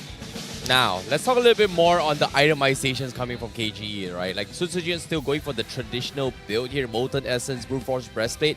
But again, he still prioritizes the Brute Force Breastplate because of those resilience. But this time, he did not go for the Oracle because of the fact that his team did not have healers to compensate that. So that's going to be a little bit of itemization on changes for his item for a jungler. But for me, Dato, my man, he is... someone special here. He rushes Durance, but I feel like the biggest problem that SRG faced was that they needed somebody to start the fight. And Yumes usually does that for the team alongside with Stormy. But when you put Yumes on an enchanted style hero like this, he gets completely shut down by Vader. And even though Vader played terribly in the first 2 games, third game, he was just popping off. Again, it depends on the tools you're given, right? If you're a carpenter and I gave you a blunt saw, I don't think you can even make me a chair. It goes the same for Vita and Yumes. I think Vita, given the Arlet, and then look at KG's bans. They use 4 out of 5 bans just to shut down Yumes. No Grok, no Cho, no Minotaur, no Matilda, and it definitely put SRG in an interesting spot. And I think this also kind of might just shape up the rest of the series, where it's about whether the roamers can enable the rest of the team to make a play. It's not just that as well. When Selangor Red Giants is on a composition like this, we can see that their late game scaling is going to fall heavily behind King Empire, which means they need to make things happen early. They gotta snowball, otherwise they just fall off the game. That's why we saw Yumes and Stormy try to zone Detto out instantly, but that cost them, because now it meant that Stormy ended up giving that first blood over. They lost EXP priority and therefore control over the Turtle Pit, and that allowed King Empire to unlock Detto, start ganking Cram, which is the most important hero to start fights in that early game. And when both Stormy and Cram have been disabled, Red Giants don't have enough of a foundation to go into team fights with. Yeah, it's all about those push and pulls, right? We want to play extended fights. We want to be able to run away and re-engage whenever we need, but Innocent, he's getting played like a fiddle this game because a lot of the Lycan pouncers kind of got him into very rough situations. And yeah. I don't know. I think the build was not really the problem. It's more like KG was so far ahead and Sasa was just fully protected. How do you even get to Sasa in this game? I think it came down to execution, right? Like, I feel like Innocent has finally felt how Roger has kind of been nerfed down a little bit here, because a lot of instances here, Innocent could have just went all in and gotten the kill. And I agree with what you said, right? Oh, great. We could have gotten the kill. But I feel like a majority of these fights is because of the fact that the moment the Astro Echo from Dato comes in, everyone from SRG has to disengage and wait for it to bleed out. And because of all these multiple instances, Innocent doesn't have a counterplay where he can just straight away go in for the one shot and then get a kill. But despite all that, what really surprises me is that this Innocent is still able to maintain high damage against Sasa, who quote-unquote is the tank slayer. And in this case, SRG's got Skies and Cram, one of the tankier ones, but still, they melted like butter in front of Sasa. Yeah, the moment you saw Sakai's got melted in like 3 seconds in their own base, that's where SRG rings the alarm. Like, oh boy, our front line is no longer a front line. Our Baxia with percentage damage reduction just got shredded in 3 seconds. It's an unprecedented situation because SRG went a game without dealing a single point of turret damage. That has never been seen before. It was such a one-sided performance that you wouldn't even expect it coming out of these two teams, right? Red Giants, when they drafted this composition, went in with the plan that this is going to be an in and out comp. They need to maintain some sort of presence so that they can engage, disengage repeatedly, because they don't want to take extended fights against Carry and Tamus. That's why we see Innocent going for one-shot build instead of the more common like Windtalker or Trinity, because they don't want to stay in fights for a very long time. But when they lose the heroes that enabled him to go in and out of the fights, then that entire game plan falls apart. This time was also a very pivotal pick for KGE, where Smooth just sandbags everyone on SRG. Oh, he sees Stormy, he jumps on Stormy. He sees the guys, he does the same, and he completely shut down Cram in the lane on his own. And that itself made it pretty tough for SRG to really have any sort of impact in that game. Even the Hall of Fame, this time Sasa gets his spotlight. Richest man, the carry of the team. Sakai's no choice, gotta be the sandbag on the Baxia, but who can forget about the best wingman?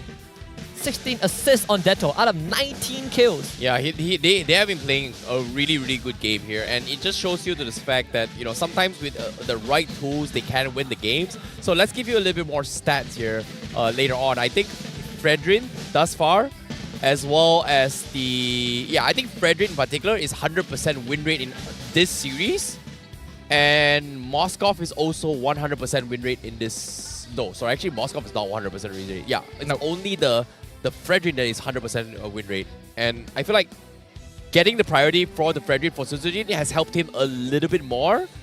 And to be honest, I think the Novaria is something that SRG just couldn't handle, because a majority of these fights is because of the fact that Stormy isn't able to zone people out, while Detto was just secretly peeling everybody from afar. It's a problem stacked on top of a big pile of problems, because they let the Novaria through with the expectation that Innocent or Cram would be able to easily find him during team fights and just take him out of the fight most of the time. But again, the problem comes in with the fact that Skies and Cram are not able to frontline. They're relying on being able to survive with the rough healing to actually prolong these fights enough that they can go in and out repeatedly, but they couldn't get that happening. And even though we can still see Red Giants macro play, micro play like this where Innocent nearly escapes, it's not quite enough when their game plan has been truly disabled. I think the turtle fight right before that almost great escape was really what set the snowball in motion, because I think if Suzujin did not land such an impactful Appraiser's Wrath to bring SRG members down low, I think we probably would have had an equalizer. But from that point on, where Sasa had already gotten 4 kills, and then we have the Detto is the true jungler moment. Yeah, like how did he do it though? Just drop a first spell, he went for the snipe. Oh, he actually sniped it. That was a sick play coming in from Detto. But at the same time, Innocent, I think there were a couple of instances where Detto was able to outplay Innocent, right? He was hovering around the wall and Innocent went for the Lycan Pounce. But as soon as he jumped onto Detto was on the wall. And because of that small disparity, it created a gap where Innocent couldn't continue to finish off Detto because of that play. And I think Detto is actually pretty cracked. I mean, even Vita was cracked in that last fight. He was 1 hit from dying. He uses the Vengeance to heal up with the Demon Mark, and then he concealed to run away. I think if Vita went down and Innocent got that reset on the Lycan Pounce, we probably would have seen another defense. Game probably would have gone on for a couple more minutes, but KG really wanted to lock it down, give us that game 4. Oh, we pose the question, can the Red Giants' dominating win streak this season be stopped? And King Empire shows us that they can bleed as well. And it's an incredible result, an incredible performance from a team that was very shaky throughout the regular season, bringing to us their full potential. We're now going to be going into game number 4, and now all cards are on the table. Who knows what could happen next? I feel like, again, when it comes to playoffs, anything can happen. And I feel like if you give the right tools to the right person, they will be able to make it happen. In this case, KGE broke SRG's 20-game winning streak. Now, the question here is it impossible or is it possible for them to make the full 3-0 sweep? We gotta take a look at game 4. I think SRG is in this position where the view up top is so much different, right? But now they've tasted their first defeat. And it's a feeling that I feel like they probably have not felt in quite some time, whether it's scrims or on the MPL stage. Now it's all about the recovery. Can they reset for game number 4? They still have 2 more chances, right, in essence, but can they forget about game 3 and make the adjustments for game 4? I think the draft spoke for itself, where KG figured out what to do with SRG, shutting down Yums and enabling their own roamer. But if we are talking about reverse sweep, I think we gotta see game 4. If you ask me personally, what separates the top teams from the rest this season has been adaptability, right? Being able to switch things up during the game itself is very important. But being able to switch things up outside of the game is something that we have not yet seen from the Red Giants due to circumstances. So we will see what happens. In the meantime, we have to let you guys know that you should not miss the Snapdragon Pro Series Open Final week number 3. We're gonna ask all of you guys to follow us on social media. You guys can see all the links at the bottom of the screen right there. If you guys want to check out even more MLBB action between all sorts of international teams. Yeah, 2 Malaysian teams still remained in the Open Finals. I believe it was... Actually, Monster Vicious already qualified to the challenge stage. The one team that's still fighting are the Niners. SRG will also be playing. They are directly invited to the challenge stage. That's going to be very exciting down the road. KG is also part of it. It is only going to build up to be an even bigger occasion when we get to that point. To be honest, I feel like it's going to be a very, very stressful moment when you talk about the Snapdragon, right? The Swiss format is also brutal. The strong fight against the strong, the weak fight against the weak. But in this case, what I do know is that the Empire has struck. And in this case, is it enough to topple the Giants? Because again, whoever loses this series will be forced to play in the lower bracket where they have to play longer matches. In this case, if they have to play tomorrow in the loser brackets, that means they have to play 2 additional best-of-5 series before making it to the grand final. So it is going to be very, very tired. But now, I've brought up the point of 100% win rate thus far. Let's talk about the most picked hero. And as of yet, Novaria played by all these players here. Moonji having one of the lowest win rate, most picked, but guess who's 100%? My man. Every time you give him the Novaria, 7 picks. 100%. There's a reason why Jetto always does not get to play Novaria after like week 2 or 3. Everyone just perma-bans it. SRG, deciding to let it through after a long time, only to discover Detto is not rusty. He still got that Novaria wrist in him. Ooh, you gotta respect it now. I do personally feel like Red Giants may have used Game 3 as a bit of a testing ground, right? Yeah. They let Viter have Arlet, they let Detto have Novaria, then they picked like a pretty risky comp themselves just to see how far they could push themselves. But let's see what Formaze has to say, because we asked him who he wants to see at MSC, and the player that he wants to see is Yums, because he is ex-teammates. They were both Todak at one point and wants to see him perform on the international stage once again. Unfortunately to say, even though Toda has been eliminated here, friendships are still strong outside the ring. In this case, Formaze giving a little bit of support here, seeing Yums, can they make it? Because as of now, they're 1 game away from taking a step closer to that dream. Yeah. But they're also 2 games away of being kicked down into the lower bracket. So anything is possible in the playoffs. And this is why you guys do not make bets on your guest coins, because it is going to be completely shattered. Expect the unexpected. And so far, it has been surprises after surprises after surprises here at the playoffs. I would say though, if SRG beats KG in the series, they've already achieved the minimum of their results from the last season, which is top 3. So that itself, I think, well, actually, no, yeah, actually top 3. So that itself, it's a big deal for SRG, right? They came in 2 seasons ago, they finished 5th, 6th, and then last season they got 3rd. This season, they're on track to doing that again. The bans definitely changed SRG back on that red side, still opting to be on the red side, bans out the Arlet and the Novaria. They've alright, testing time is over. And even in SRG's own words, right, a perfect season was not part of the goal. It was just an unexpected coincidence. It occurred naturally. They let Benedetta through. They let Benedetta through. Testing again, okay. Okay. I mean, Loyi was Wait, through as what? well. But they're going with Loyi instead. Okay. Pick a poison. Pick a poison, right? You got so many picks. Okay, that's the thing about the Loyi, right? It's got such a high win rate. It's got such a high pick rate. I've never seen Dato play the Loyi yet. We're about to see it. Like, he's shined a lot on his Novaria, but besides that, what else? Like, he's finally shown his Vexana yesterday. He's finally shown a little bit glimpse of Nana, but he kind of crumbled just now as well. But for him to show a Loyi in this stage here, he's got to really bring up to the table. And on top of it all, now respect brands on the Arlet as well. Viter did not have a good 2 games, but with the Arlet, he was just popping off. So this time, can he bring something new to the table? Because Viter is the reason why KGE is able to have good fights. Now go back to the Moskov and the Fredrin. I like that. There are some ways to do with the Loyi diversion. First of all, having vision, having big AoEs to counter engage or counter engage. Benedetta coming out for KGE. First time in a long time we've seen that onto Smooth. After being put in the freezer for majority of the regular season, SRG gives them a chance. They're really testing things here, the Red Giants. Letting Dato have Novaria, now letting Smooth have Benedetta. Like, it's not even them just letting it slip through the cracks. They are purposefully leaving the draft open to just straight up test themselves against these situations. We see the Paquito come out, probably the EXP laner to match Benedetta, but the flexibility is there. I mean, at least all of us, perfect season obsessed fanatics can put that thought to rest, right? SRG now is just about playing a normal series.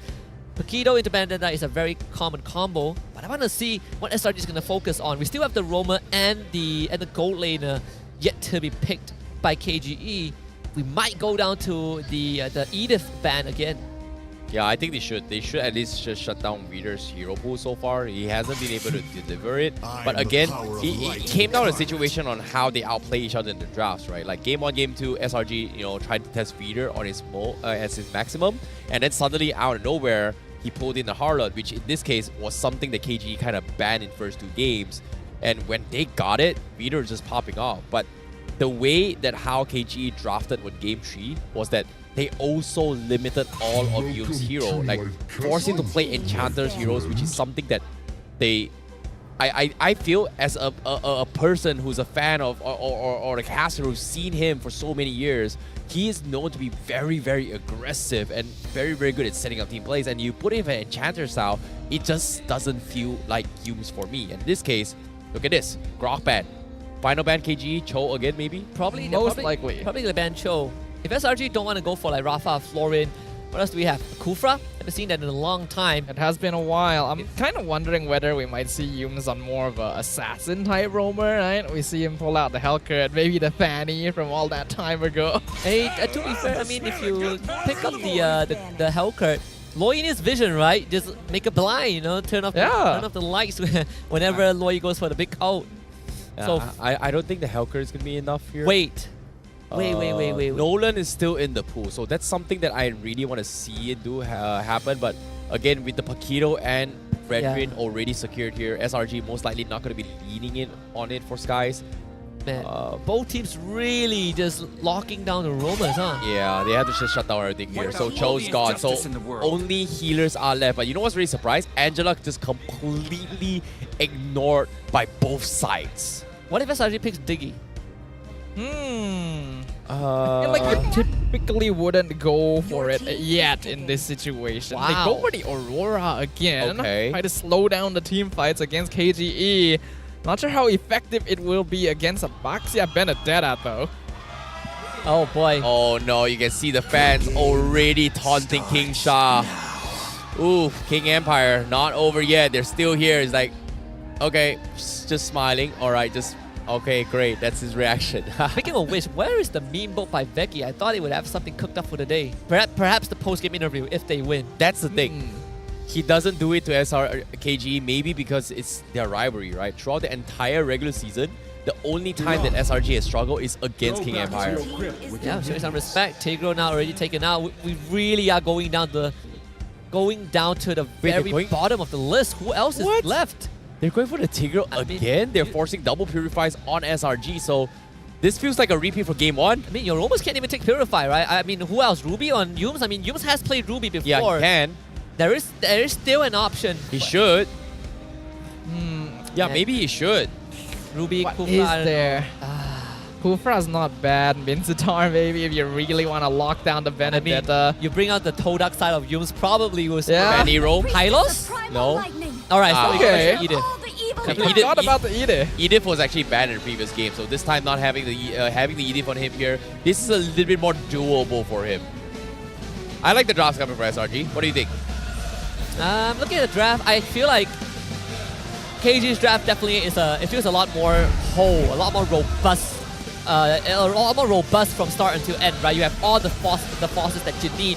It's same as having Loi Claw, Loi Paquito, Loi Benedetta does the exact same thing, right? You have cross-map movements, you have very fast tempo plays, big setups, big combos. And for SRG, I think this draft, very, very technical. Things have to go out for the Moskov. Your Edith has to get to a great start, and your Fredrin as well. He's going to be soaking up a lot of damage this game. Well. Heading into the land of Dawn as of yet, fighting for their lives to survive into the next stage here. The Kings has struck back. The Empire has shown what they've got. The Giants do bleed. Game 4. This is King Empire versus Selangor Red Giants. I blame Sip and Mars, man. Sip is casting, Mars was like napping in the crowd. That's true. That's why we're going 5 games. Or potentially 5 games. Potentially. But yeah, going into this game, I agree with you, Husky. I feel like King Empire has a more cohesive lineup overall. With the Tigreal and the Lo Yi, they have so much team fight potential. And then they have ooh, that was close. Peter almost stole that purple buff. Forced guys to use the red tree. But here we can see that Peter feeling a lot more comfortable now that Yums isn't on a hero like that Matilda. And even Smooth getting his hands onto the Benedetta just feels so much more confident, so much more comfortable. Okay, Sasa is just feeling so much confident to try and trade Innocent here. It's forcing 2 of the roamers to kind of clump up bottom to actually force a fight. They're trading pretty even, and Sasa is level ahead of Innocent. And look at this. It's so oppressive. Okay, finally gets this 2, so it's fine. Not too bad now for Innocent. I think experience-wise, they're still in the same boat because Innocent just hasn't cleared the wave yet. Sasa gets priority on that, but it's fine. Innocent has Quantum Charge. He's going to heal back up. A lot of pressure onto the roamers. Oh, Cram nearly getting ganked up here. Will just barely survive, but Flicker wasted. Smooth, man. Like, you give him anything, he'll somehow just win the XP lane. And for him to just completely shut down Cram not once, but multiple times now, this is a big statement. And Selangor Red Giants, they have to be worried about this. Sasa now losing his matchup down bottom. And with the turtle going to be back on 10 seconds here, they need Peter up. Sasa needs to be careful. Innocent, very strong. Sasa seems to be finally losing out on the lanes now. Yeah, those minor consecutive pokes is going to start cutting into Sasa's health pool. Even with the heal that you get is not enough. They want to get that level 4. Okay, Crab. Oh, nice dodge coming from Smooth. He's going to be able to get out there. Sunsujin blocks the rotation coming in, but seems like Turtle will be in the hands of Selangor Red Giants. Getting a little bit too feisty, and Selangor Red Giants fights back. Stormy makes the exact same play to try and catch Dato. Even the spear committed in case Dato got messed up. So for now, SRG committing so much utilities. The fact that they push Smooth back, force it to recall, guarantee them not only the turtle but also allow Cram to move cross map and make some impact. Now Cram will have priority in terms of movement just because of that play. Cram now top side in trouble. He needs to get out. He's getting completely dived in. Cram looking for the KO punch. Electro final blow committed as well. First blood for Sunsujin. And again, King Empire securing another first blood. I think King Empire is starting to notice that the Red Giants tend not to put a lot of priority onto that EXP lane. They usually expect Cram is able to hold himself well. And because of that, there's more ganks coming out. Cram being punished a lot more in games 3 and 4. And by unlocking Smooth, especially on a hero like Benedetta, this is already not a good sign for the Red Giants. Silver lining is that experience-wise, Cram is still the same as Smooth because they did force the early recall. But again, they caught Cram without a flicker. His flicker will be back up now though. They would probably consider clearing this wave and going for a lane swap just because Turtle is spawning bot side. Uh-oh, bottom lane, KGE, they've got the whole team here. Selangor Red Giants makes an attempt, but it seems like it's going to be very difficult to do so as the Turtle preemptively going to be set up from Selangor Red Giants. They go for a spear, okay, clear the minutes, but that's all as Sasa freezing the lane intentionally against Innocent once more. It's going to threaten Innocent. Oh, the diversion, huge. Now Peter, Implosion comes in. Crab gets completely shut down, and again, Peter pulls him out of the yin yang over combo, but still will fall. Suzujin is here to fight against Sasa. 4v2. I think Sasa might be dead. Aurora with the CC dodge. He goes for the sidestep. Sasa is trying to hold on for his dear life, but he eventually will die. Now, Skies will be able to get out, but Smooth, he makes it the last moment, but the stun from Innocent saves Sky's life. But Stormy needs to get out. He's not in the clear yet. Peter looking to try and swipe it, but Yooms saves him at the last moment.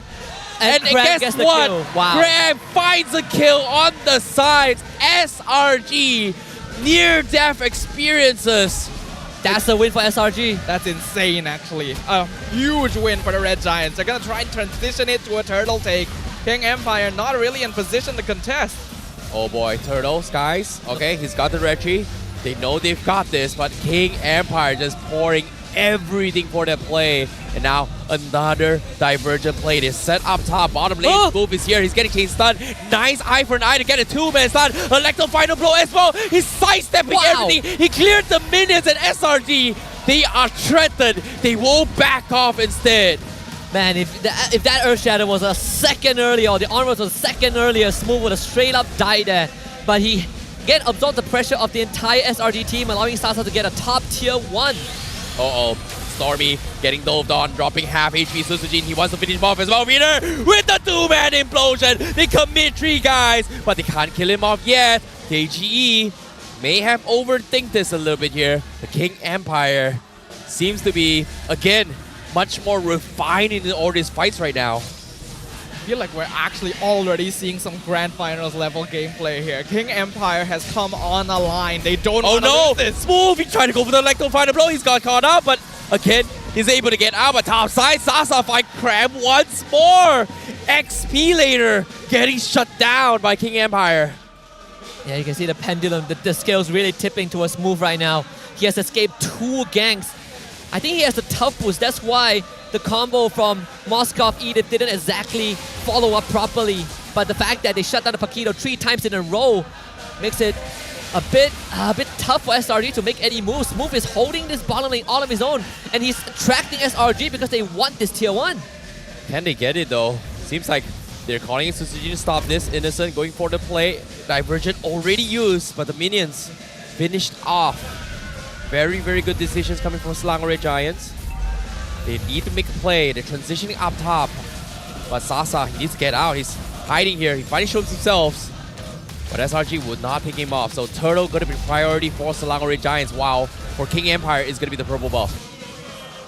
State of the game right now, still slightly favoring the Red Giants. They've done. Hold on. Mistakes. Suzujin, he's gonna get caught out. Here comes the chain stun, but he's so tanky. He's able to survive. The Toss Bazaar comes in, but the implosion comes in. Cat next on 2. Sky still gets the catch, but Dato will settle with Yooms. But the fight makes out. Sasa is on the hunt. He found Innocent, and now he's looking for Skies. He's gonna go for the finish. Appraiser's draft has been used. Sasa survives, and Smooth now looking for the rest of SRG. They're so low. They're holding on from behind. Potato, Sasa from behind. They're so low. I don't think they realize this. They want to go. Okay, they can't. They have to back off. Man, Sasa killed Innocent with the Lycan Pounce before he took that Spear of Destruction behind Suzujin. If not, Innocent would have gotten away, got a kill, and perhaps extended team fight. These small minuscule moments allowing KG to come out ahead. Sasa 3-1-1, and even then, KG has not gotten a goal lead. You put that into perspective, SRG are holding on pretty well considering everything that has happened. Yeah, they're going to be relying pretty heavily on Innocent here. They know that Cram has been focused very hard, so it's going to be difficult for this Paquito to exert too much presence during these team fights. Oh no, the divergent play. No way! Just a pixel off. They know what's up. They know they scouted this out, so Cram is safe. He finally gets to play the game for a bit. Oh, careful there, Cram.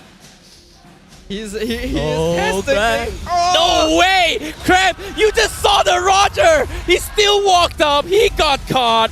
Feeder, what a catch. And now, SRG, they have no choice but to try and defend this here. Tier 2 is very important for them for the space. Aurora drops the out. Feeder trying and stall them off. But SRG, every single objective counts now. They're trying to secure it. And they will be able to get a purple buff while KGE still looking for that opening against this fight. I'm so impressed by King Empire Esports. They have brought this so far. Sasa is firing on all cylinders. Deto, Sutsujin, Viter all looking a lot more confident. They got their eyes on the prize. They know what they're looking for. No way, they don't see this diversion. No, they really don't see it. They're going to try and snipe the Lord now. Wait, maybe not. Selangor Red Giants. Okay, they're going to check. They're going to be fine right now. Peter dropping half HP. He's going to try and drag Skies in. Electro final blow already preemptively baited out. Stormy, big out comes in. Suzuki still secures a lot, but they've lost Peter first. They need to get out. SRG now on the chase. Skies trying to taunt as much as they can. Innocent finds one. He joins the fight. Dato might be the next to fall. He's running for his dear life, but it's not good enough. Skies takes him down. Only Sasa and Susujin remains. And Sasa, he almost got caught. He's able to reset. But again, Lord favoring King Empire, but Selangor Red Giants, they get 3. Yeah, getting the Lord doesn't mean anything in this game. At least not for KG right now, because they have no one to capitalize on it. SRG, they've cleared the mid tier 1 and tier 2s. Cram has already cleared out the top wave, and the rest of SRG will just deal with this Lord. There's nothing much that Susujin can effectively do, not against Innocent at this point, who also cashed in on a couple of kills, and assists for himself.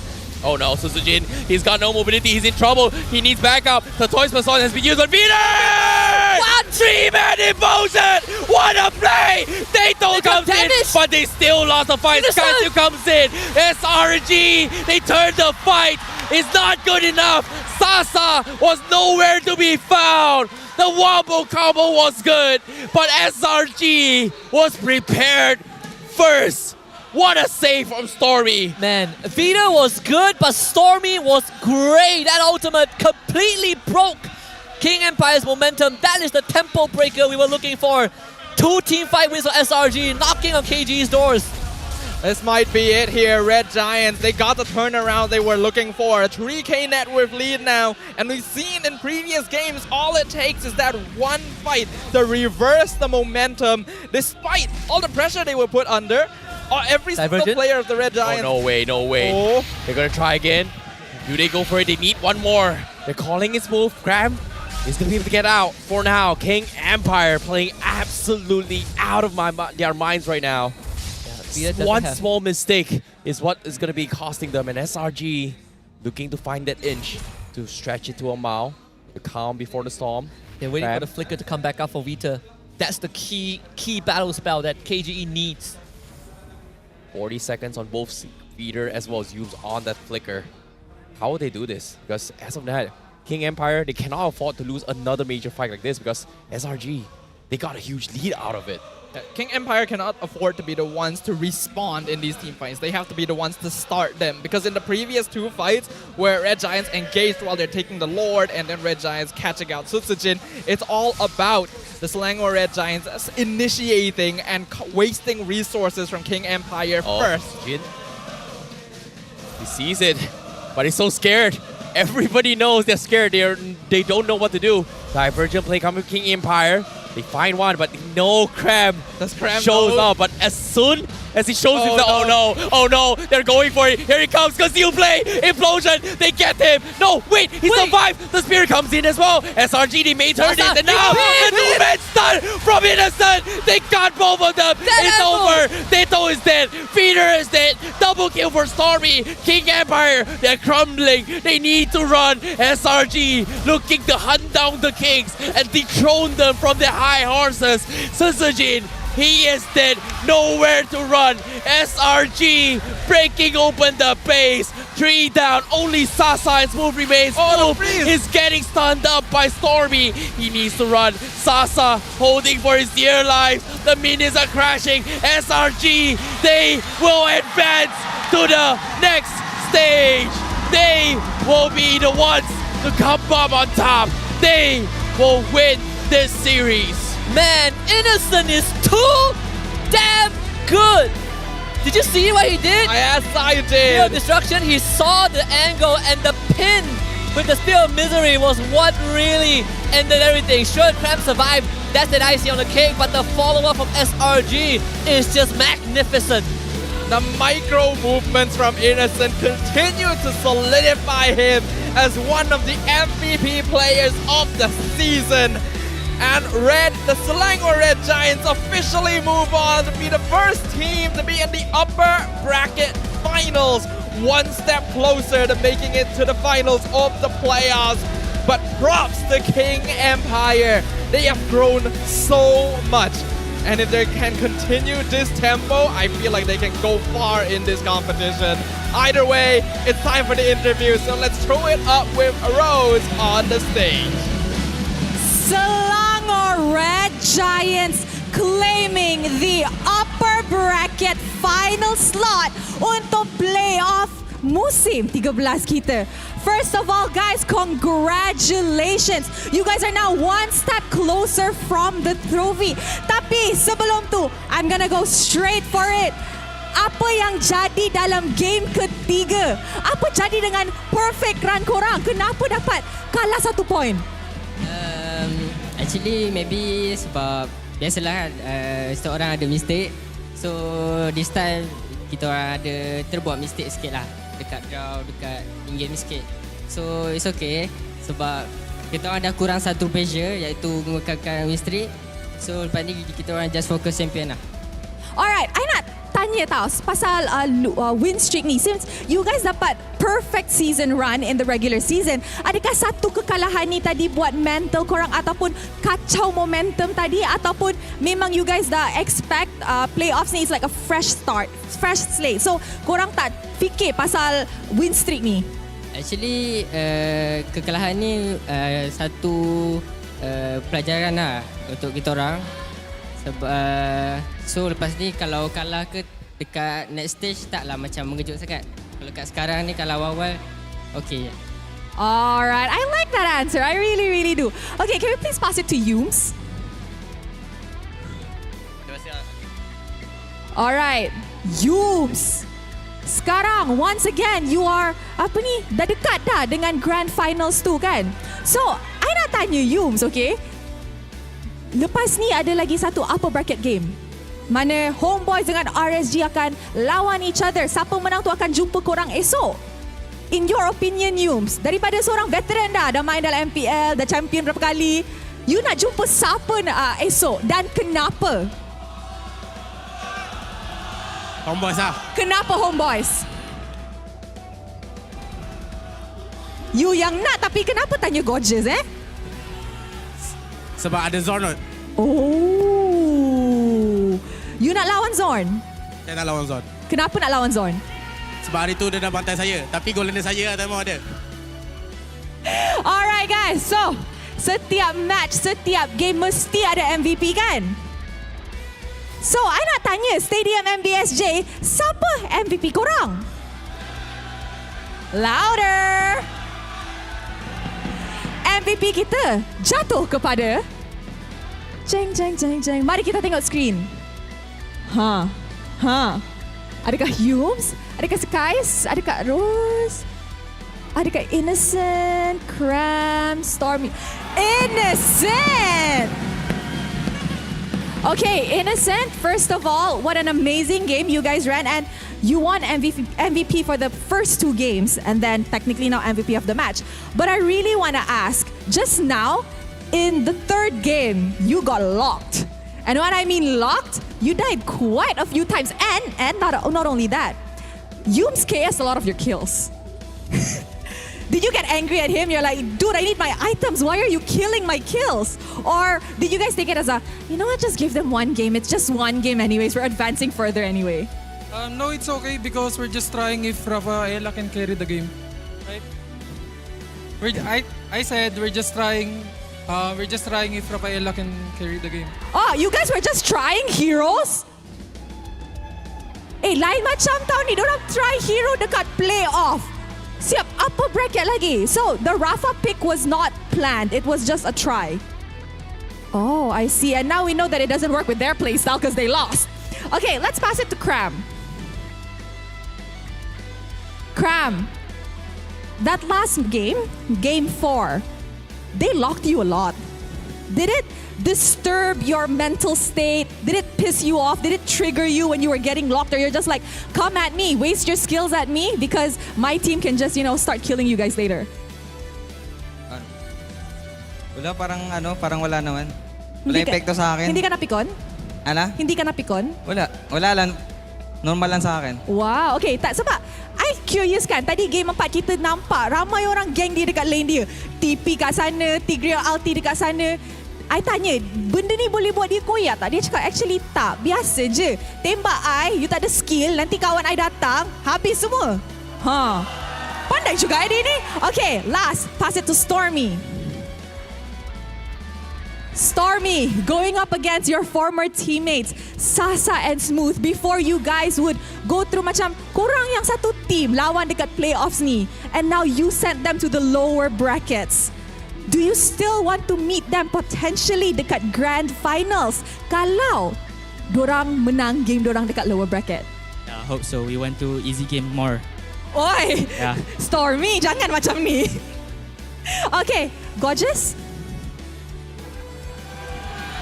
Gorgeous, ada last words tak kepada fans, kepada orang yang datang, kepada nak tengok bila dia ni dah tengok I macam ni kan, I rasa he's up to no good, which is usually the case. So apa tu Gorgeous, kenapa you pakai spec kat sini? Terang sangat ke? Silau ke? Terang sangat. So, what do you want to say to anybody lah, fans ke, KGE ke, your next opponent ke, mana-mana?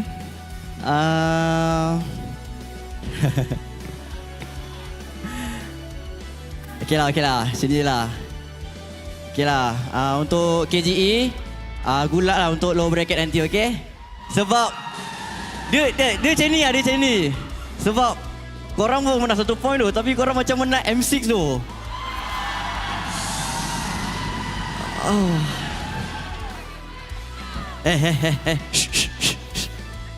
Untuk fans Selangor Red Giants and the Ultras, thank you support. Korang memang terbaik lah.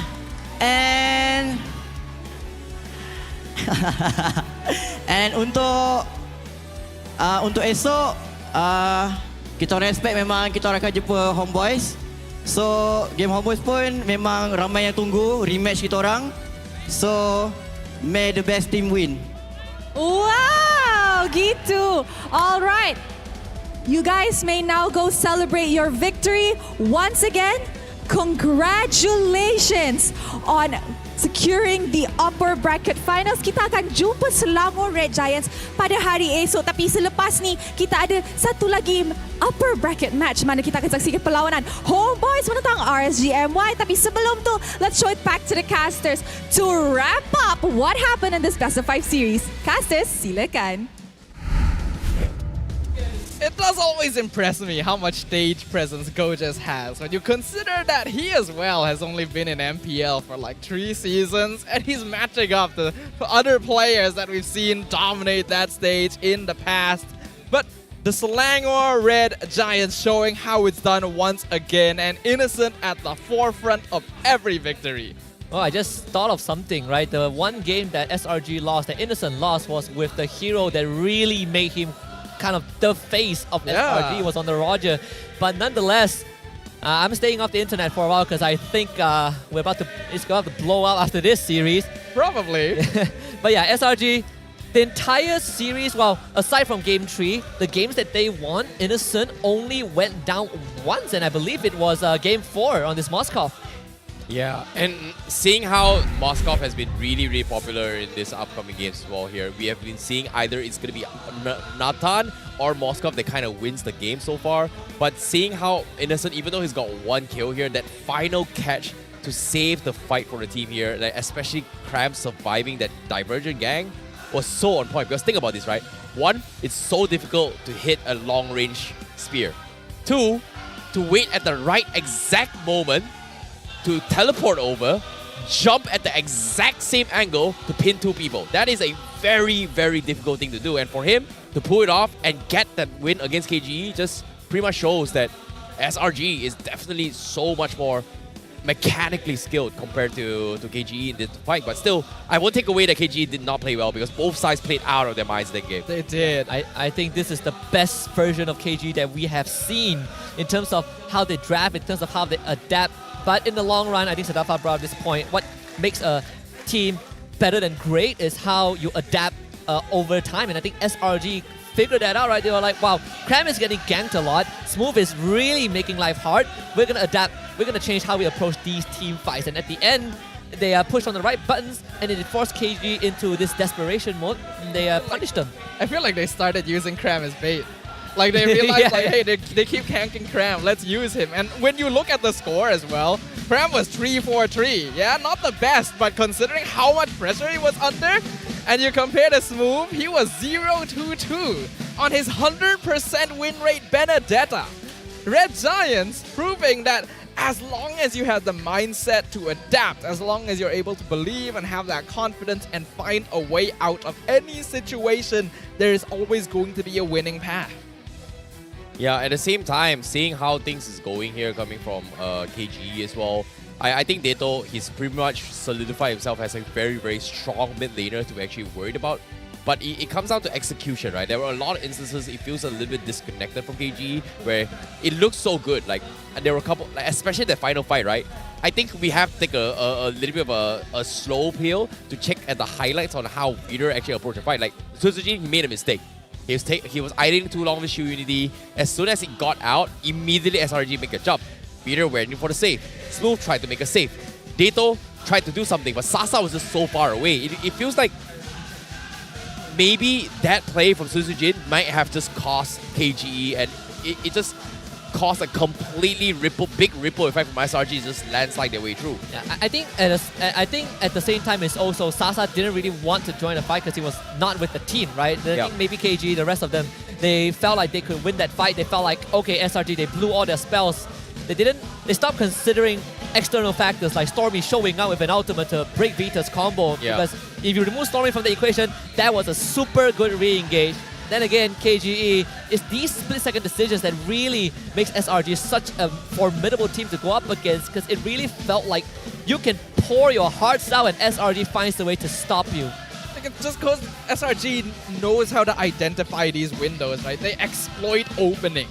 And they will find openings in places where no other team would even see them. Like, you see Cram getting caught out like that. They're on the opposite side of the map. You would think they've engaged. Let's slow things down. Let's control the fight since they've already used some resources. Nope, it's just pedal to the metal. Jump on in. Get the 2-man pin. Get the kills. They figure they have the damage. The moment they understand that they have any sort of lead in a game is when the Red Giants becomes a different beast entirely. And it is terrifying to have to play against. I do appreciate the fact that even when you look back at Game 3 where SRG were so far behind KG, they still were trying to actively find a way to fight at KG or at least put out resistance, right? They're not letting KG take whatever they want. They're not letting KG run over them. In a sense, a lot of teams would have done that and it would be a steamroll, but SRG, they're just looking to fight back at every possible moment. Sure, they didn't win the game, but they sure as heck didn't make it easy for you to win. Yeah, and also when it comes to the total healing as well, I'm surprised that SRG just had the overall better heals. But considering that now, let's talk about the Hall of Fame right now. Suzujin, Sandbag, He tried his best. He took so much damage in multiple instances here. And the only time that he did the best in terms of tanking is that he has to preemptively pop his Toys Baton and tank everything that SRG has to afford. And if he misses that timing, he pretty much drops here. And it's no surprises why he's going to be the sandbag. But the carry, the wingman, and the rich guy, it's got to be none other than Innocent himself. How can you be the wingman when you're also the goal laner? He's stealing everything. But luckily, it's not the sandbag. If he's the sandbag, well, I live for the day that like a player just takes all 4 of these spots.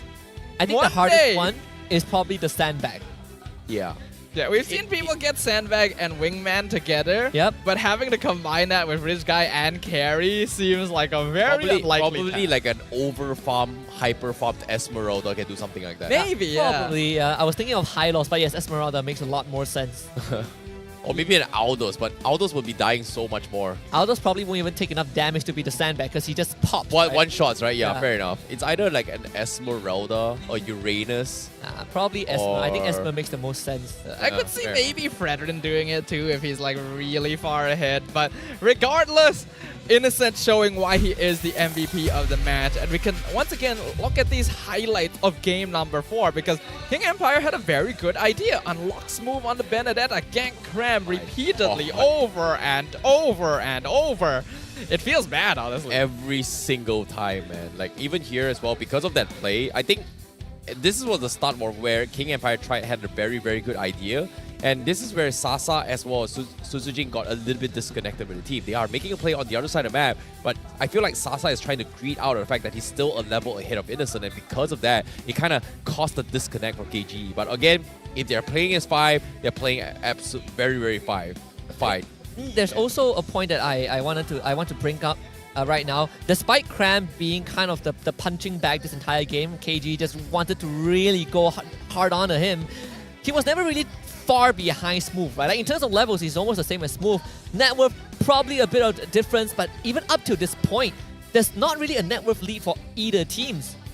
Yeah, if you ask me personally, I feel like Smooth needed to play the map just a little bit more. I feel like King Empire may have forced him to participate in a few too many team fights because yes, his presence is very important to split the fight in half. He does a lot of damage, but because of that, he's not actually getting a lot of farm, right? You can see that the way they play the map, they're spread up trying to look for farm, but then someone gets caught out, and then even after Vita engages, the rest of King Empire is so far away and they're still looking to try and connect on the fight for no reason at all and giving up more and more advantage. Yeah, this was the fight I was talking about as well. Like they made a mistake, but again, the pretty much the winning moment here was this spear coming in, connecting to 4. Instantly, Sasa and Reader got pinned. That was done. It's like there's no way out. Nato tried to turn this fight. Stormy caught him. Game over. Double kill. You can see how the moment Vita runs out of cooldowns, it was already lights out, right? The rest of the team was not even in any position to help them. And even if they were, what can they realistically do, right? They just do not have the resources to deal with SRG in these extended fights. That means SRG is our first upper bracket finalist. And for KG as well, luckily for them, they do still have that second life. They'll be dropping down into the lower bracket where they'll be facing off against the loser of the next match. And the winner of the next match will be moving on into the upper bracket finals as well to face off against SRG for that first grand finals slot. Red Giants already expects it to be the Homebois, but we've been surprised quite a few times this playoff, so I think we gotta really keep our eyes open. I mean, at least for SRG, they have, by the bare minimum, repeated what they achieved last season, right? Guaranteed top 3. And that itself, I think, is already pretty insane because not much teams can have this kind of consistency. And now it's just one step closer, not just to the grand finals and to the MPL trophy, but one step towards Riyadh. Hey, that's baby steps, right? Like sometimes you've KPIs you gotta hit here. SRG pretty much, coming back to regionally where they were. Now just one more step to grand finals, and who knows, maybe a championship, right? And so far, getting number 1 in regular season, SRG is so close. Probably the only team that has maybe can hold the undefeated streak. And if I'm not mistaken, the only time that a team has ever done it was Todak. Yeah, but that was in the playoffs, right? Because they did drop a game in regular season. Either way, I mean, with that behind SRG, they can definitely just focus on the future and focus on playing at the optimal potential. And I think if you guys want to focus on playing at your optimal potential, you need the optimal tools, just like how you can dominate with spectacular gameplay via the ROG Phone 8, the king of performance, your ultimate gaming phone. We want to take the chance to give a big shout out to ROG Phone 8 for being the official gaming phone of MPL MY and for keeping our pros at the top of their game 100% of the time. Well, of course, to see how things has been going on for all the game here, I feel like Smooth, he played out of his mind. He's got so much Smooth skills, but again, without the ROG phone, it's hard to play at that level, man. Like, there will be winners, there will be losers, but again, what's most important is the FPS, man. You gotta have the best FPS, you've got the best screen, no lag, no delays. You gotta get it. Now I'm running out of something. I have a small complaint, right?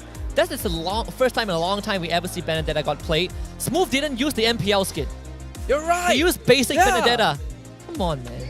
That's such a waste too, considering how often the heroes banned out against him. But, well, we digress. Let's talk about what's going to be coming up next. Now that SRG has solidified their spot in the upper bracket finals, we're going to wait and see whether it is the Homebois or RSG MY who will be joining them. And this is quite a rivalry, right, between these two teams. I believe they actually debuted around the same time. Yeah, and of course, coming up next is going to be something that I think everyone knows what's going to happen here, right? Like, it is going to be the loudest, biggest, most packed crowd in this upcoming match here. It's going to be Homebois going up against RSG, and that's something that I think I'm looking forward to as well. I know you guys are excited, but we have to take a short break now, and right after this break, we'll be back with that match. This is going to be Homebois versus RSG.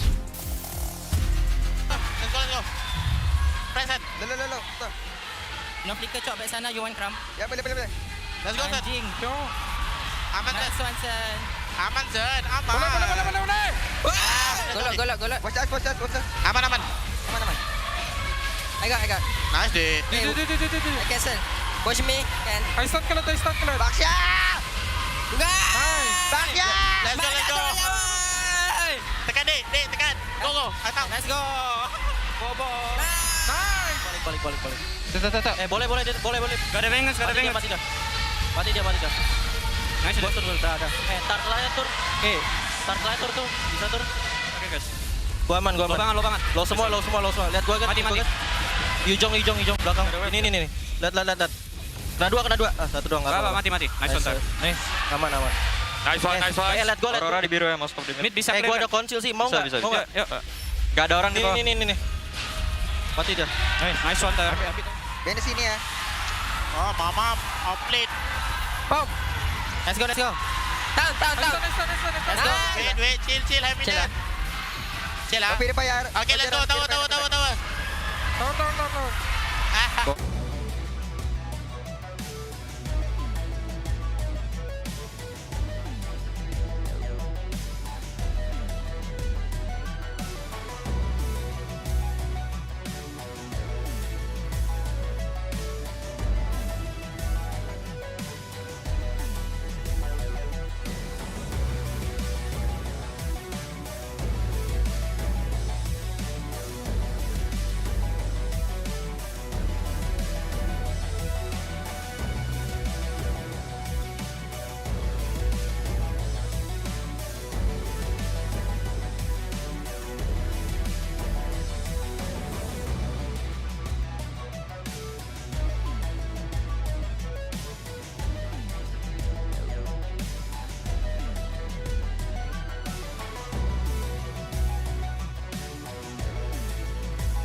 Berminat untuk mengetahui info lanjut mengenai prestasi pemain dan jadi sebahagian daripada MPL Malaysia? Layari laman rasmi MPL Malaysia sekarang.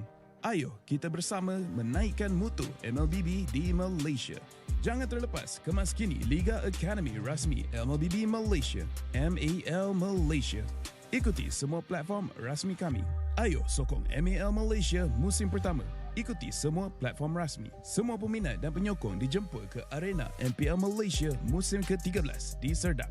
Anda berpeluang berjumpa dengan pemain kegemaran anda, kumpul tanda tangan eksklusif dan sertai kempen Fan of the Season.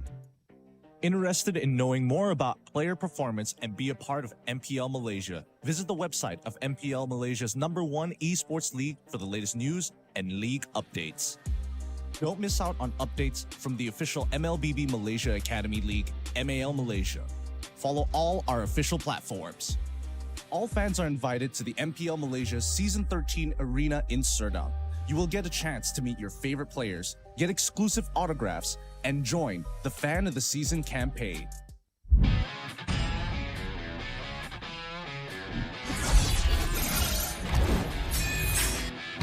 Versus satu Skylar can you do it? Dan Albert di sana ternyata harus hilang. Fight as Long gets instantly shot down by the Blazing Duet, as well as the Electro final blow. This is going to be easy cleanup for Todak as most of the... Apat yun, pero nasipa din siya yung ninakaw na sipa. Buhay pa rin ang 41! Backline already, and they're running for the lines, gunning it. Jerry trying to drag the members of RSG right underneath the turret. It's not enough though. Gray coming all the way in, he cleans it all the way up. Just no way for him to run. Kita kata ada satu warrior weapon di Malaysia membuat pergerakan dari Liga terlalu benar-benar slow. Rafanya sudah tumbang.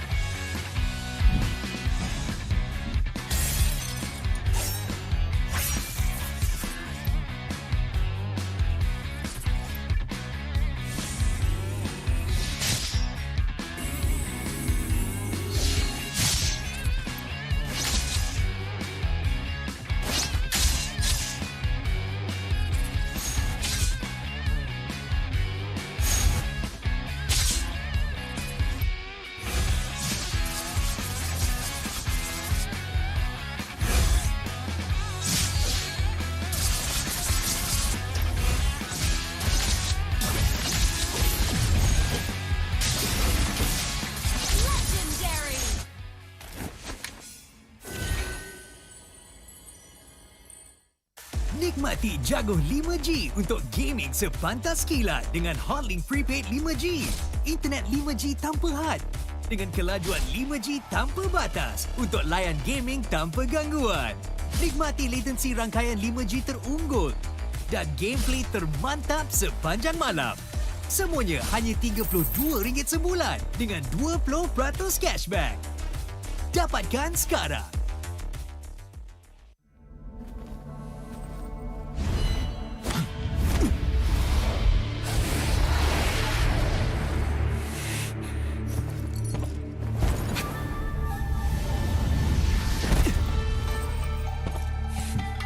Yo, kenapa tergesa-gesa?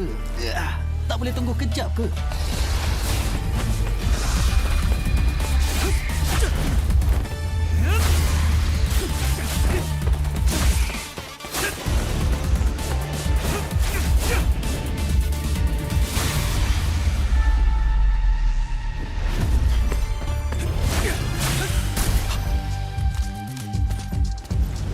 Sama-sama.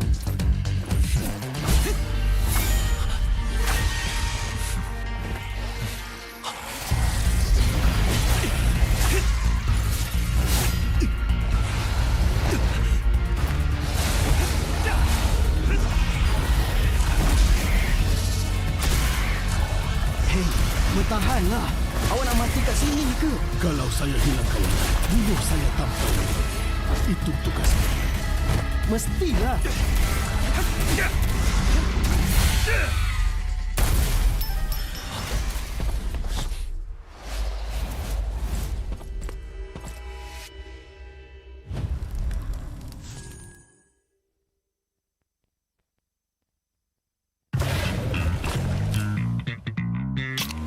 Confirm mantap, confirm lah Nescafe.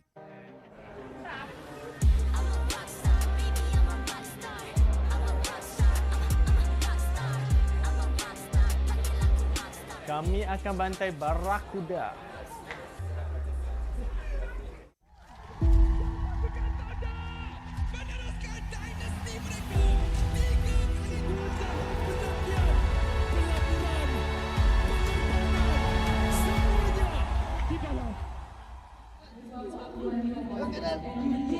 Kau nak main sini, kau tak payah nak ada mentality champion. Lepas sudah lah. Oi, kau terus gila kamu. Dah. Nak cari kit, tak payah tembel.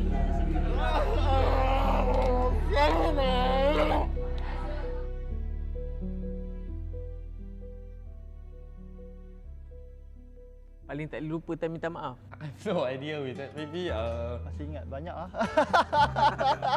Nak cerita buruk ke nak cerita baik Lepas adalah macam conflict sikit. Macam saya bergaduh dengan mak saya nak masuk e-sport. Sampaikan saya kenal rumah. Aku ada terbaca lah orang cakap ni dah rusty teruk lah. Dah boleh pergi kerja kilang lah. tapi ya aku okey je sebenarnya. Yang video aku viral nangis-nangis apa semua itu bukan sebab aku kecewa dengan kecaman orang apa semua, tak ada. Kecaman netizen semua aku tak kisah pun.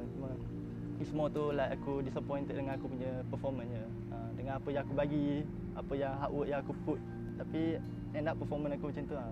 Sebab aku tahu orang-orang yang komen apa semua diorang tak tahu pun apa yang terjadi. Diorang nampak daripada luar, diorang tak tahu apa yang dalam. Macam ibarat kita tengok bola, dia ni passing betul-betul lah. Kita bukan tahu, kita bukan join training pun. Kenapa Harry Maguire main setiap minggu? Kita tak tahu pun dalam training dia macam mana. Pergaduhan yang paling risau, perit dan pedih lah kan. Kita tak ada cakap apa-apa. Cuma waktu tu MPL Season 6 di mana Todak tak ada kalah lagi best of 3. Waktu tu pressure dia sangat besar sebab orang semua mengharapkan kita menang daripada regular season sampai habis. And waktu tu masing-masing pelik gameplay dia. Pelik gila kan. Macam timing tak kena. Pakai hero pun pelik-pelik kan. Dengan pressure apa semua pun bengang. Mental, ketuk meja, kata kita main apa benda ni kan. Waktu tu dah nak play off dah. Tak silap pun lagi 2 hari dah nak play off season 6. Kalau korang main macam ni, better aku pergi main dengan parti-parti Indo joki apa semua kan. Lagi bagus daripada aku main dengan korang kan. Biasalah kan, kita bekerja as a team, as a kumpulan kan. So kalau tak gaduh tu bukan team lah maksudnya kan. So bila habis tu dah macam biasa je lah. Basically kita orang gaduh macam tu je. Dia tak ada lebih-lebih sebab try to be professional lah. Try to not take it personal sebab in the end of the day kita nak kena bermain dengan orang tu juga kan. The M3 lah for me seriously is so hard for me. The M3. Until now I still cannot forget about it. Just like we scream, we stick. I think for the 2 days already, almost 12 game like that. And then I score to Zaim. I score to everyone, and then we almost want to fight like that. But after that, I still think I'm correct like that. But I didn't say sorry to Zaim and semua that I feel so bad. Until now, I cannot forget. I think this one moment also. Have you ever made someone cry?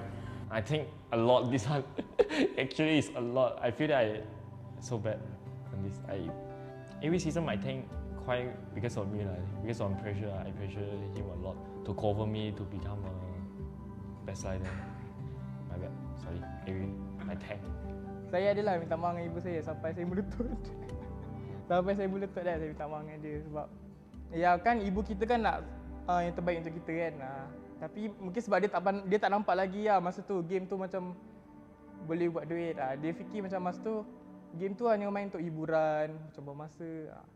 Tapi bila saya start yang ni yang sebelum ni saya start tier 2 tu saya dah start macam menang tournament. Dan tu dengan RTZ kan. Saya menang tournament dapat duit. Dan tu baru dia dah macam dia dah start support so slow lah dia start support. Kira dia macam penyemangat saya lah untuk teruskan dalam e-sport lah. Untuk yang memaafkan orang yang dengki dengan AJ. Dengki tu maksudnya dia sampai buat sesuatu, sampai menutup perut nasi AJ sendiri. Tapi AJ tetap memaafkan orang tu. Itu yang paling besar. Bagi saya banyaklah salah dengan AJ sebab Masa kat RSG, saya 10, saya banyak marah dia dan buat dia nangis lah sebab saya tak suka sikap dia. Dan sebab saya terasalah sampai sekarang benda yang saya buat tu salah, tapi saya mungkin ego tak minta maaf dan sekarang baru saya rasalah saya sebagai senior saya tak sepatutnya buat macam tu lah kat dia masa kat RSG. Dan saya terharu sebab masa tak ada orang ingat saya, ambil saya, dia yang cari saya dan try saya untuk ke tim hak. Yalah, saya banyak buat salah kat dia tapi dia masih ingat saya dan saya nak berterima kasih lah dekat Iris sebab bagi saya peluang lagi untuk ke pro scene ni. Actually, after the game, I will apologize to them. Just like, because I thinking just like I want to win only. Because for my positive, everything is I want to win. I want to improve myself. I want to improve the tank. But I never care about the people feeling anything like that. So, 我可能不太善于怎样去道歉，但是我会用我的行动证明我的道歉方式是对的。 Aku tak rasa semua orang boleh macam aku untuk minta maaf sebab bagi aku kalau kita minta maaf ni kita dah lepas satu tanggungjawab. Aku dah rasa satu kepuasan. Macam even benda tu bukan salah aku, especially salah aku akan minta maaf. Sebab aku tahu kebanyakan manusia ni dia tak nak minta maaf. So aku minta maaf. Sebab benda tu simple lah, dua perkataan lah, minta maaf, tapi tak semua orang boleh buat.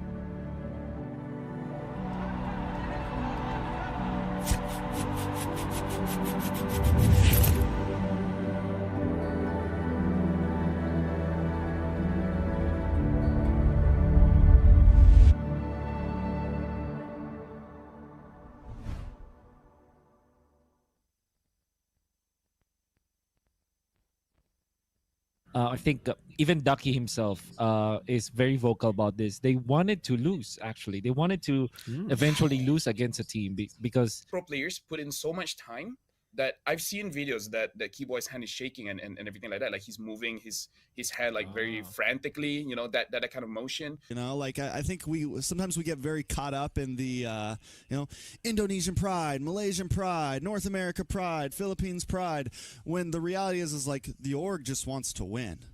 You know, that's like the org. It's more of like Team Hawk pride, RSG pride. You know, that's where the management is coming from. It's like I think last year we saw the rise of just MLBB globally. Oh yeah. We saw the downfall of NA.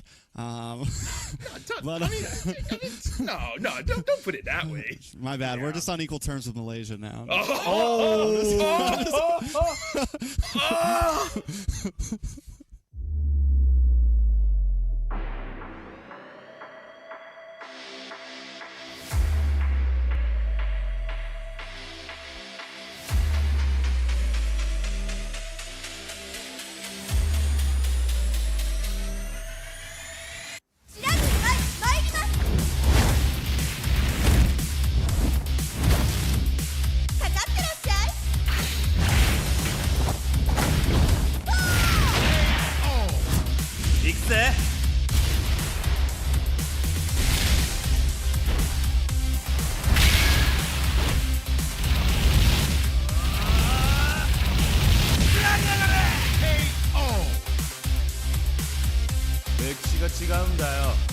Hey, come on.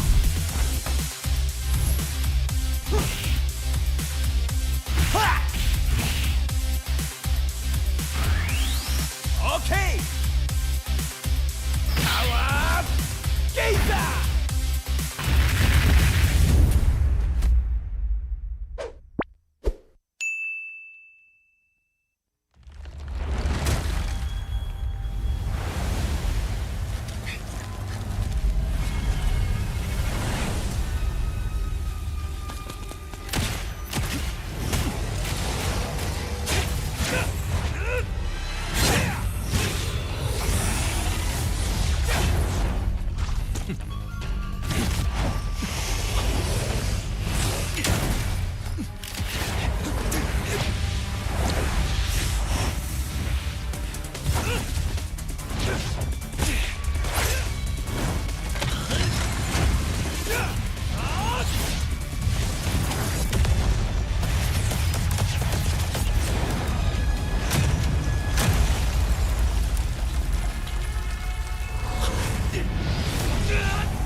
untuk tamatkan semua ni. Jangan.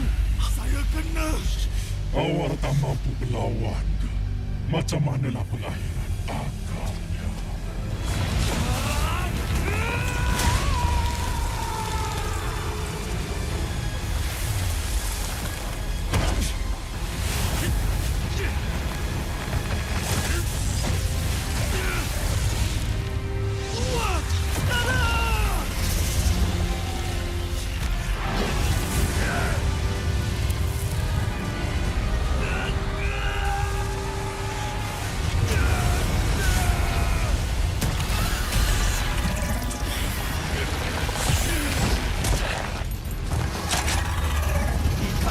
Sumpahan berserah.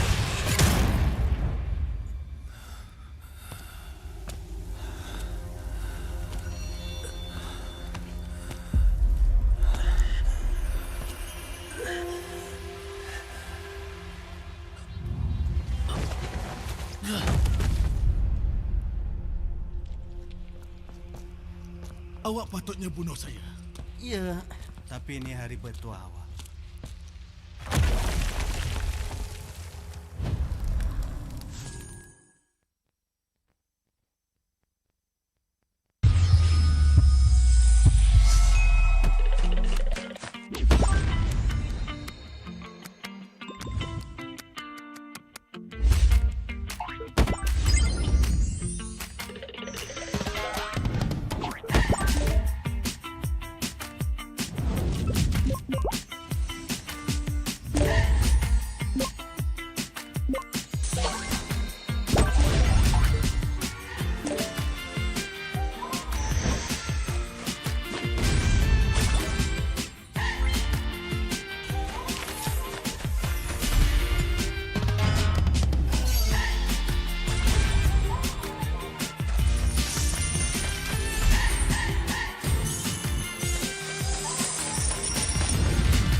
This will sting. You have my word.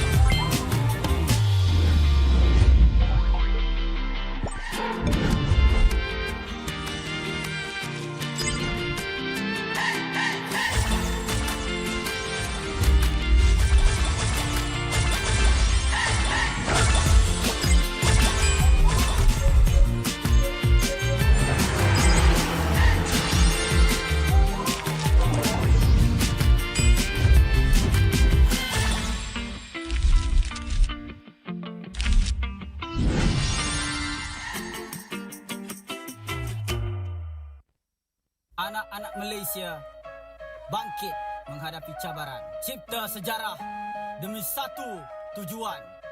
Pertahankan tanah air kita demi kemuncak M6.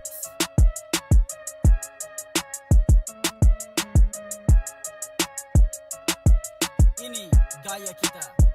Ini rumah kita. Satu tujuan, kemuncaknya di M6.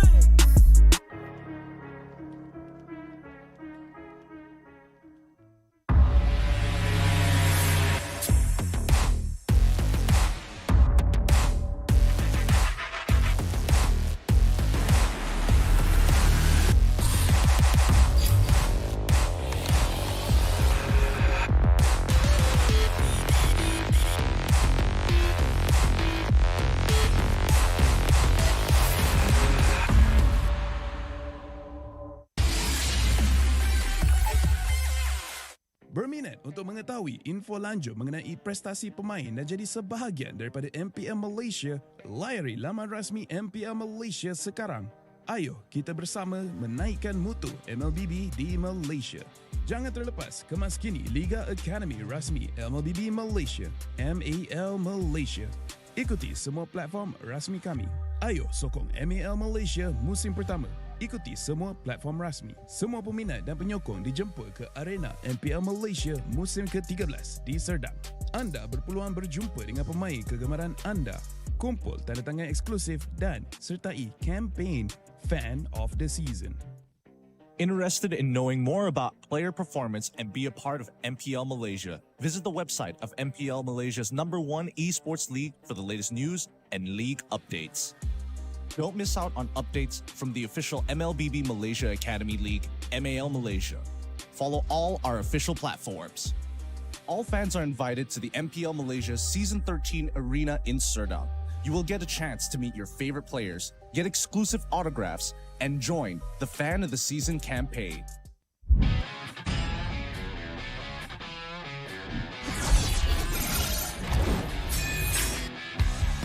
Satu Skylar can you do it? Dan Albert di sana ternyata harus hilang. Avalanche fight as Long gets instantly shot down by the Blazing Duet, as well as the Electro final blow. This is going to be easy cleanup for Todak as most of the... Apat yun, meron na si Patincha, yung ninakaw na si buhay pa rin ang 4v1! Backline already, and they're running for the lives, gunning it. David trying to drag the members of RSG right underneath the turret. It's not enough though. Gray coming all the way in, he cleans it all the way up. Just nowhere for him to run. Just... Kita kata ada satu buah reward di Malaysia membuat pergerakan dari Liga terlalu benar-benar slow. Rafanya sudah tumbang.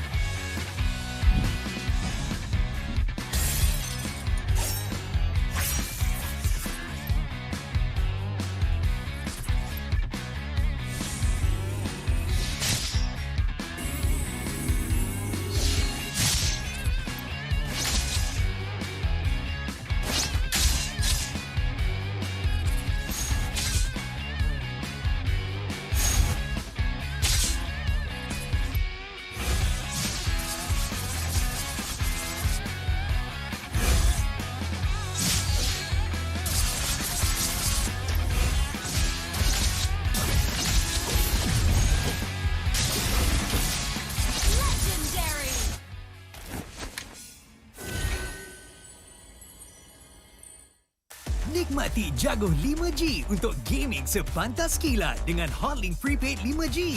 Internet 5G tanpa had dengan kelajuan 5G tanpa batas untuk layan gaming tanpa gangguan. Nikmati latensi rangkaian 5G terunggul dan gameplay termantap sepanjang malam. Semuanya hanya RM32 sebulan dengan 20% cashback. Dapatkan sekarang.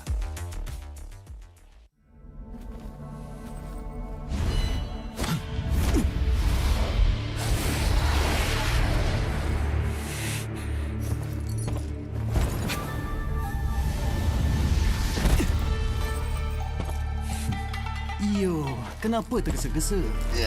Tak boleh tunggu kejap ke?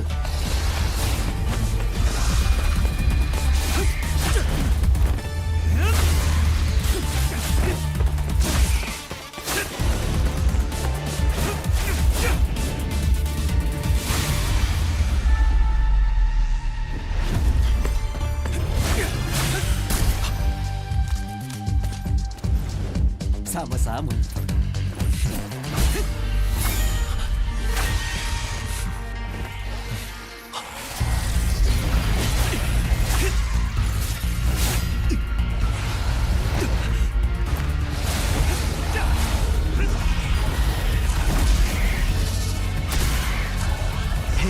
Bertahanlah. Awak nak mati kat sini ke? Kalau saya hilang kawan, bunuh saya tanpa reward. Itu tugasnya. Mestilah.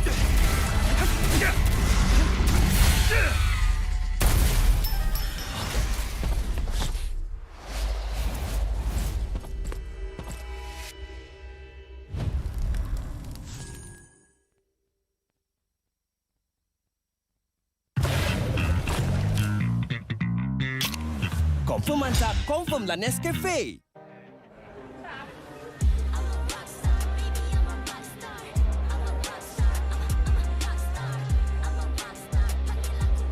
Kami akan bantai Barakuda.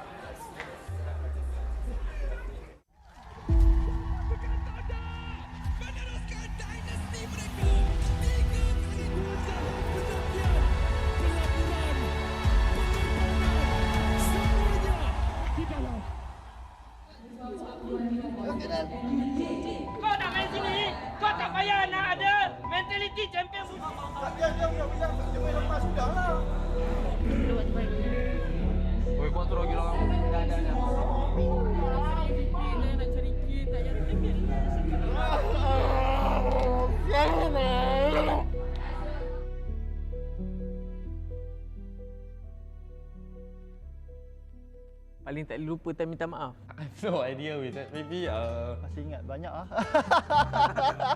Nak cerita buruk ke nak cerita baik Lepas adalah macam konflik sikit, macam saya bergaduh dengan mak saya kan, nak masuk e-sport. Sampaikan saya kenal rumah. Aku ada terbaca lah orang cakap, ni dah rasti teruk lah, dah boleh pergi kerja kilang lah.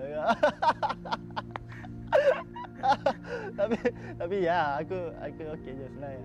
Yang video aku viral nangis-nangis apa semua tu, itu bukan sebab aku kecewa dengan kecaman orang apa semua, tak ada. Kecaman netizen semua aku tak kisah pun. Semua tu like aku disappointed dengan aku punya performance je. Dengan apa yang aku bagi, apa yang hard work yang aku put. Tapi end up performance aku macam tu lah. Sebab aku tahu orang-orang yang komen apa semua, diorang tak tahu pun apa yang terjadi. Diorang nampak daripada luar, diorang tak tahu apa yang dalam. Macam ibarat kita tengok bola, dia ni passing tu betul lah. Kita bukan tahu, kita bukan join training pun. Kenapa Harry Maguire main setiap minggu? Kita tak tahu pun dalam training dia macam mana. Pergaduhan yang paling risau, perit dan pedih lah kan. Kita tak ada cakap apa-apa, cuma waktu tu MPL Season 6 di mana Todak tak ada kalah lagi best of 3. Waktu tu pressure dia sangat besar sebab orang semua mengharapkan kita menang daripada regular season sampai habis. And waktu tu masing-masing pelik gameplay dia. Pelik gila kan. Macam timing tak kena. Pakai hero pun pelik-pelik. And dengan pressure apa semua pun bengang. Mental, ketuk meja, kata kita main apa benda ni kan. Waktu tu nak play off dah. Tak silap pun lagi 2 hari dah nak play off season 6. Kalau korang main macam ni, better aku pergi main dengan parti-parti Indo joki apa semua kan. Lagi bagus daripada aku main dengan korang kan. Biasalah kan, kita bekerja as a team, as a kumpulan kan. So kalau tak gaduh tu bukan team lah maksudnya kan. So bila habis tu dah macam biasa je lah. Basically kita orang gaduh macam tu je. Dia tak ada lebih-lebih sebab try to be professional lah. Try to not take it personal sebab in the end of the day kita nak kena bermain dengan orang tu juga kan. The M3 lah for me seriously is so hard for me. The M3. Until now I still cannot forget about it. Just like we scream, we rustic. I think for the 2 days already, almost 12 game like that. And then I score to Zaim, I score to everyone, and then we almost want to fight like that. But after that, I still think I'm correct like that, but I didn't say sorry to Zaim and semua like that. I feel so bad. Until now, like that. I cannot forget. I think this one moment also. Maybe it will make someone cry. I think a lot this one. Actually, it's a lot. I feel that I so bad on this. Every season I think quite because of me, because of pressure. I pressure him a lot to cover me to become a best rider. My bad. Sorry. I tank. Saya adalah minta maaf dengan ibu saya sampai saya melutut. Sampai saya melutut dah saya minta maaf dengan dia sebab ya kan ibu kita kan nak yang terbaik untuk kita kan. Tapi mungkin sebab dia tak nampak lagi lah masa tu game tu macam boleh buat duit. Dia fikir macam masa tu game tu hanya main untuk hiburan, macam bermasa. Tapi bila saya start yang ni yang sebelum ni saya start tier 2 tu, saya dah start macam menang tournament. Dan tu dengan RTZ kan. Saya menang tournament dapat duit. Dan tu baru dia dah macam dia dah start support so slow lah. Dia start support. Kira dia macam penyemangat saya lah untuk teruskan dalam e-sport lah. Untuk yang memaafkan AJ, memaafkan orang yang dengki dengan AJ. Dengki tu maksudnya dia sampai buat sesuatu, sampai menutup perut nasi AJ sendiri. Tapi AJ tetap memaafkan orang tu. Itu yang paling besar. Bagi saya banyaklah salah dengan AJ sebab masa kat RSG saya 10, saya banyak marah dia buat dia nangis lah sebab saya tak suka sikap dia. Dan sebab saya terasalah sampai sekarang benda yang saya buat tu salah, tapi saya mungkin ego tak minta maaf dan sekarang baru saya rasalah saya sebagai senior saya tak sepatutnya buat macam tu lah kat dia masa kat RJ. Dan saya terharu sebab masa tak ada orang ingat saya, ambil saya, dia yang cari saya dan try saya untuk ke tim hak. yalah, saya banyak buat salah kat dia tapi dia masih ingat saya. Dan saya nak berterima kasih lah dekat Iris sebab bagi saya peluang lagi untuk ke pro scene ni. Actually, after the game, I will apologize to them. Just like, because I thinking just like I want to win only. Because for my positive, everything is I want to win. I want to improve myself. I want to improve the tank. But I never care about the people feeling anything like that. So, 我可能不太善于怎样去道歉，但是我会用我的行动证明我的道歉方式是对的。 Aku tak rasa semua orang boleh macam aku untuk minta maaf sebab bagi aku kalau kita minta maaf ni kita dah lepas satu tanggungjawab. Aku dah rasa satu kepuasan. Macam even benda tu bukan salah aku, especially salah aku akan minta maaf. Sebab aku tahu kebanyakan manusia ni dia tak nak minta maaf. So aku minta maaf. Sebab benda tu simple lah, dua perkataan lah, minta maaf, tapi tak semua orang boleh buat.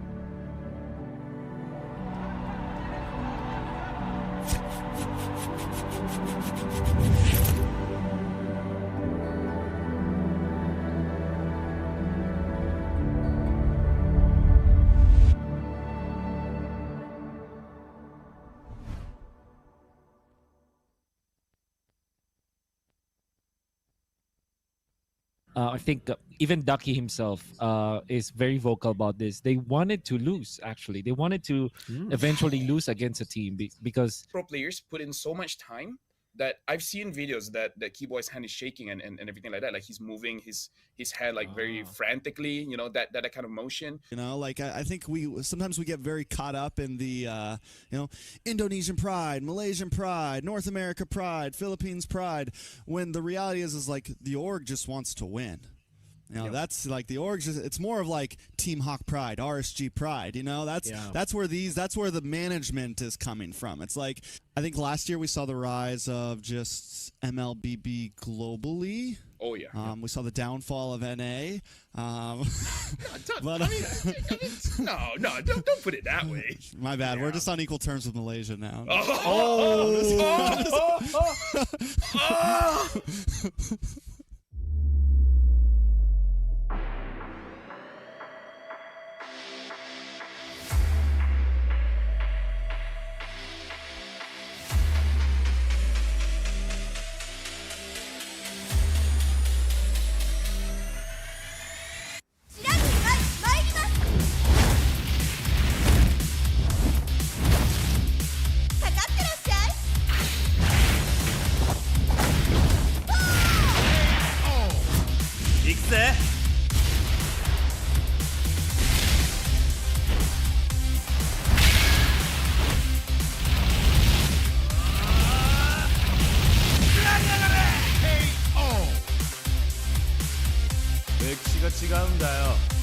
Hey, come on.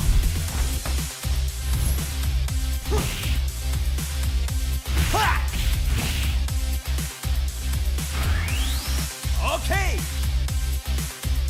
Power Gator.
Masa untuk tamatkan semua ni. Jangan.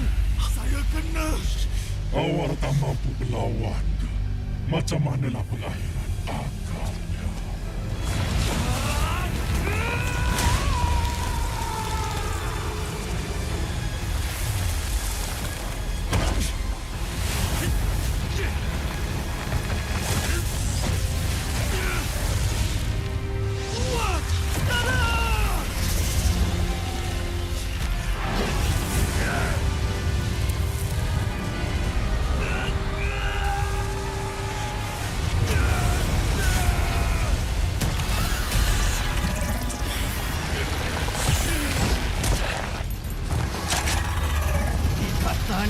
Fahan! Berserang!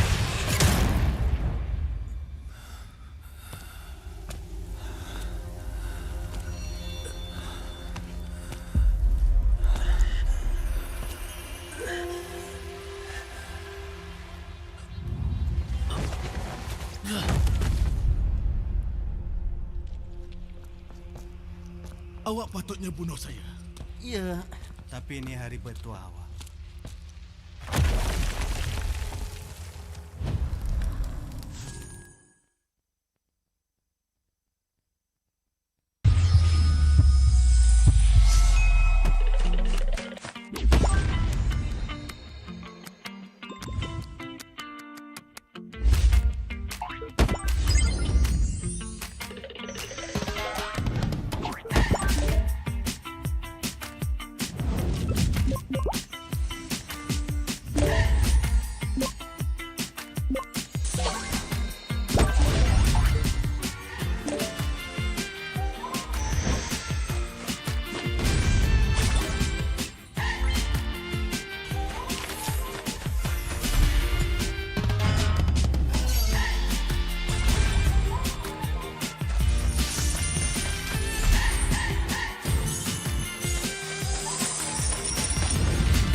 This will sting. You have my word.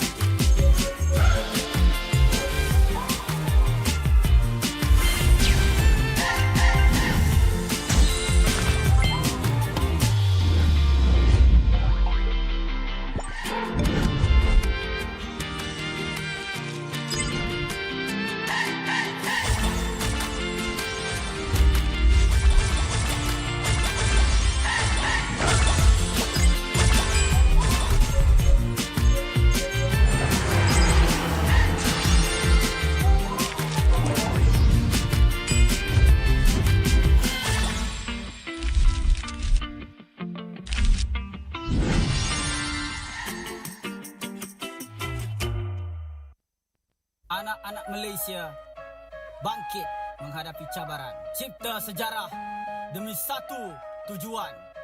Pertahankan tanah air kita demi kemuncak M6.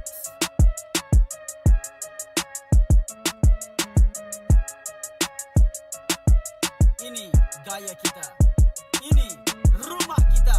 Satu tujuan, kemuncaknya di M6.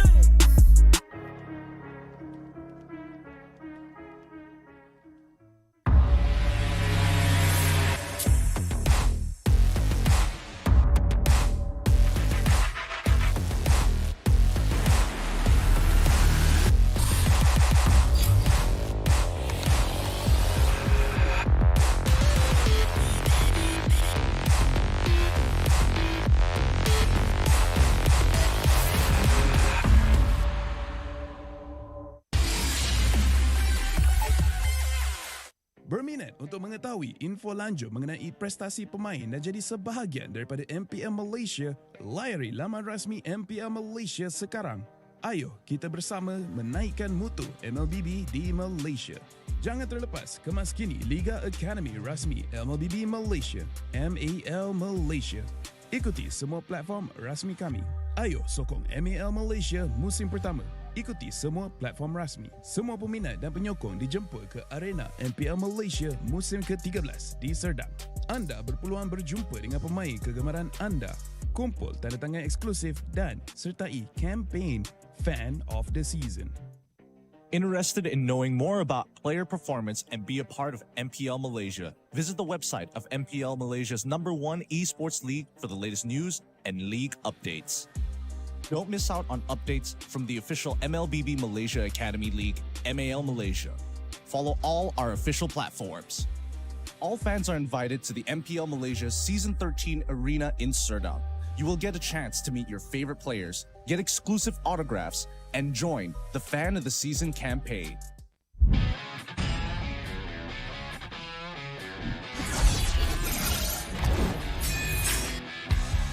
satu sekali lagi Gadget Duit dan Alpar di sana. Ternyata harus hilang. Ledge fight as Lom gets instantly shot down by the Blazing Duet, as well as the Electo final blow. This is going to be easy cleanup for Todak as most of the... Apat yun, meron na si Patincha, yung ninakaw na si buhay pa rin ang 41! Backline already, and they're running for the lives, gunning it. David trying to drag the members of RSG right underneath the turret. It's not enough though. Gray coming all the way in, he cleans it all the way up. Just nowhere for him to run. Kita akan ada satu buah reward di Malaysia membuat pergerakan dari Liga Selangor benar-benar slow. Rafanya sudah tumbang.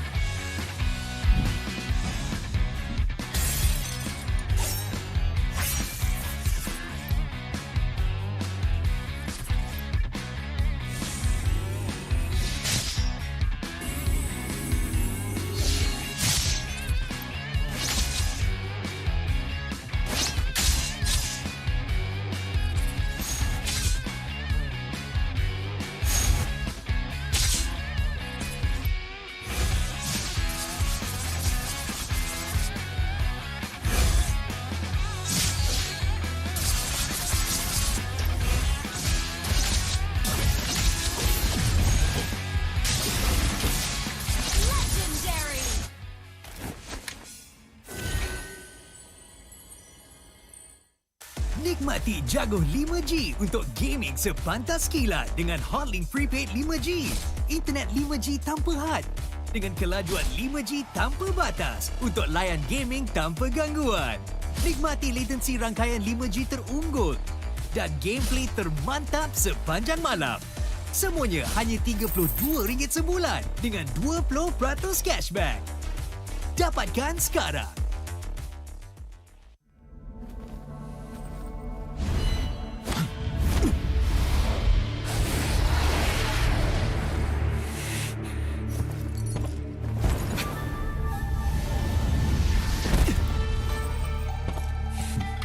Yo, kenapa tergesa-gesa? Tak boleh tunggu kejap ke?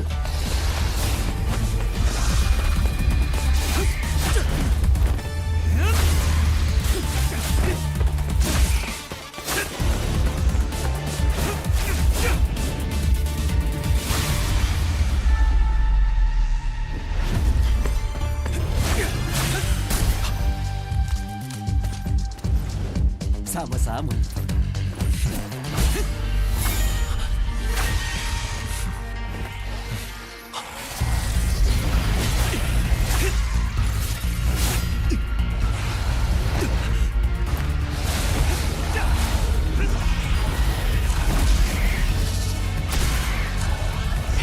Bertahanlah. Awak nak mati kat sini ke? Kalau saya hilang kawan, bunuh saya tanpa limit. Itu tugas saya. Mestilah.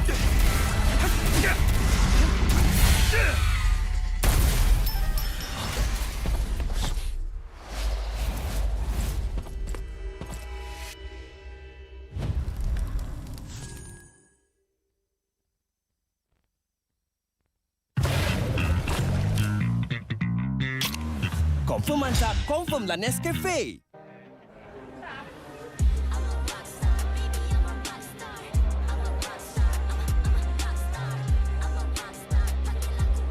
Kami akan bantai Barakuda.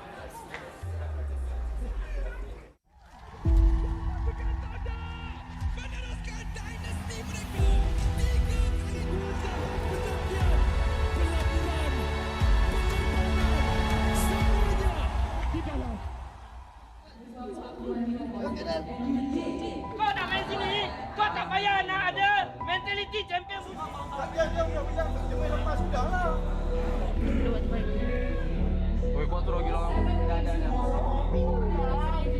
Nak cari kit, tak payah tiket.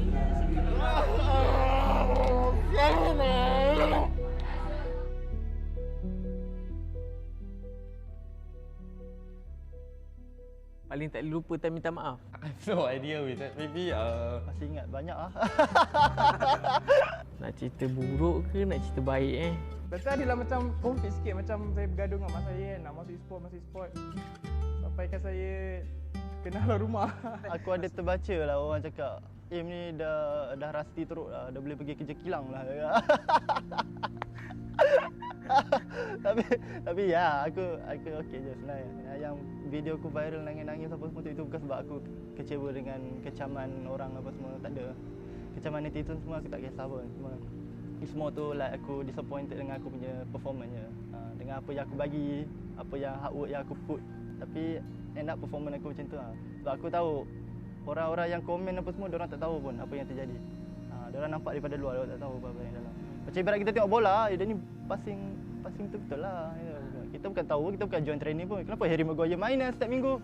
Kita tak tahu pun dalam training dia macam mana. Pergaduhan yang paling risau, perit dan pedih lah kan. Kita tak ada cakap apa-apa, cuma waktu tu MPL Season 6 di mana Todak tak ada kalah lagi best of 3. Waktu tu pressure dia sangat besar sebab orang semua mengharapkan kita menang daripada regular season sampai habis. And waktu tu masing-masing pelik gameplay dia. Pelik gila kan. Macam timing tak kena. Pakai hero pun pelik-pelik. And dengan pressure apa semua pun bengang. Mental, ketuk meja, kata kita main apa benda ni kan. Waktu tu nak play off dah. Tak silap pun lagi 2 hari dah nak play off season 6. Kalau korang main macam ni, better aku pergi main dengan parti-parti Indo joki apa semua kan. Lagi bagus daripada aku main dengan korang kan. Biasalah kan, kita bekerja as a team, as a kumpulan kan. So kalau tak gaduh tu bukan team lah maksudnya kan. So bila habis tu dah macam biasa je lah. Basically kita orang gaduh macam tu je. Dia tak ada lebih-lebih sebab try to be professional lah. Try to not take it personal sebab in the end of the day kita nak kena bermain dengan orang tu juga kan. The M3 lah for me seriously is so hard for me. The M3. Until now I still cannot forget about it. Just like we scream, we stick. I think for the 2 days already, almost 12 game like that. And then I score to Zaim, I score to everyone, and then we almost want to fight like that. But after that, I still think I'm correct like that. But I didn't say sorry to Zaim and semua that I feel so bad. Until now, I cannot forget. I think this one moment also.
I'm a rock star. Yeah, rock star. Ay, ay, ay. I'm a rock star, baby. I'm a rock star. I'm a rock star. I'm a rock star. I'm a rock star. Panggil aku rock star. Ini kejohanan kita semua orang rock star. Kita rock star, kita buat saja gaya kita. Makin panas apinya sudah membara. Macam mana pun ku menempuh segala. Demi negara ku buat semua bangga. Step into my world, you know I'm always in my zone. You know I got my team, no I'm never alone. Bring out my best, buat yang terbaik. Jadi juara perlahan kita naik. Aku nak push, naik-naik jadi lebih bagus. Jadi hero, ku ada skill. Berapa banyak musuh aku dah kill. Ramai cuba mencapai, cause they envy me. Tiap game aku pasti jadi MVP. I'm a rock star, baby, I'm a rock star. I'm a rock star, I'm a rock star.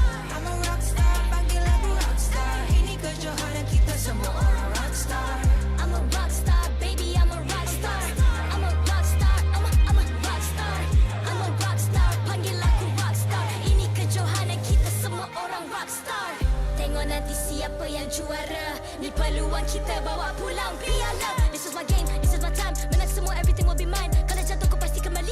Bangun balik ku tegak berdiri. Kuatkanlah tenaga, ganjaran diperoleh. Ni kejohanan kita, Malaysia memang boleh. Rise up to the top, kita buat bersama. Semangat kita kuat di bawah satu bendera.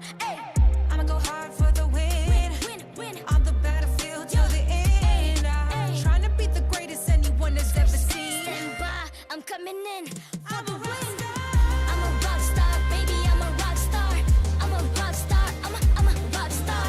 I'm a rock star, panggil aku rock star. Ini kejohanan kita semua orang rock star. I'm a rock star, baby, I'm a rock star. I'm a rock star, I'm a rock star. I'm a rock star, panggil aku rock star. Ini kejohanan kita semua orang rock star.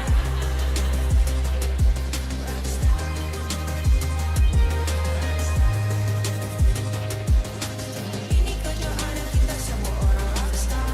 I'm a rock star, baby, I'm a rock star. I'm a rock star, I'm a rock star. I'm a rock star, panggil aku rock star. Ini kejohanan kita semua orang rock star.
I'm a rock star. Yeah, rock star. Ay. I'm a rock star, baby, I'm a rock star. I'm a rock star, I'm a rock star. I'm a rock star, panggil aku rock star. Ini kejohanan kita semua orang rock star. Kita rockstar, kita buat saja gaya kita. Makin panas apinya sudah membara. Macam mana pun ku menempuh segala. Demi negara ku buat semua bangga. Step into my world, you know I'm always in my zone. You know I got my team, no I'm never alone. Bring out my best, buat yang terbaik. Jadi juara perlahan kita naik. Aku nak push, naik-naik jadi lebih bagus. Jadi hero, ku ada skill. Berapa banyak musuh aku dah kill. Ramai cuba mencapai, cause they envy me. Tiap game aku pasti jadi MVP. Easy. I'm a rockstar, baby, I'm a rockstar. I'm a rockstar, I'm a rockstar. I'm a rockstar, panggil aku rockstar. Ini kejohanan kita semua orang rockstar. I'm a rockstar, baby, I'm a rockstar. I'm a rockstar, I'm a rockstar. I'm a rockstar, panggil aku rockstar. Ini kejohanan kita semua orang rockstar. Tengok nanti siapa yang juara. Ni peluang kita bawa pulang piala. This is my game, this is my time. Menang semua, everything will be mine. Kalau jatuh kau pasti kembali. Bangun balik ku tegak berdiri. Kuatkanlah tenaga, ganjaran diperoleh. Ni kejohanan kita, Malaysia memang boleh. Rise up to the top, kita buat bersama. Semangat kita kuat di bawah satu bendera. I'ma go hard for the win. On the battlefield till the end. I'm trying to beat the greatest anyone has ever seen. Stand by, I'm coming in for the win. I'm a rock star, baby, I'm a rock star. I'm a rock star, I'm a rock star. I'm a rock star, panggil aku rock star. Ini kejohanan kita semua orang rock star. I'm a rock star, baby, I'm a rock star. I'm a rock star, I'm a rock star.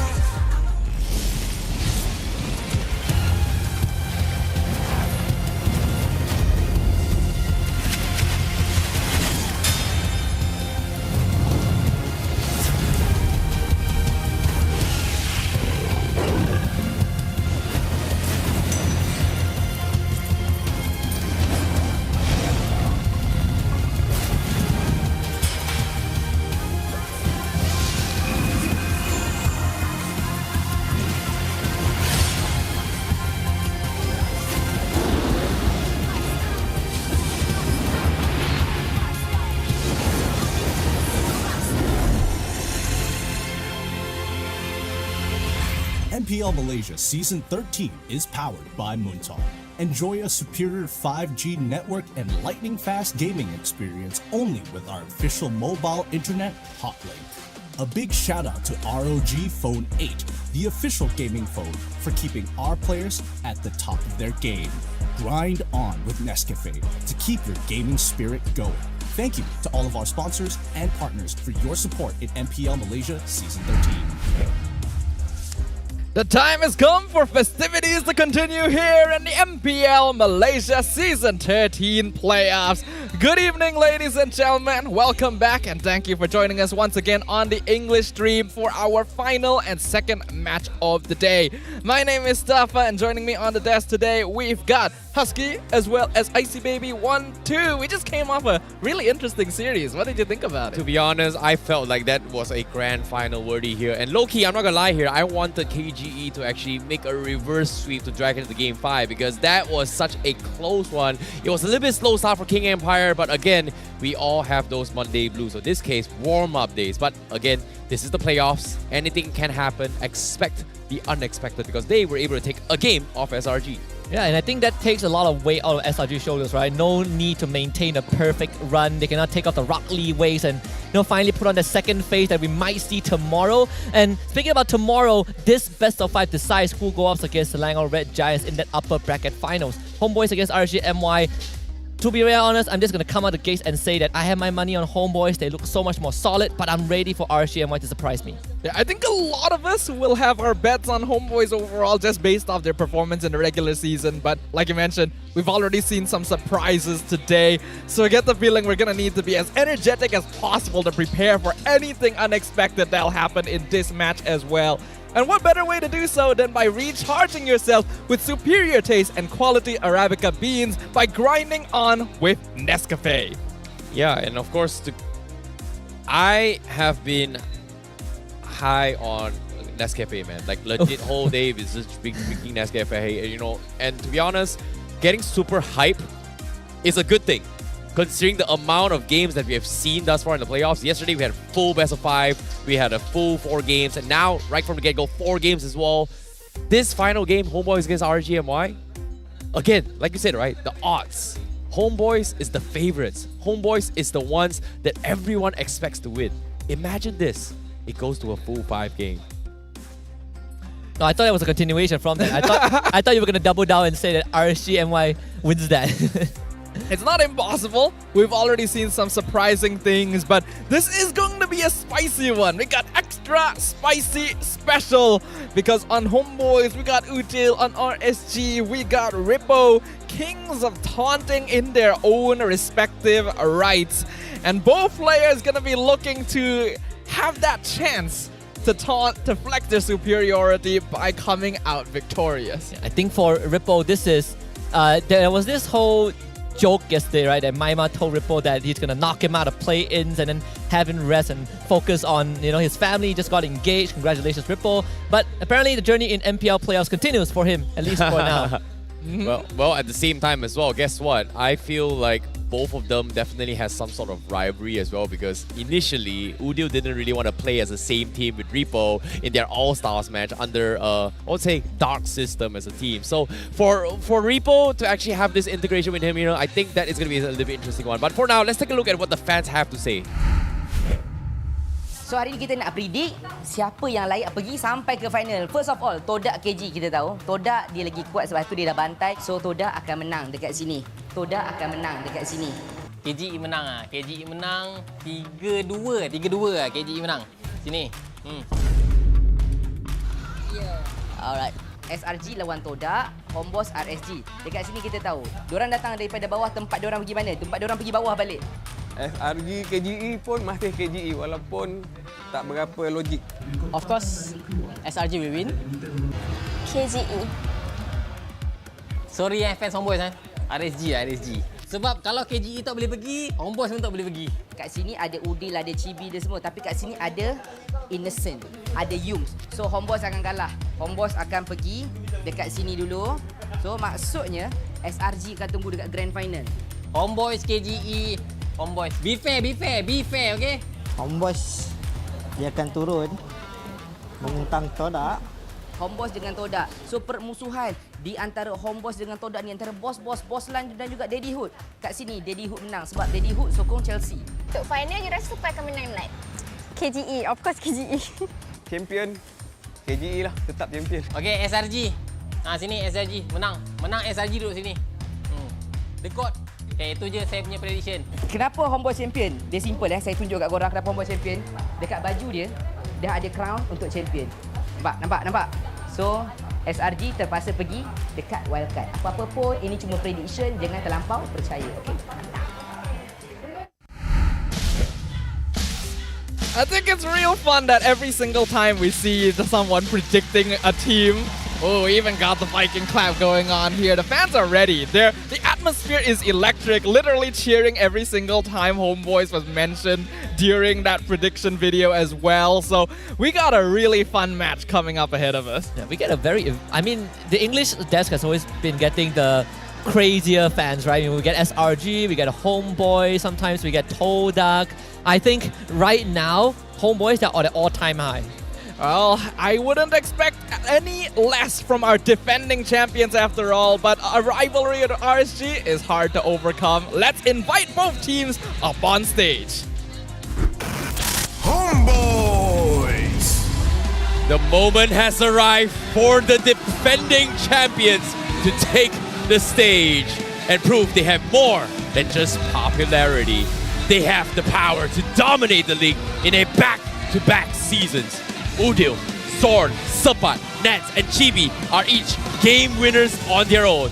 Together, they set the storm their way to Riyadh, presenting the almighty Owls, the crowd favorites, the Homeboys!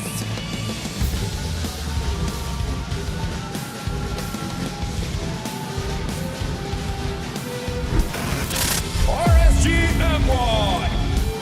With a resounding victory against Team Hak, the MPL MY Season 7 champions are looking sharp with formidable eyes. Though many have doubt they are past their prime, the Malaysian Raiders are determined to defy the odds and push the defending champions down to the lower brackets.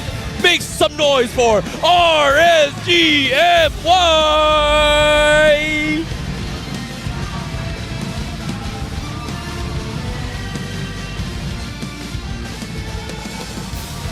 Introducing the coach and analyst for both teams, and head of League Ops Cedric, who will ensure fair play and professional integrity of the match, which coach Pops as well as Nobody from Homeboys and Sora from RSG.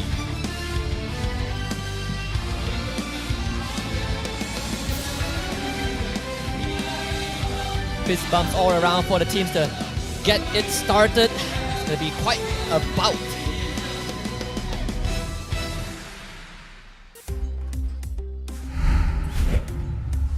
Two former champions in their own right. Homeboys currently looking to defend their title, and RSG looking to regain the glory they gained all the way back in Season 7.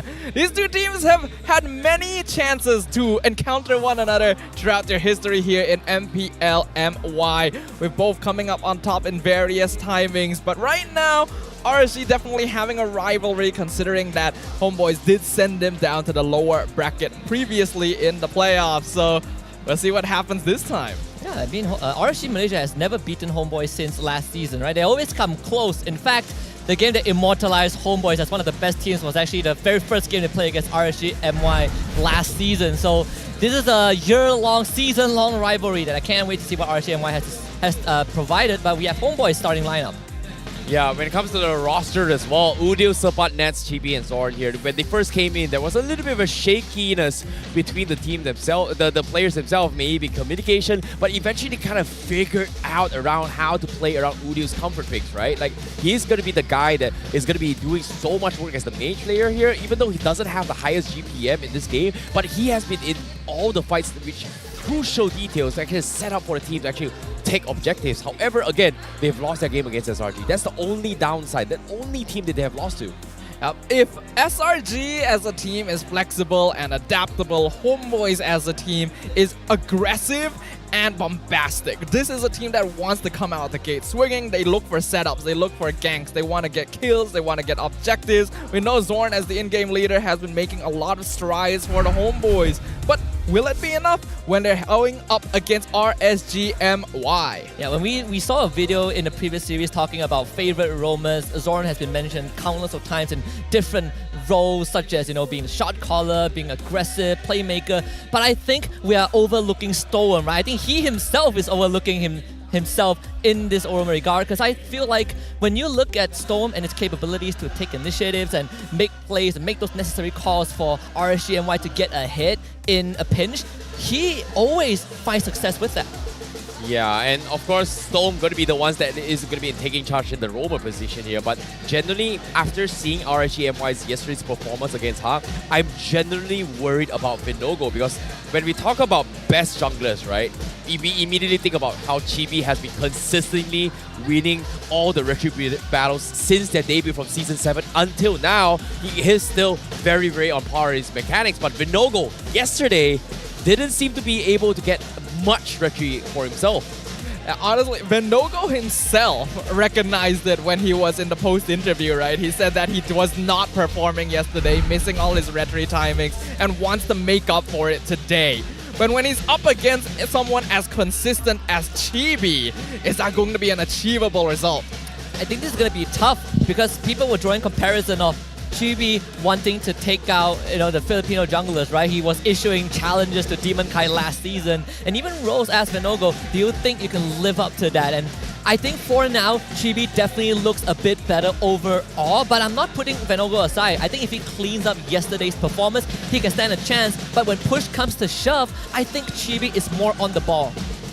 Yeah, and speaking of Chibi's consistency as well here, he was the guy that set the tempo, right? When nobody was playing Nolan, he played the Nolan and got one of the highest ever GPN in all MPR regions for this season. So for him to actually set the standards is a statement here. And my question here is, this was before the hotfix. Will he be able to do it exactly the same here in the playoffs? With the hotfix being introduced to the game, it logically sounds like Assassins would get more of an opportunity, since now it's no longer quite as safe and easy to just invade into the opponent's jungle. But tank junglers still provide that safety, that efficiency that Assassins don't. So we'll see whether Chibi still is able to pull out that pocket pick. For now, we're also gonna real quick go over to the side of the Homebois, ask for a little bit of fan service there, ask for some poses from Sabat. He just read it. He realized, oh wait, okay. Yeah, he thought he was supposed to be the one that holds the card. That's funny.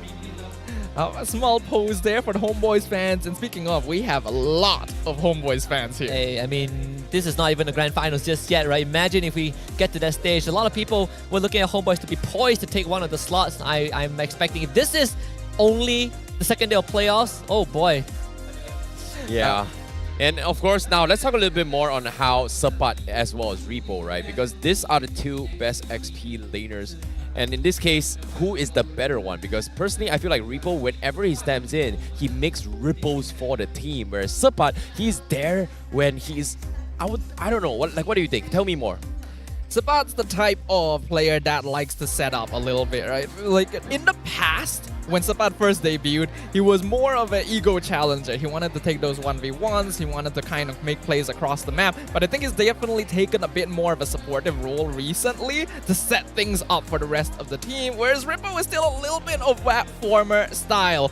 Now, we're gonna ask Rippo to do the same thing. There we go. He's the smooth one. But again, who's better? Answer the question. Who do you think is better? Repo or Sapat? I think they fulfill different niches, but I do think that Sapat is a EXP laner, is a bit more consistent. Either way, let's see what Daddyhood has to say to the Homebois. He says, do your best, trust in your strength and your team, trust everything that the Homebois have, and that they'll do the very best to become a back-to-back champion.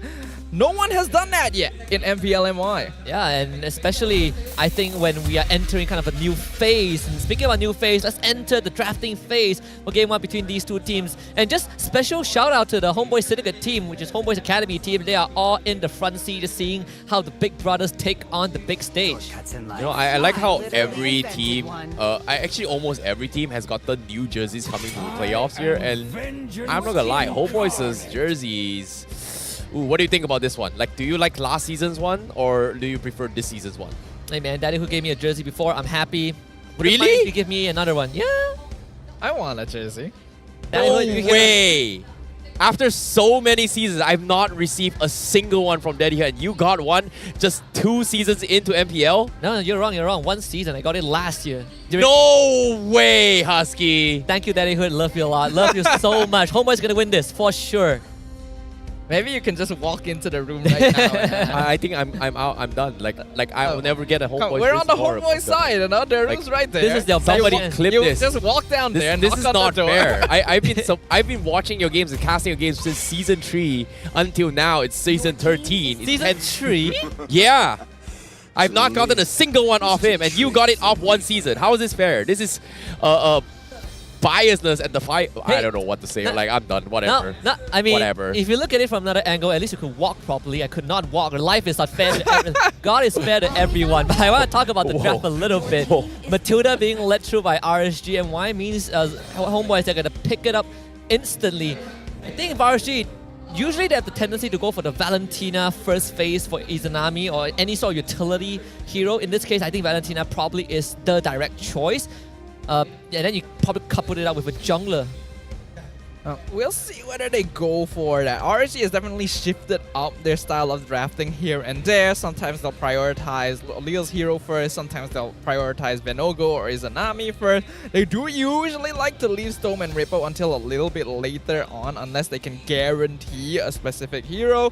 But RSG, now that they're going to be face-to-face with the Matilda, which dominated earlier today in the hands of Yumes, they're going to be going for the Fredrin and the Novaria.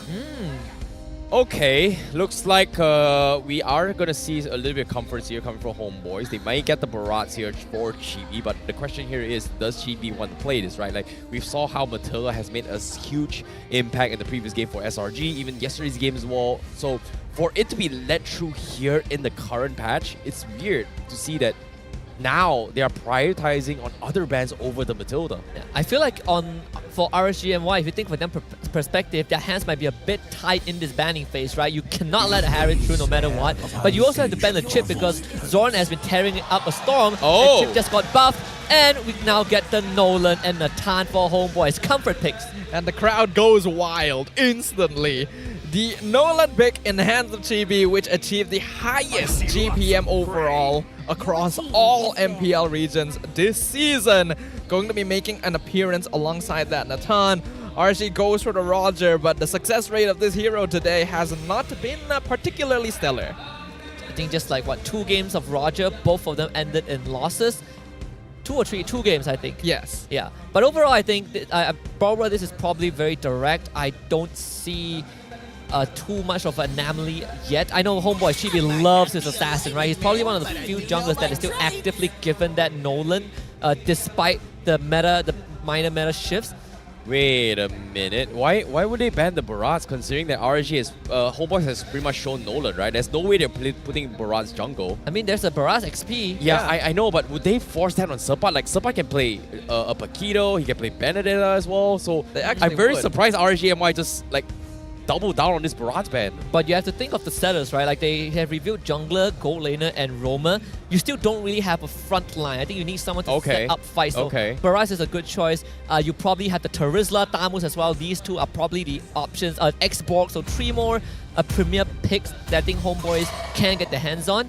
Homeboys himself banned on the Terizla. We see Ripple yesterday, right? This guy went 9-1 on the Terizla. Yeah. We can't forget about the Paquito as well, Sepat's namesake. So there's definitely a good number of EXP laners still available in the pool. I think getting rid of the Barats here does make a lot of sense because you don't want to give an easy way to just remove the Fredrin from objective control here.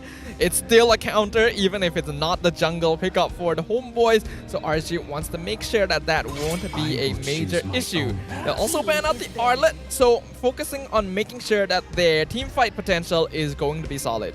Okay, Sepa now has to make a decision. Who is he going to be facing off here? Because I'm pretty sure Repo is in a situation where he will get first priority pick on that XP later. So if Homebois decides to double down on it XP ban, means that he will be in a little bit of tough spots here. So is he going to let the export through? Is he going to pick the Khalid? Is he going to pick the Paquito? Does he double down just banning it off? Because as of now, what's a good XP laner that can deal with Nolan? And I feel like Phoveus is not great. Like people say, oh, Phoveus is great, you can have a lot of dashes, but no, against a Nolan, it does absolutely nothing. So I feel like, oh, they don't show it yet. Okay, they go for the Edith first. I think Nolan is one thing going up against the Nolan, but it's also the Matilda, right? The fact that Matilda exists in Homeboy's draft means that if you don't have something with a hard lockdown like a Terizla, there's really not much XP laners that can reliably keep you in place.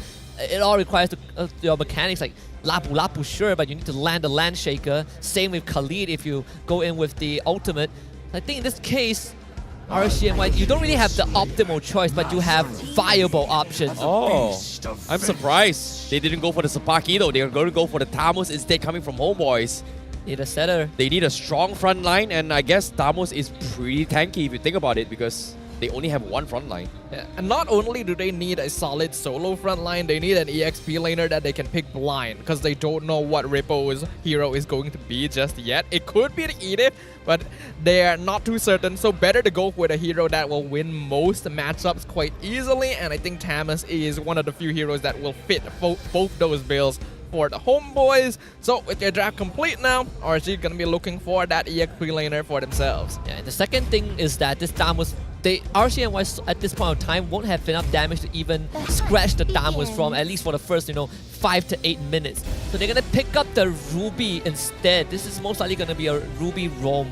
Yeah, I think it makes a lot more sense. Tamus in the Edith, I still feel like it's Tamus' favorite, but at least for the Edith, you have some sort of a lane control with that wave clear. Interesting to see how RSG has actually drafted it accordingly as well. They bring in the Ruby. There is going to be some sort of disruption, but I don't know. This feels like there's a lot of mobilities coming from Homebois, whereas RSG MY, they will have a more annoying comp. What do you guys think? I think based on what we're seeing here, yes, you're correct. Higher mobility composition from the Homebois. They want to snowball, they want to gank, they want to get kills on Chibi's Nolan. So RSG knows they're not going to be out-mobilizing a Matilda, so they're going to play for strong side lanes instead. By having Edith and Roger in the side lanes, they're heroes that are difficult to gank easily, and that might delay them enough to get to mid-game. Oh, well. We shall see. Will the defending champions dominate? Or will RSG MY go and defy against all odds to prove themselves to be prime? This is the best of 5 series. Game 1, Homebois versus RSG MY. Homebois literally in their comfort zone right now. The draft allows them to not just be mobile. This is first blood already. No, what? We're seeing the damage, the hot fix in the jungle coming into play. First blood for Lo Liao. Oh, this is what a start they have. Yeah, an excellent start. Now even harassing Udil out of the mid lane, denying him from EXP, forcing Purify from Zorn. This is exactly the opening RSG MY was looking for. But Chibi is still going to continue on his usual pathing. I'm surprised they actually decided to go for the invade here, but now lethal in the hands of RSG MY. Zorn still going a little bit more pesky here as he tries to go for invades. It's not even 2 minutes yet, and the penalty still applies to Homebois.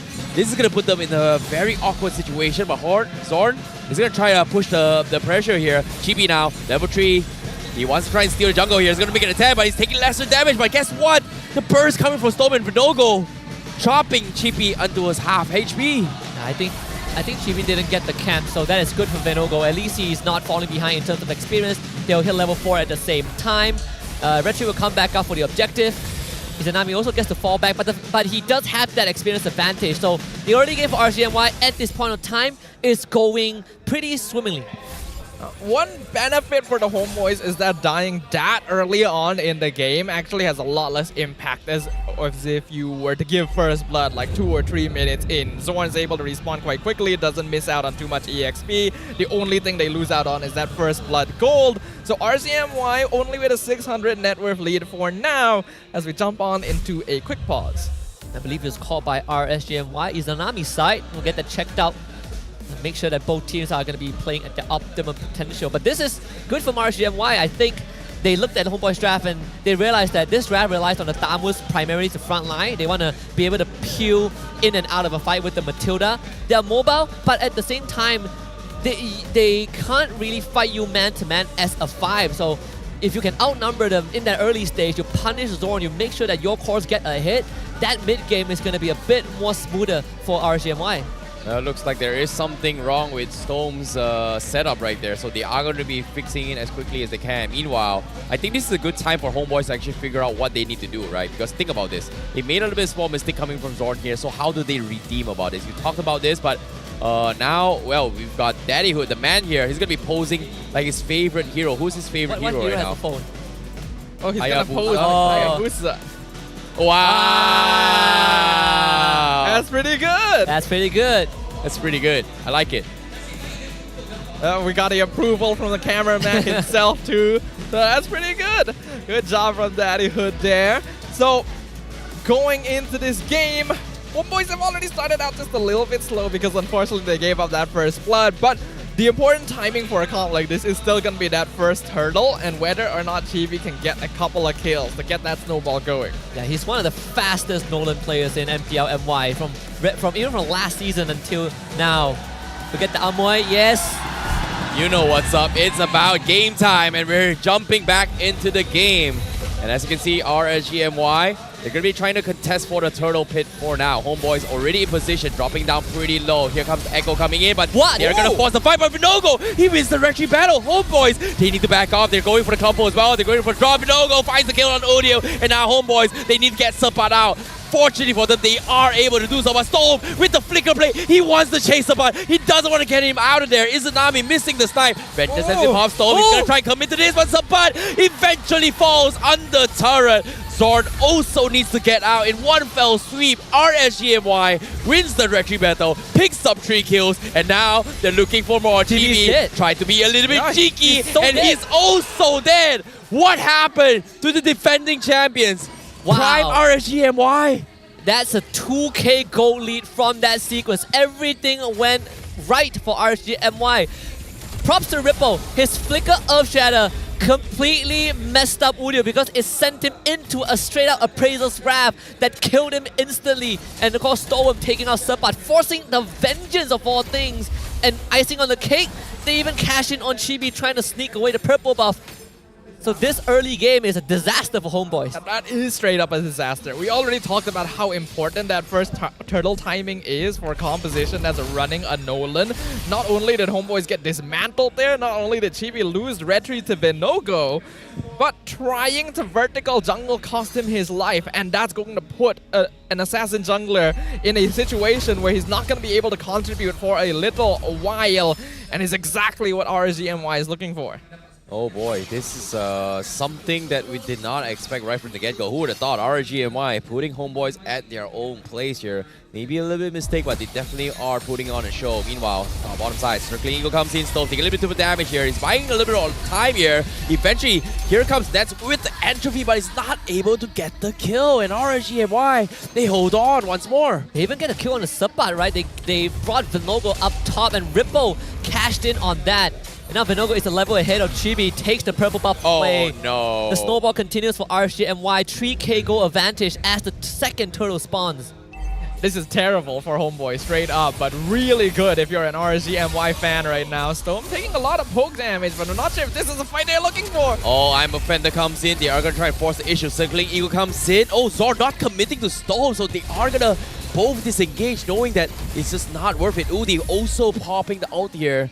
Not going to be able to do too much damage, so but thinking about shoving the top side, but Turtle completely ignored from both sides, not having retry.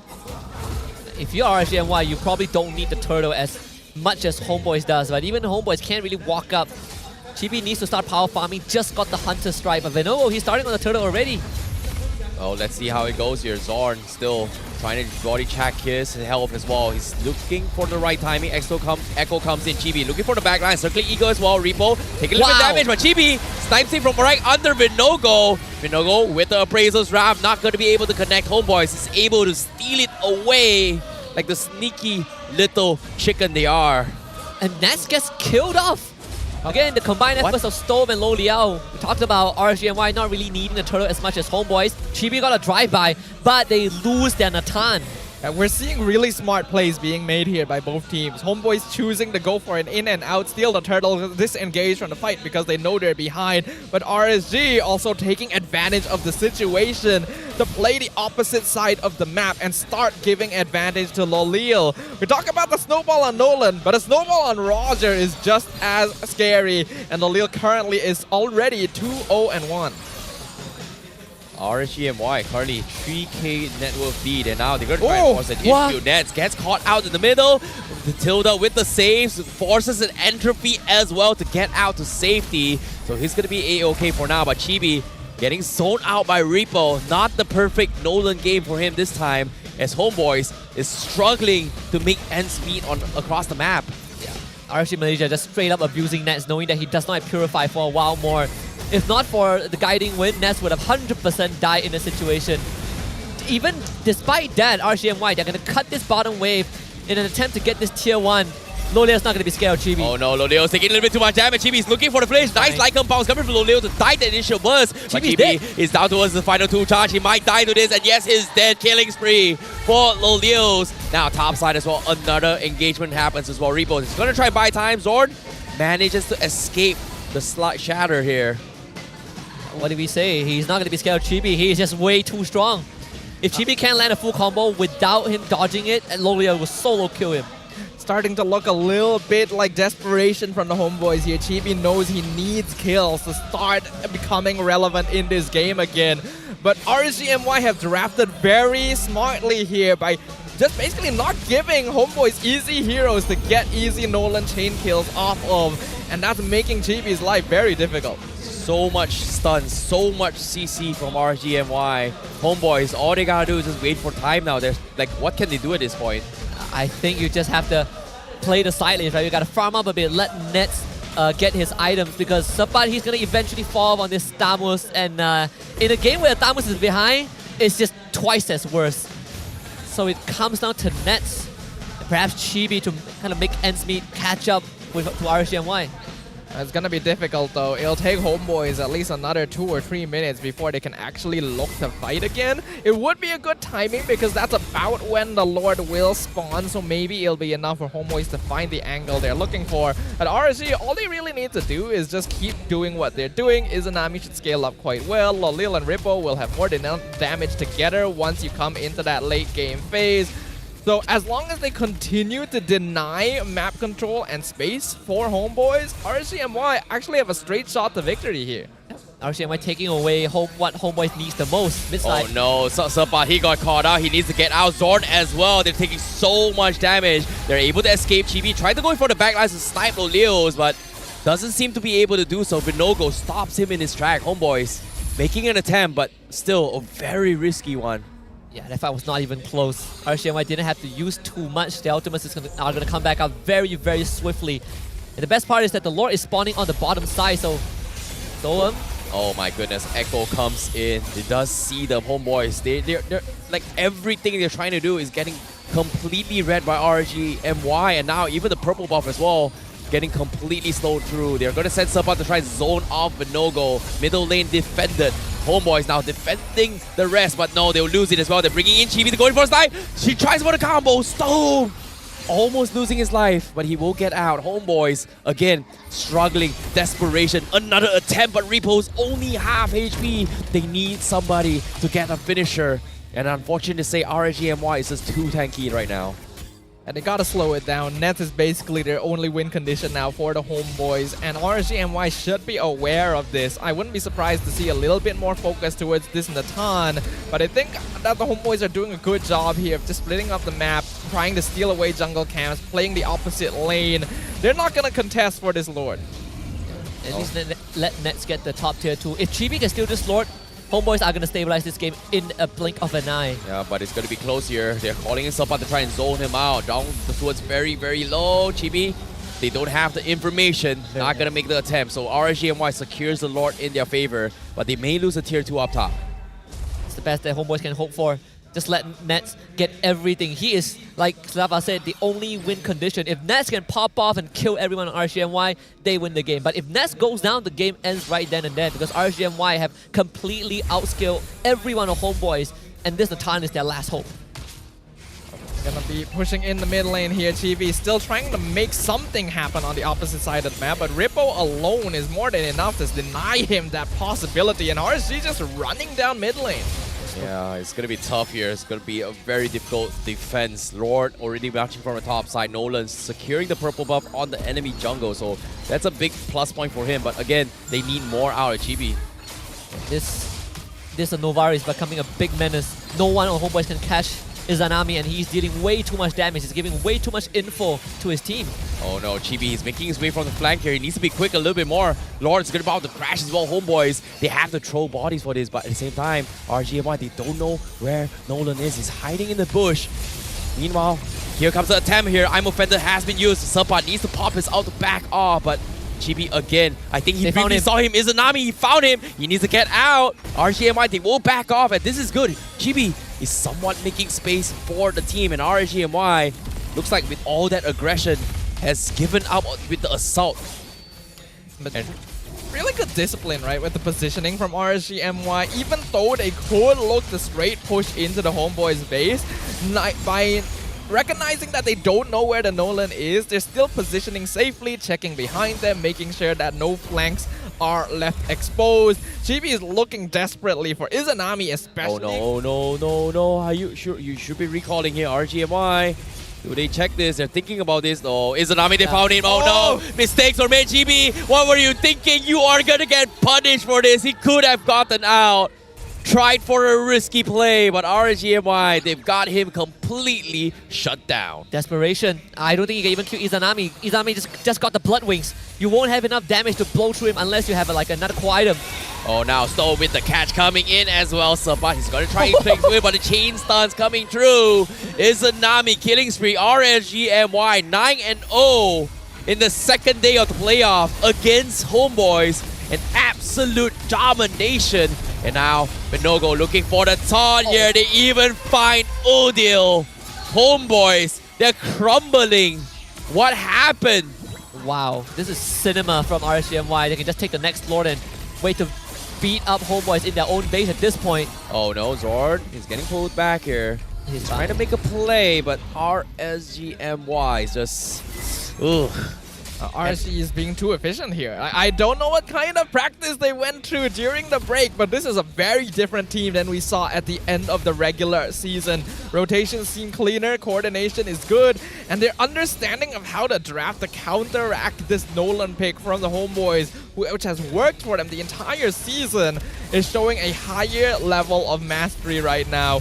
They're gonna take the Lord for free. Yep, and at the same time, admitting your own mistakes and working on improving to become better. RSGMY, Vinogo, he's admitted himself to play really bad yesterday. Today, with self-realization, he's playing a better game than before. I think also you give props to Stoem for opening up so much space for the team. Of course, you have Izanami, this Novaria. It's always efficient when you want to get info, but this push might be the one. Yep, and now with the echo coming in, I'm Offender from Storm. Catches Subot. He's going for the vengeance. He's going to be able to survive this. But the Lord has to fall, and it will do so. Lolio's with the pounds. Doesn't get the kill. He needs to back out a little bit more, but Zorn, he is going to die to this. It is going to be meat shield for Homeboys. They're still holding on. 4v5. Vinogo forced to back off. The snipe comes in. Chibi, again, could not find a single kill from the side of Homeboys. As RSGMY, they are continuing this. Vinogo walking back from the base. 4v4 for now. As they are going to try and poke this from the flank. Zorn going to be scouted out as well. Sapan will be bursted out. TP from the back line finds Izanami, but Izanami flickers out. He's going to be okay. Nets! He tries to make a play, and he's going to be able to scare him off guard. They get a double with this defense as RSGMY underestimated the power of Nets. No Vinogo. Yeah, Vinogo needed to be there. I feel like without Vinogo, Udio stealing the Primal Wrap, and this Natan coming online, you're starting to feel the heat from Homebois. The damage not to be underestimated, but still RSG MY, they have a massive lead. RSG MY still has a lot of damage. The only reason that they ended up getting picked off in that last fight was that they stayed a bit too long, tried to end the game with a single minion wave. And even though Chibi wasn't able to get any kills, he was able to divert a lot of attention from the RSG MY backline away until it was too late to realize that Nets and Udil were actually dismantling their front line instead. Well, speaking of dismantling here, can they make a comeback out despite all this? They've been dragging this for so long. We started to see a little bit of glimpse of Nets, but eventually RSG MY, they've got Lulio Zorn. Oh no, he's got the Purify. He's gonna go for single eagle. He's able to get out, so that's a plus point for Homeboys. Homeboy fans gotta be having a little bit of sigh of relief for now. Man, the amount of shield that Zorn got from that, it really felt like he didn't take any damage at all. But it is at the cost of the Purify. Side lanes, the mid and bottom minion wave will always be in RSG MY's favors just because they took the inhibitor down. But it is a notable Lord push advantage here. We saw that Homeboys actually managed to shift it into the negatives for RSG MY.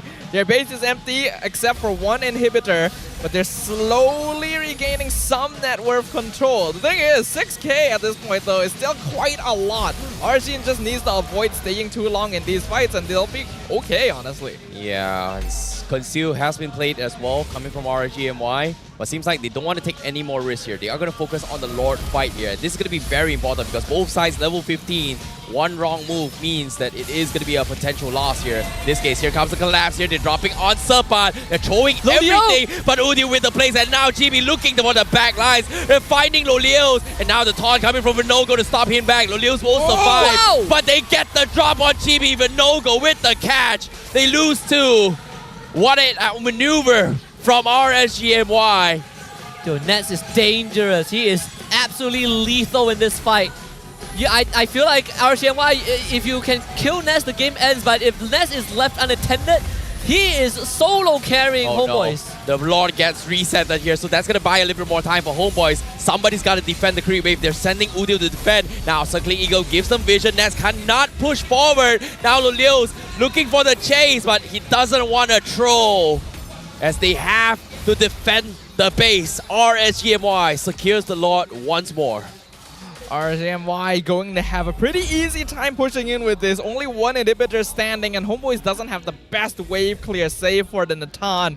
So as long as they don't make the same mistake as previously, this first game should go to them. But Homeboys needs to be respected, honestly. This spacing, they... GB! No, that's huge! That's huge! That's exactly what Homeboys needed! They got the kill on the Roger. He tried the first time, he chipped the immortality. Now for the second time here, can he get out? Yes, he can. They will buy even more time now. RSG MY cannot close out the game now. It's really dangerous territories. Homeboys at the 52k total net worth. Blood Wings finally up on Ness. He even went for the Holy Crystal first before the Blood Wings, knowing that they need the damage. Circling Eagle connects on two. Finds Udio. Tier 1 still stands. Purple buff not available. Chibi will steal it away from Vinogo. So a little bit more space for Homeboys. But again, creeps, inhibitors fallen. It feels so difficult for Homeboys. But they're doing it. They're mounting that comeback. That 6k net worth lead is now only half of that. And you can see that the goal difference between the gold laners is not too notable. Chibi has actually regained his net worth lead as well. The RSG MY, this is literally what I was talking about, needs to respect Homeboys a little bit. They started to stop paying attention to Nolan's positioning. Interesting enough, he's got a Winds of Nature on Chibi? What? Okay. Chibi? Does he? Oh, sorry, on Natan. Okay, never mind, forget it. I'm confused. I'm lost. Like, I thought it was Chibi on the Natan, but you know, it's Nets. Sorry. Yeah. But at the same time, now, looking at the Echo coming in, they are going to try and force a fight on Serpat here. Looks like he's going to be very tanky. He's diving the back lines, he's connecting on Lulio, but they can't seem to finish him off here. Chibi forced to diverge. He focused on the Vinogo. He gets taunted up. That's going to be the immortality chopped away. Chibi, can he get out? No, he cannot. Got stunned. He's going to be permanently locked down. As RSG MY now shutting down the jungler means that is the opening they need to take a jab on the crystal. Thankfully, Chibi will be back when the Lord respawns. Credits to Ripple for landing the Primal Wrath stun onto the root onto Chibi. He could have dashed away easily, but this is RSG MY's second chance to try and end the game. Oh, they're not gonna try and wait for the Lord. They're gonna try and see if they can do this while Chibi's still dead. Yep, now Nets is gonna be the savior boy here, the wonder boy. Can he do it? No, he went forward. He's gonna get the out. But no, Oh. the damage is good. They actually have the damage. They will survive. And Nets, he's 1 HP. He survived. The winds of nature. He's got everything. The wonder boy does it again. Chibi, I got you. Don't worry. Avoiding that Appraiser's Wrath with the Winds of Nature literally saved them. If Vinogo hits that out point blank onto Nets like that, he's surely dead. Homeboy just pulling this out of the pocket. What used to be a close to 10k goal advantage has now shrunk to non-existent. This 1.6 does not matter at all. They're called Homeboys for a reason. They're gonna defend their home with their lives. They've turned this game around and now it's a 50-50. Lord at half HP. Now, to start things off, Zorn going to be a circling Eagle looking for the knockup. He doesn't get it, Oh! but no, Vinogo! He found Nets! A big appraisers round, that's huge! GB, he needs to win the red tree, and GB does it! But Homeboys, they need to get out. Subpot, run! Subpot, run! He's got immortality. Vinogo, he's so low. He's trying to find a pickoff as well. Homeboys, they managed to get out. No! Stone with the pull! The snipe! The snipe from Zanami. They found GB. Vinogo so strong. Tried to go for the appraiser's wrath. He cannot die. With the Trunket to buy time, he gets out. But Homeboys, they need to reset. It's 4v5. Lord in their favor. They've lost Nets. They've lost Chibi. Nets, 15 seconds left. They're throwing bodies for this. Subpot, he needs to defend with all his life. That's going to be the first immortality. Circling Eagle connects on 5. He's buying so much time. Nets it's is not back. good. Subpot is dead. Nets as well. Sword is the only one left. It's not good enough for the Homeboys. They tried their best, but RSG MY is the one that takes game 1. Man, RSG MY steamroll Homeboys that hard and still struggle to close out the game thanks to the mechanical prowess of Homeboys. What a game 1! The rivalry persists here. It looks so one-sided, but the Homeboys bringing it back from an entire world's worth of goal advantage and almost closing it out.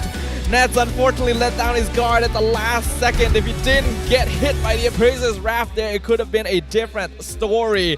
But we're starting off our second series of the day in probably the most interesting way possible. I don't know what's up with playoffs, but for some reason, MPL MY playoffs is just different. It's spicy, it's hot, it's like every game is this close. Like, oh, we thought it's gonna be a land sweep by Homeboys, but guess what?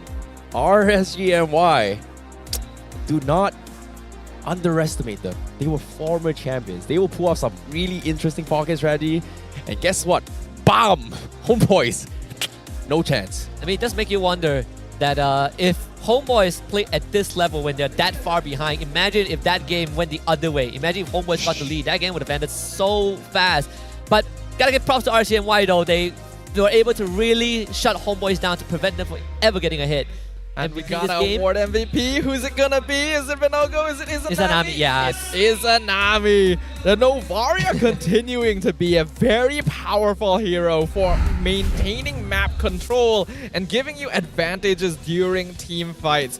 5-0 and 11 in a game where there's a Nolan as well. His positioning continues to be clean every single time. I mean, this entire game, I think this Novara not only gave the damage, but also landed some crucial snipes, right? The last one, we said, okay, Nets got caught by the Appraiser's Wrath. That's step 1. Izanami finding some crazy snipes that took out Chibi. I think that was really the green light for RSGMY to go for the end. And he has been finding Chibi the entire game. So you really have to give props to that awareness that he has. Yeah, Izanami is just a build different, right? Like a lot of instances where normally Chibi has been hunting him, and because he's checking behind the bush, knowing that when he dropped the echo in front, knowing that, hey, I didn't catch Chibi, where is Chibi? There's only so many places, and for him, with the process elimination, he just made sure that Chibi could not get to him for absolutely free. Izanami is a pillar for RSG MY. He's been around for as long as they've been around and has continued to become that reliable backbone for the rest of his team. You can see here in the end score, 20 kills to 5, but Homebois still managed to drag it out to almost 22 minutes long, nearly turning the game around as well. So both these teams are very evenly matched and both out for blood. And also special mention, special shout outs to Storm on this Ruby. 14 assists, 16 takedowns out of 20. This guy, he has been setting up these plays. I talked about how Storm sometimes he's underestimating himself. He's overlooking himself, but when pushed up to shoves, when RSG MY needs to make a play, oh boy, the amount of pulls he got with the I'm Offended onto crucial Homeboi's target was one of the pillar reasons why RSG MY got the lead.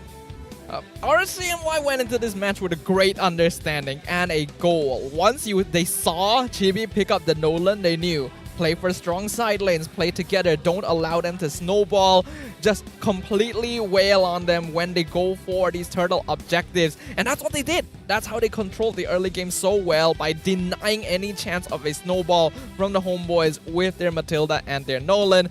But they started to let down their guard a little bit. Once mid-game came about, Homebois, we saw that adaptability that we've been highlighting today. It just wasn't quite enough to finish things off. Well, seeing how all these games that happened here, I felt like Homebois, they got a little bit overconfident. Like, I'm not gonna lie, like the Nolan pickup, I like it, but at the same time, they weren't expecting RSG MY to hit so hard right from the get-go. And because of that, it kind of forced them into a panic button alert where they're trying to make plays across the map. So I like that Homebois is finally warmed up, but it feels like that was a big wake-up slap. Hey, Homebois, we're not pushovers. Yeah. Means game 2, they have to rethink how they play their game.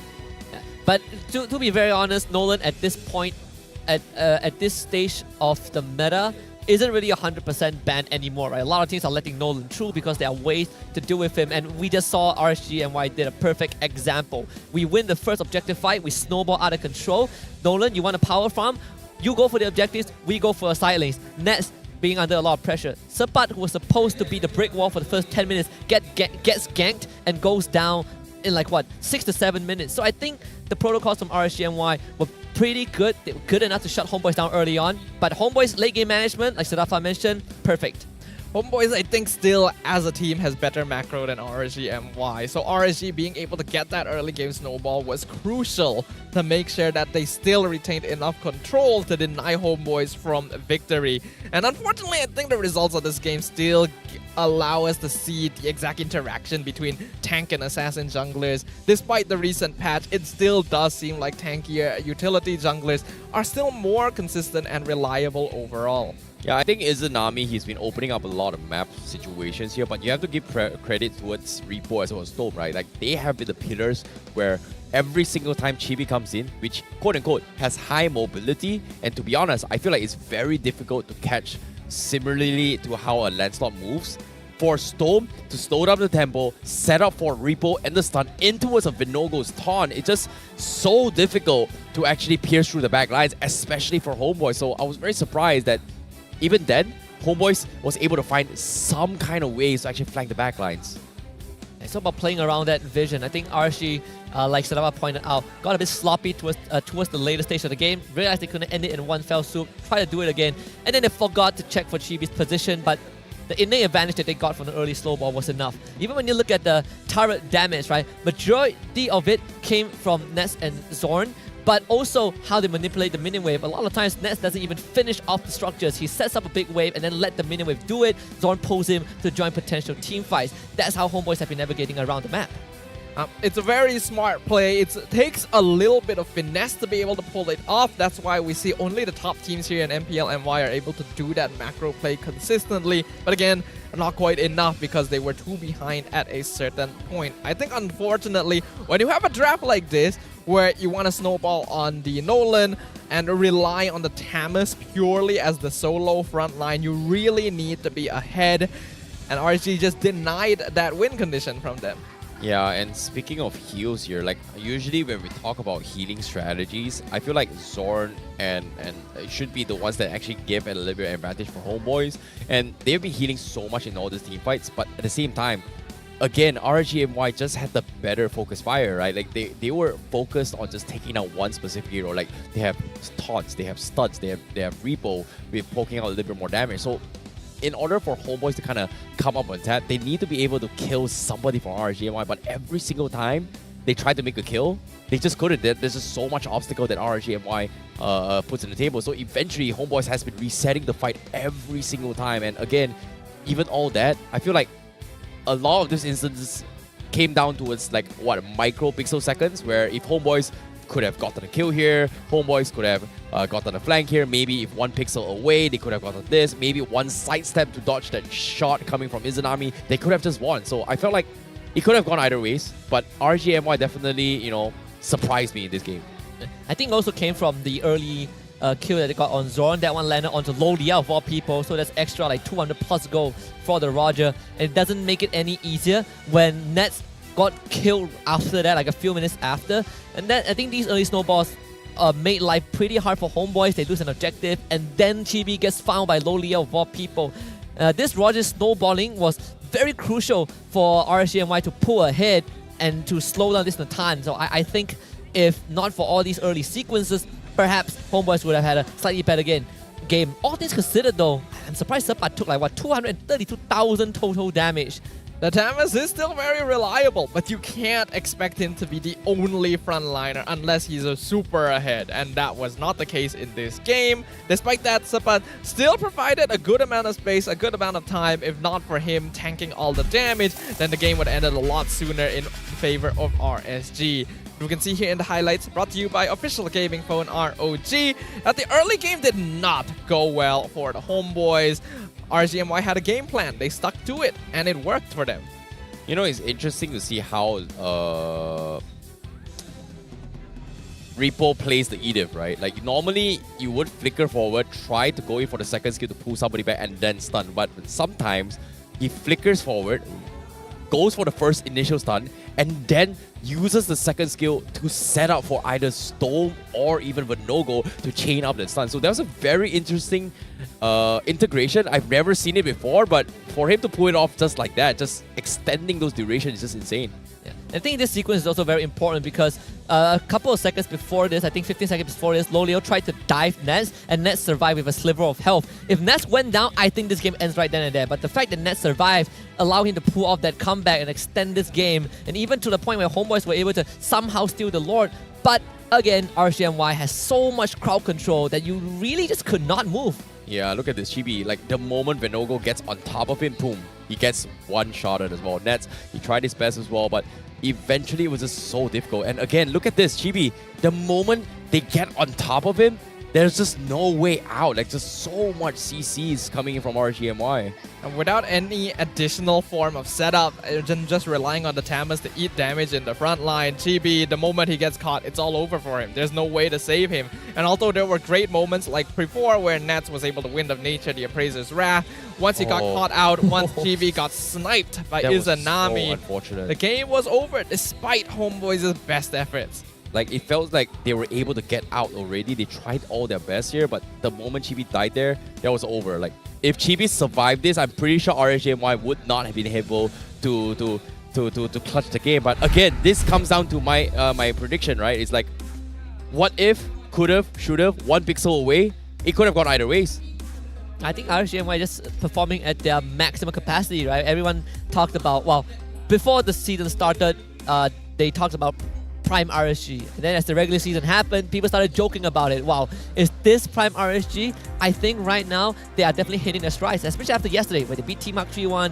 This first game is giving us a very good gauge of RSG MY's headspace, but can they keep it? Because I think Homebois are about to ramp it up for game 2. Yeah.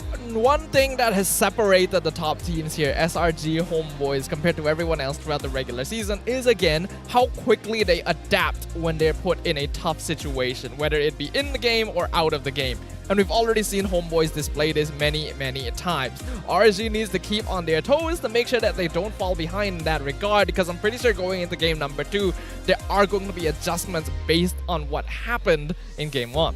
Yeah, and seeing how RSG MY was playing that game here yesterday, it felt like I had a little bit weird section coming from them, considering that they struggle a bit with Team Ha, but today completely revamped. It's just different here. But of course, that's our opinions from the casters here. I'm curious to see what Rose has to say, as we are going to be having an interview with her as well as you guys on the stage. Terima kasih kepada caster-caster kita. Hai semua, this is Rose once again. Dan sekarang, saya bersama dengan Homebois Syndicate. So first of all, hello semua. Can you please introduce yourself? Kita start with you dulu. Apa nama? You main role apa? Saya Shin, saya main role God Lane. Oh, God Lane. Saya Kogoro, mid lane. Mid lane. Saya Minzal, saya main role roamer. Roamer, alright. Okay, so kita cerita sikit. So first of all, congratulations sebab you guys are the first runner-up kepada MPL musim pertama, which is Homebois Syndicate. Now, let's start with you dulu. You main gold lane kan? So, sebagai satu gold laner, how different is it kan? Main dekat MPL because it's both offline and online. So, adakah masa grand finals tu you guys macam tunnel vision sikit ke sebab pressure? Sebab environment lain kan? And you prefer main online ke offline? Kalau saya suka offline sebab lagi tercabar. Lepas tu lagi best lah. Lagi best. Okay, you pula. You rasa you love the crowd ke? You suka main dalam senyap-senyap, it's quiet, then you can focus? Bagi saya offline lah. Offline better. But some players mesti ada isu dengan stage fright dan sebagainya. Yes. So untuk semi-pro level ni saya suggestkan diorang buat offline. At least nanti kalau diorang ada terpilih untuk masuk ke MPL, diorang tak adalah takut sangat. Saya pun sama. Saya suka bermain offline. Oh, okay. We can see that Homebois Syndicate dorang lagi suka offline tournament. So, I don't think them being nervous on stage masa grand final tu was the problem. Alright. Continuing with that, okay. Adakah Homebois Syndicate sudah cari problem yang you guys faced masa korang lawan Todak Legion di grand finals, ataupun korang masih lagi tengah bincang, or you know what, you guys are gonna like break sikit, calm down sikit otak, bincang maybe after a week or two so that you guys boleh prepare untuk MPL yang seterusnya? Untuk problem yang kita orang hadapi dekat grand final tu, sebenarnya kita orang dah kenal pasti, which is the communication problem, and some of our player pun ada seorang yang stage fright. So bagi saya, kita akan fix problem tu dari masa ke semasa dan provekan untuk season depan, insyaAllah. Wow. Okay, now let's talk about MPL pula. Kita dari tadi cakap pasal MPL. Now, MPL you guys dapat tengok dan you guys watch the game 1 mana RSG, we can say actually dominated game 2. So, you rasa apa yang RSG dapat buat pada masa early game to secure that win lawan Homebois?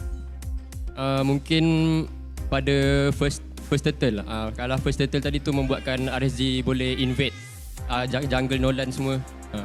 I see. So it's more towards the early game lose, so that apa ni macam Homebois dah tak boleh catch up dengan momentum RSG sebab diorang dah terlalu snowball. Is that what you're trying to say? Yes. Okay, now dekat MPL, I suka tanya orang ataupun guess I pasal prediction dorang, score dorang. So, let's start with you. You dah pegang mic dah. You rasa best of 5 series ni habis dengan skor berapa? 3-1, 3-0, 3-2? Homebois akan comeback 3-1. Wow! Dah tak bagi skor langsung dekat RSG. Okay, you? 3-1. 3-1? Siapa? Homebois 3. Oh, risau sikit. Okay, you? 3-1 Homebois. 3-1 Homebois. Okay, kalau menang ni diorang akan jumpa Selangor Red Giants esok. Boleh menang tak? Boleh. Skor? 4-3. Oh. Belum lagi. BO5. 3-2. 3-2. Wow, pasal SRG diorang sengit sikit. Alright, first of all, thank you so much to Homebois Syndicate. And now, mari let's show it back to the casters for them to goreng-goreng apa yang kita cakap kat sini. So casters, silakan. Thank you very much to Rose as well as the players from Homebois Syndicate for some very interesting insights about this very intense game between the Homebois and RSG MY. We're going to be jumping into game number 2 very, very soon. We already talked about how we think there's going to be adjustments for sure. But do you have any more concrete examples of what we might see, Husky? I think looking at the draft, I think last time when Homebois went up against RSG, we saw a lot of like Novaria bans. Faramis was banned by, I believe, RSG MY in game number 1 because Udio does play a main Faramis. So I'm expecting these utility mages to be prioritized. I think after the game 1, we might see the Novaria being targeted a bit more. And Homebois switching for a draft and putting Chibi on a tank jungler. Ah, boy, it feels like there's so much problems with the team, but let's talk about the keys to victory on how they want to win, because it seems like based on what we've seen so far, the keys to victory from Chibi was to catch Izanami at all costs, and for RG is improve neutral objectives, and of course last one, use any form of psychological warfare. But so first one didn't exactly go too well for Homebois. Second one from RSG MY, Vinogo improved in the first few half, but there were a little bit sloppy moments there. But the last one, was there any psychological warfare in that game? I mean, both teams are just trying to recall in each other's faces. A little bit. There was a little bit. It's just a little bit, right? Because we already highlighted before the match started. We got Rippo, we got Ujil. To some extent, we got Zorn as well. Storm. I think all of them do like to say their piece when they're up on stage. But when we're in game, you can tell that both sides are very focused, right? There's not a lot of time to just apply that psychological warfare. It's all about improving, identifying their flaws, and I think we are going to see a very different game number 2. I do agree with the things Husky pointed out earlier, but how about you, Terrence? What do you want to see? I think that's the thing, right? Like, based on yesterday's game so far, it feels like they apply psychological warfare through drafts, like specific targeted bans, etc., and they force people to pick heroes that you know for a fact that they want, but denying it away. So those kind of, that for me is psychological tactics for me. So in this case, I haven't seen it yet between both these teams, and that's something that I feel like RSG MY and Homebois is they have to show a little bit more before we kind of figure out what they're intended. Because from Zorn, from even Chibi as well, usually we expect a lot of recalls, but it didn't really happen at all for game 1. It just shows you that they were feeling pressured to a point that they can't even bother about other people. They need to focus on how they themselves first. I think the bans also tells us a very good indicator of what RSG MY has identified as core issues. Remember the Arlet ban that Zorn and Sapat could use? I think RSG MY taking that out was a big pillar of what enabled Homebois to make these aggressive moves. A lot of attention probably will be focused in that mid lane, because what sets Udio and Izanami apart is certain heroes, right? Like Udio, he sometimes, when push comes to shove, he's going to go for artillery mages, he's going to go for more aggressive, more offensive types of heroes. But Izanami, he's fine playing utility. Perhaps that could be the biggest difference maker. I think that mid to Roma relationship might just be the key to both teams in game 2. We've seen that interaction be very crucial, not just between these two teams, but between almost every team here in MPL MY. That mid-roam interaction is important to cement that early game lead. Zorn and Noodle do it well enough. I think we definitely saw a good connection between Storm and Izanami previously, but keeping it consistent gonna be the most important thing, as now we're actually going to ask well, we've got a WhatsApp coming from Shamilo.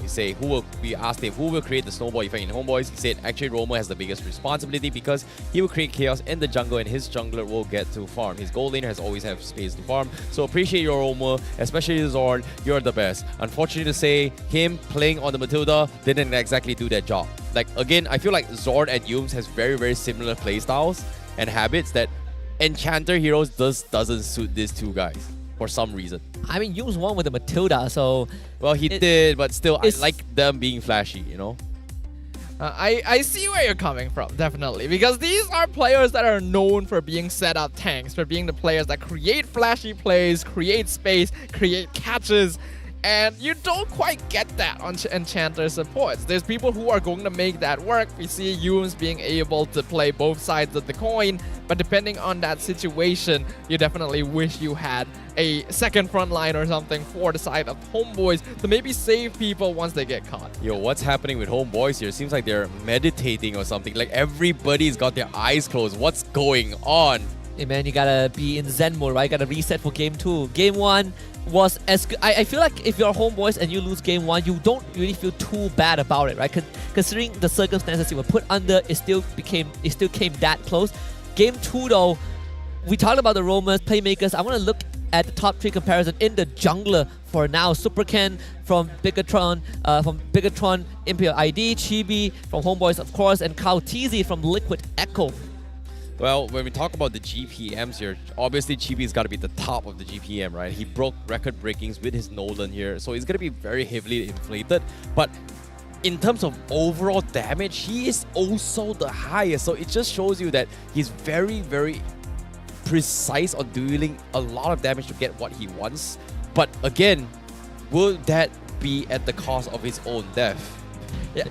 The thing about these statistics is that we're seeing a lot of these top junglers across different MPLs play more utility roles, right? I think Carl TZ especially is a prime example. He sets things up, he fronts line, he does what is necessary to secure objectives, farm, and space for the team. But around here in MPL MY, our players still want to be able to create pressure, wants to have their presence seen, especially Chibi. He was still around during that hyper carry assassin era. That is his route. So he still wants to be able to do some DPS, right? So we'll see whether they go for that. We're gonna jump into game number 2, RSG MY on the blue side. We got Homeboys on the red. Oof, Nolan being first phase ban from RSG MY, they definitely shift their focus on the bans here, because I'm pretty sure Homeboys was still experimenting with the Nolan here, but again, this time they don't really want to risk it, so Homeboys, they ban off the Luo Yi. Do they ban the Novaria and Chips as well? No, they still ban the Yu Zhong. I like this Yu Zhong ban. I think some teams have started to respect the Yu Zhong ban depending on who you're up against. I think against RSG, against KGE, Yu Zhong is a very crucial ban because they have the tendency to pick it in the first 3 picks. We've even seen teams pick it in the first 2 picks on red side. Now for RSG, the question is it going to be another Faramis ban? Because that was their 3rd ban in game 1. I wouldn't be surprised if they go for that, personally. Denying team fight potential from the Homeboys is going to be a winning strategy for RSG MY so far, especially since Homeboys is banning Loi and Yu Zhong as well. It seems very clear that they want to fight, right? They want to draft a composition that is going to go for these skirmishes. Oh, they banned the Harif instead. Yeah, wow. So I'm surprised that RSG MY, first of all, banned Harif on blue side. Second of all, even considered banning Harif because Lo Liao, he would be glad to have the Harif. I know his Chrono Dash shield got kind of tuned out a little bit, but still, this is quite an unexpected development. Unless they want to Faramis first pick, but it wouldn't make much sense. They want to first pick Moscow. Yeah, I suppose so. They don't mind the Faramis because if Homeboys goes for it, they can pick Valentina. Yeah, you have a point. It's tough. Like, I feel like Moscow should be a priority for both sides, but again, they haven't really done that so far. And I feel like RSGML plays really well with Novaria. Yes. So, and I like this ban. Yeah. I like this ban. It's very important for Homeboys to consider banning out the Novaria. That has caused them so many problems in game 1. So they picked the Matilda this time. Oh, really? Okay, Matilda slits through, so RSG MY, they will secure it. Homeboys, do they want to deny the barrage, or will RSG MY still pick it? Because the way how Homeboys did it in game 1 was that they picked the Matilda, but instead of going for the barrage, they actually stole the Nolan instead. So Fredrin. Yeah, you go Fredrin here. Okay, I think you go safe, Fredrin. Yeah. Homeboys go Fredrin? Yeah. Okay. Because for RSG MY, I don't think you're worried about gold laners. Like what like if Homeboys takes Moskov, you have Natan and vice versa, right? And we saw Lo Liao play Roger gold lane. So Fredrin, Faramis, I think this one is very much expected. The Homeboys special with Udio around. So RSG will likely want to lock in Valentina here. That's the whole reason they were okay with allowing Faramis through. And if they still want the Moskov or the Natan, then this would be the time to pick it up. Leaving the EXP lane is going to be quite important because honestly, Rippo has been popping off this playoffs. Yeah, man is on form.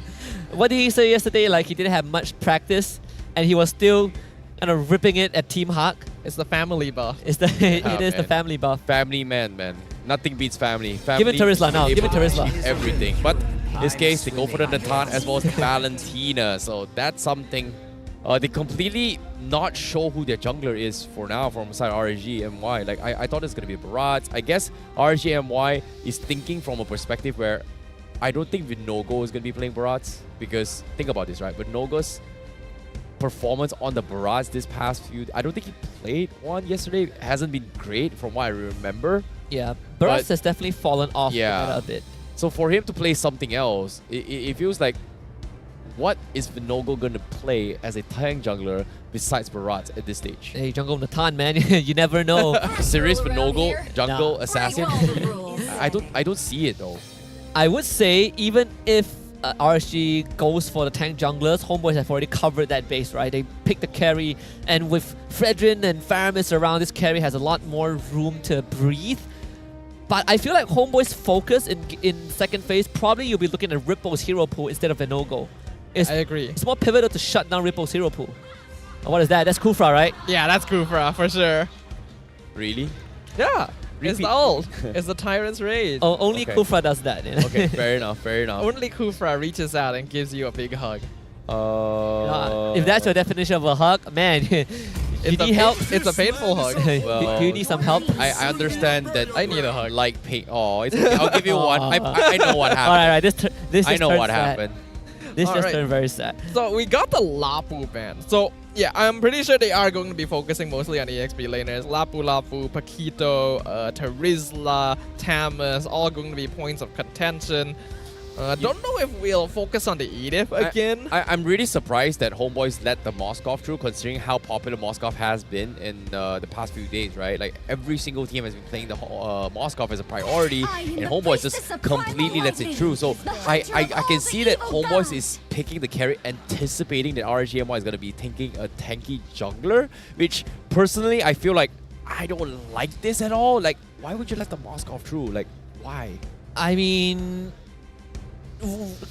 from banning the Moskov to like, why would you not choose the Moskov and just choose a carry right from the get-go, blind into whatever RSG MY is bringing?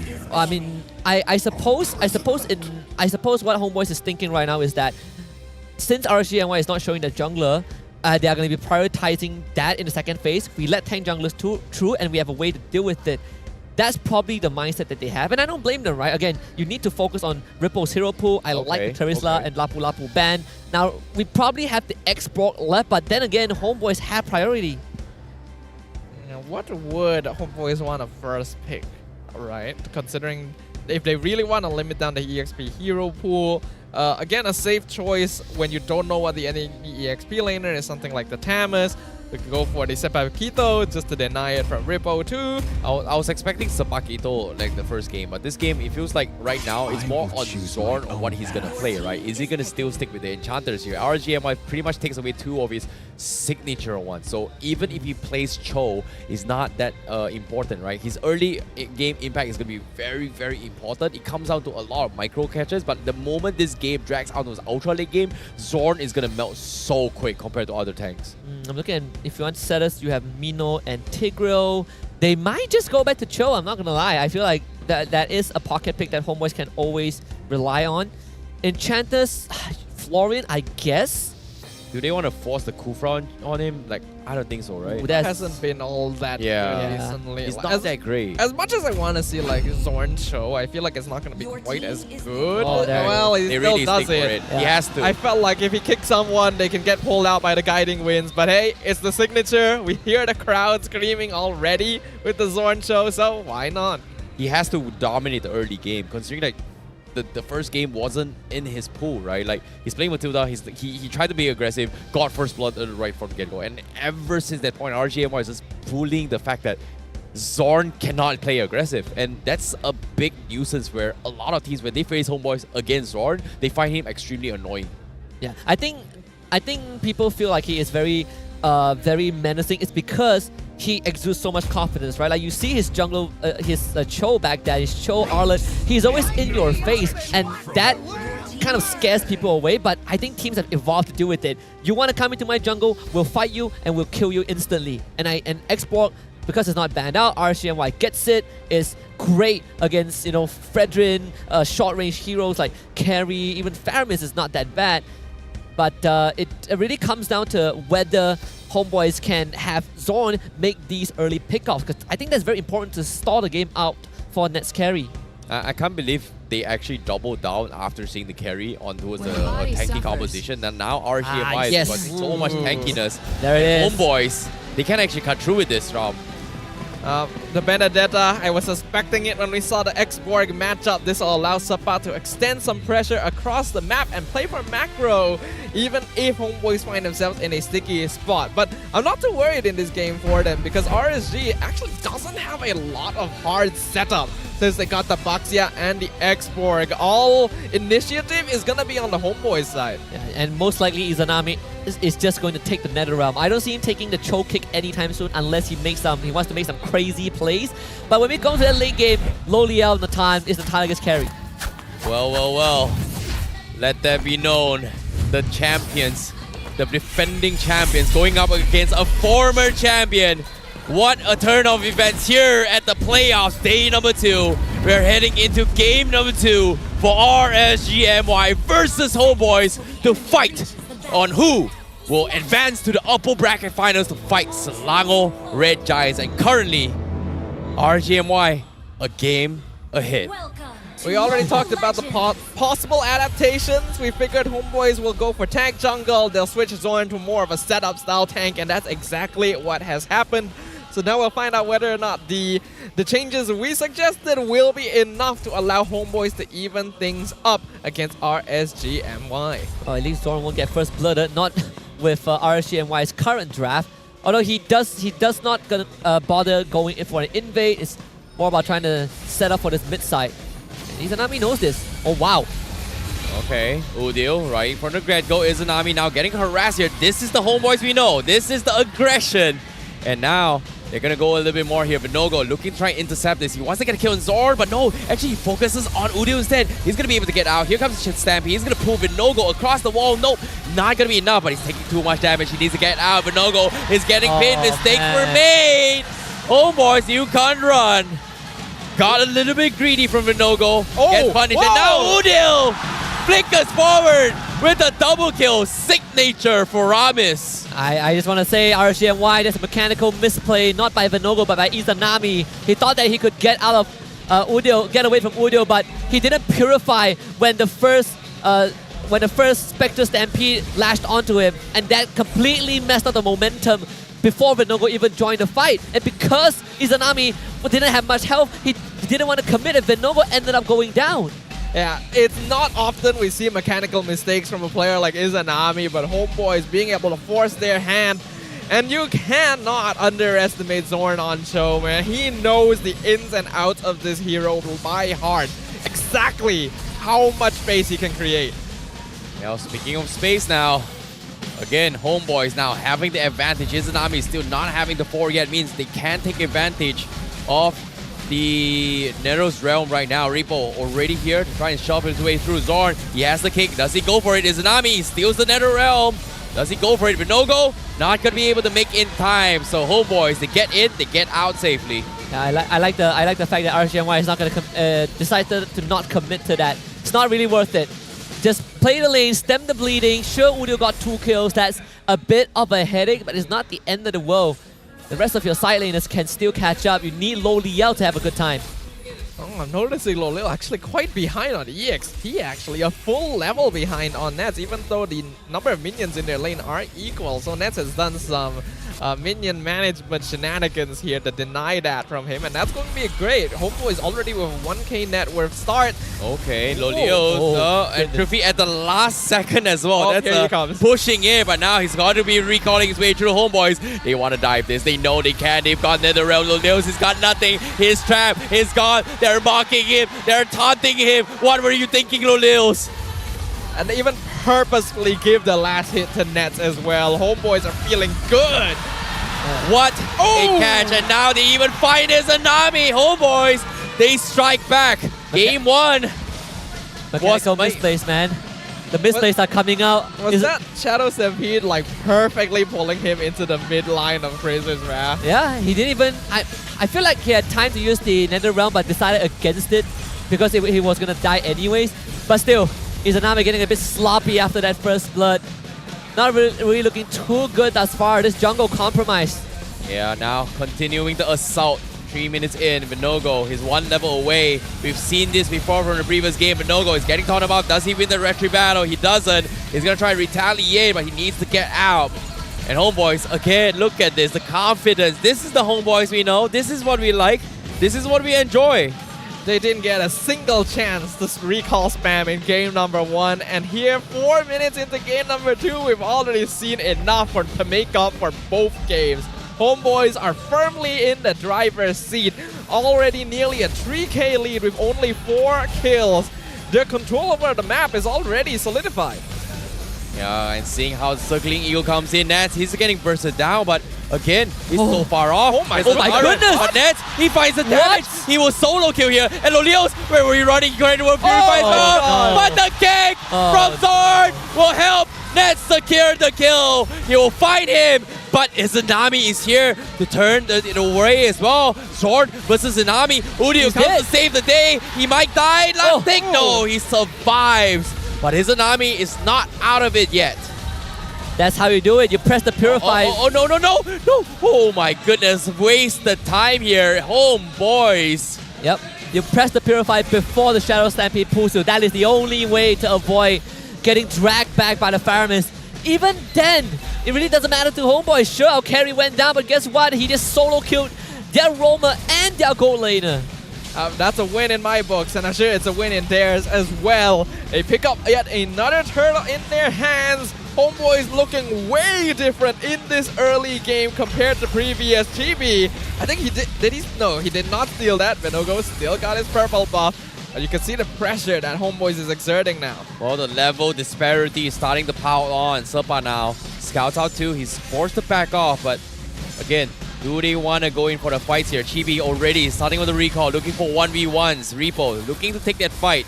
Zorn as well. He actually catches with Nogo. He's looking for the kick. Does he go for it? He's baiting. Nope. Not gonna happen, but he baited out the Tortoise Basalt. That's good for Homebois. This jungle, I'm not sure how RSG MY is going to protect this. Oh no, the taunt is an army. He might be dead. He's gone. Appraisal's draft. No, GG. Oh, mistakes were made, but Nogo left him alone. And now, here comes the collapse. NetherRealm keeps Homebois alive, but the export from Repo were able to find one. Chibi is down. Udil also next to fall. Oh, thank goodness that amounted to something. Izanami still does not use the NetherRealm that he stole. Ate the Appraisal's Wrap and went down. I feel like if you know you're going to go down, you might as well use it to buy some time. Yeah, I'm not sure if he was chain CC'd or something, but RSG MY are at least able to get something back there. Narrow the net worth lead just a little bit and punish Homebois for overstaying their welcome. Yes, they have the NetherRealm, but RSG MY does have a good amount of just consistent DPS overall. So Homebois needs to not make mistakes like that, and RSG need to continue to try and create some pressure across the map. Sepat gets a free tier 2, so that's huge for Homebois. Meanwhile, another retry battle comes in. Vinogo actually secures it, so despite the level disparity, he's been on point on this retribution battle, sir. But again, they're holding on for the middle turret here. Udil's NetherRealm gets stolen by Izanami. Zorn is making the play, he's looking for it, but they can't find him yet. Vinogo looking to catch somebody, but it's going to be a stalemate for now for both sides. RSG MY ideally want to be able to contest this turtle. Not too sure if Izanami does have NetherRealm stolen, so they can at least put up a fight somewhat. A 3k net worth difference at this point is notable, but not too significant yet. It's just the problem is Homebois' positioning a little bit too good. RSG cannot find any angle of approach. Yeah, it's reached a point where RSG MY are literally sticking together. This is the scenario that Homebois want to condition RSG MY to be in. Your export can be in the same lane as the Benedetta. Nowhere is safe. If you are not together as a team, we can easily pick you apart with our Cho. Now Zorn taking a lot of damage here. Udil also looking to fight this wall. Meanwhile, they're all split up. They have to make a decision eventually. Homebois secures a retreat. Okay. Not this time, Vinogo. Not this time. And he makes it known too. It's just a little bit of spam recalling to make it known that he has successfully stolen a buff this time. RSG MY slowly falling further behind in that net worth gap. 4,600. Nearly 9 minutes in is not a good look for them. Yeah, but this time, this purple buff retri battle here, both sides doesn't have a retribution yet. It comes down to the stalemate. Cho going for the kick here. Zorn hasn't been able to do too much. Chibi looking for the fight, but Serpad with the lethal final blow. Seems to be a little bit scary. High tails out of there. And thankfully, Venogo got the purple buff, so she saves some XP, but doesn't change the fact that Homeboys have control over this game. All tier 1s down, only the tier 2 mid is left. In RSG MY, they need a lot more time. Lo Liao becomes their insurance plan, just like game 1, but this time it's RSG MY that needs the Natan. It's tough. Now Udil looking for the pullback. They are trying to chip out the Firaga armor. And it doesn't go away, but they bait out the insanity. And look at this, Homeboys. They know it was intended. They're looking for base. It's Zanami. Nether Realm still has, but Homeboys, oh my goodness, the mind games is happening. RSG MY, they're slowly crumbling. Do they take the bait? That's an instant recall to get your Firaga armor back. You cannot afford to not have it for this next Lord. This is literally what we talked about during the keys of victory too, right? That psychological warfare. I feel like Homeboys took that game 1 defeat a little bit personally here, and they are making it well known their disdain for their rivals on the land of Dawn right now. The war gonna be contested once again. Can RSG MY actually find the space? Okay, finally the kick comes in, but the NetherRealm will keep Venogo alive here. The Toys Mason is there by so low. Appraisal drop on Chibi. Seems to be not able to deal with Venogo. He's gonna be A-okay, but they focus Chibi down. Homeboys, he overextended and mistakes were made, and now RSG MY, can they reset in time for the Lord fight? That's the NetherRealm you need from Izanami. Saving Venogo right before he gets taken out. The Appraiser's Wrath, surprisingly from Chibi, didn't do enough to not only take down Venogo, but not enough to heal him back up, and that kill was important. Wish he would have went over to Lo Liao instead of stole him though. If that was anyone besides Venogo, it would have dealt enough damage based on the health percentage, but Homeboy's still gonna continue fighting. What is the damage from Nets as well as a Ghostbuster? What? Nets! You're kidding me! He steals the Lord! RSG MY with the Lord Storm, and now Serpa looking to turn the tide. He gets one, but he drops everyone from RSG MY low. Homeboys. How did Venogo not press his retribution? Was it crowd control? I need an instant replay on that. But now Lolios with the Purify, he needs to get out as well. Venogo is getting taunted his way through, but they need to get him out to safety. Homeboy, 6k network lead. Now, with the Lord crashing in, do they fight this here? But it is only the first Lord, so it's not that much of a deal. So this inhibitor will still stand. Homeboys has to take this on a different level. This has turned out very differently from what we saw in game number 1. Homeboys, they're a team that once they have an early lead, they're never gonna really let go of it. And even the AI winning prediction gonna show that 86% in favor of the Homeboys. Chibi spam recalling right outside their base when the purple buff is standing right behind him and he could be farming it. But this is a much more important use of his time. Yeah, purple buff can wait. Buff is temporary, recall is forever. I think they're just straight up holding hostage to the purple buff, right? Like, instead of just starting here, right now, they're looking to try and jeopardize this. It feels like RSG MY. Oh, okay. He gets it. No, wow. No way. Told you, man. Like, I don't know where this confidence is coming from, but with that play, forcing a retro just like that, and Venogo not using it, I feel like Venogo is the most affected in this game right now. Yeah, I mean, missing that retry was... That was... almost lethal. That was disaster if you're RSG MY. That was your ticket back into the game to put it back to an even state. Now they're gonna play from behind again. Venogo needs time to catch up.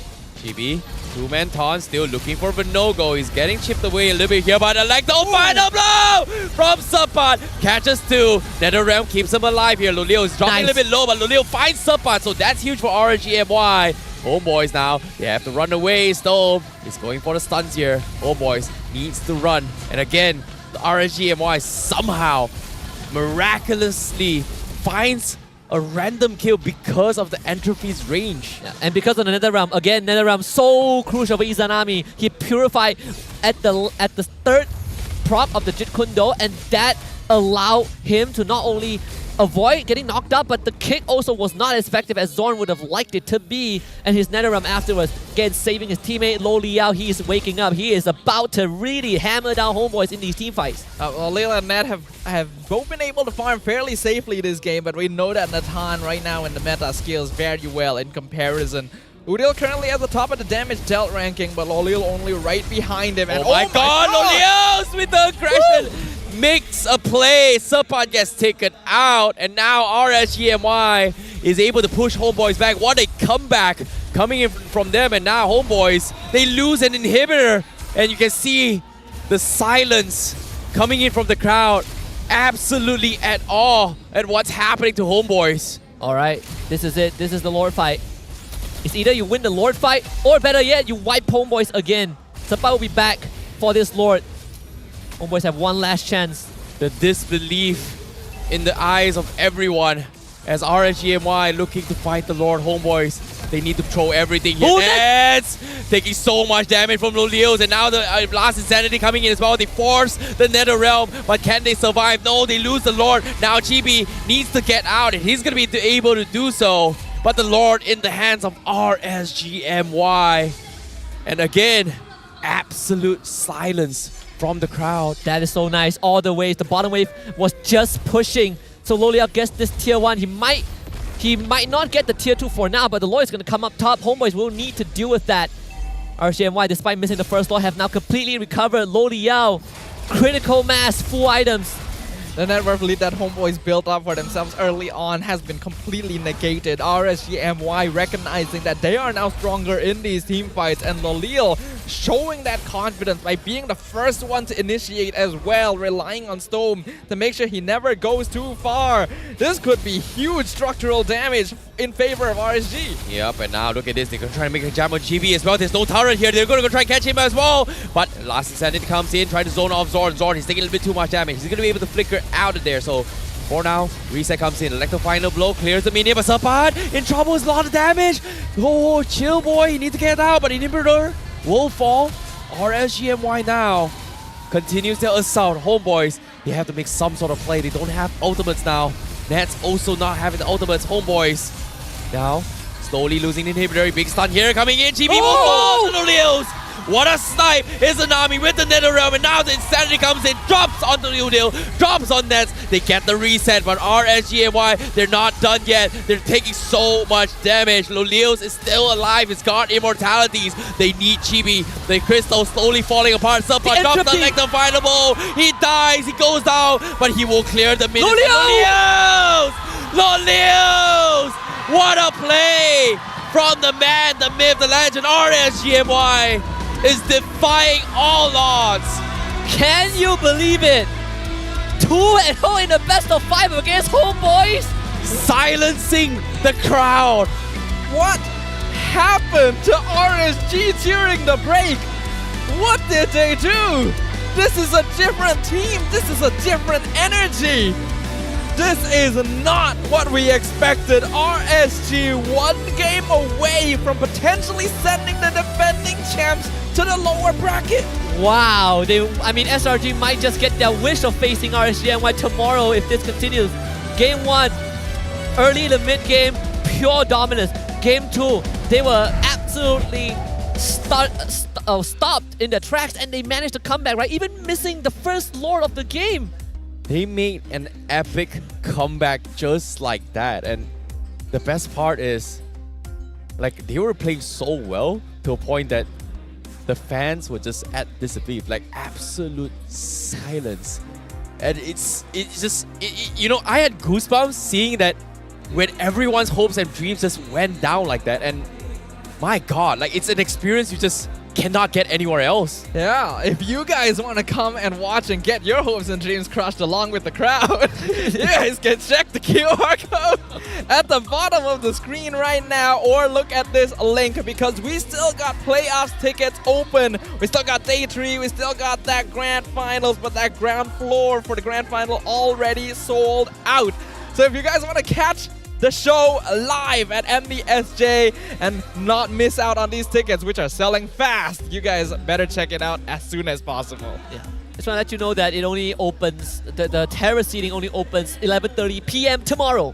So better mark down that time. Yeah, it has to be quick here. But let's take a look at the MVP for that match here. The MVP for game number 2 is going to be none other than Lolius himself, because he was getting big catches all by himself, and he's the reason why RSG MY is able to bounce back from a huge deficit against Homebois. Telling you, man, when you have a Natan on your team, it's only a matter of time until he hits critical mass and goes nuclear on everyone. Lo Liao, in fact, not just Lo Liao, gold laners have been popping off in this playoffs. Yesterday we saw Sasa, and today was Innocent and then Lo Liao. 100% kill participation, by the way, on a marksman. 944 GPM, despite RSG MY being behind for most of the first half of that game. Homeboys just didn't pay Lolil enough attention, and he made sure that they were aware of his presence. Even Zorn went deathless this game, but there's only so much you could do on the Cho, right? You want to find these crucial targets. It is so hard. I think most of the time you only either find Venogo or Izanami, because Rippo is not someone you want to kick, but Izanami, you know, after some rusty start, he also cleaned up the Purify timing. Oh boy. I don't know what happened, but it feels like game 1 and game 2, it came down to a situation where either or can win the game.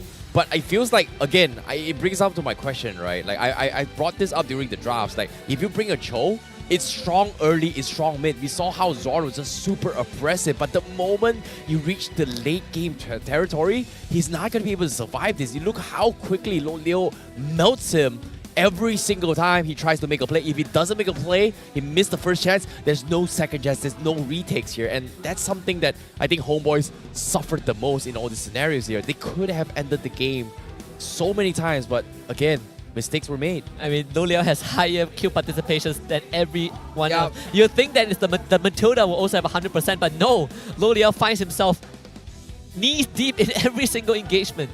Lolil just farming for most of the early game. He looks behind him, realizes his team is losing, and is like, oh, okay, I'll do it myself.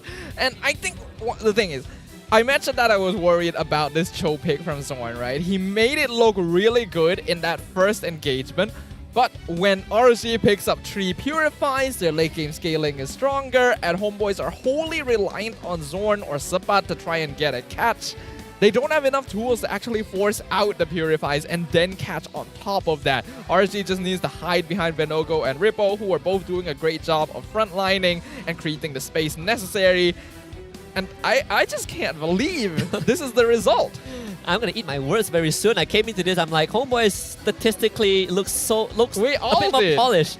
I was expecting that as well. Like I feel like Homebois had a very, very strong chance to actually win this game, but now 2 games behind here. Wow, this would be the greatest reverse sweep. Like, I don't know, is it possible to see a full game 5? Like, it might be happening here. Nothing is ever impossible. Yeah. But RSG MY has demonstrated that we were absolutely wrong about Homebois being the statistical favorites to win this, right? RSG came swinging with a vengeance. They saw all the Homebois players spam recalling in front of them and took it personally. I'm not gonna lie, even though Repo hasn't been playing much, but Repo coming back in just made RSG MY look so good. I'll tell you a crazy fact, right? If RSG MY wins this series, they would have surpassed their results in the last season. Last season they finished 4th. This season they have a chance to finish at least 3rd place. They just have to win this. And they would be able to return the favor, since last season it was Homebois who sent them down to the lower bracket. Yeah, okay. Homebois 3-0'd them last season. I'll do you one better, right? Okay, here's the match history between both RSG as well as Homebois, right? Homebois has won 6 out of 10 matches in total, dating back to Season 7 all the way to Season 13 in regular weeks as well as playoffs. So, man, they played all best of 3s. Homebois has won 6 out of 10. And this is the first ever best of 5 series. That is crazy. That's crazy. I mean, last year, Homebois 2-1 RSG in the regular season. I think 2-0'd them in the playoffs, if I remember correctly. But the fact that RSG is about to 3-0 them in the best of 5 for the very first time after so long does make you wonder. I think a lot of doubters about RSG are about to be proven wrong. And I think a lot of RSG fans probably are blowing up the internet right now. What are you recalling, Chibi? You're recalling back to base? I'm pretty sure the people that are watching at home were like, wait, why does MPL MY feel so quiet? It's not because it's quiet. It's just completely silenced. Shut down. Every person in this stage is staring at that screen with their mouths agape. Even RSG fans were like, wow, we won that? How did that happen? And that's the thing, right? We're on the English side. Like, we're actually sitting around the Homebois fans, and it's just ridiculously quiet. I'm telling you, the Flame Boys fans scare me. For me, it's like, it's a good play. I'm hyping things up, but at the same time, it's just like, yo, this reminds me of Season 3 when Boss Crew kind of like lost and 80% of crowd just disappeared. I mean, as long as your card play isn't in the public domain, you should be fine. They're not gonna find you.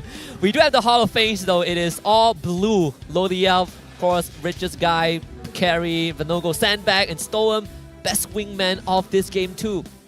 Loliel was just left alone for so long. I think Homebois definitely let down their guard. They won the early game so handedly. They figured, there's no way Loliel's gonna be able to have space to farm. We have Sapat splitting the map. Everything's fine.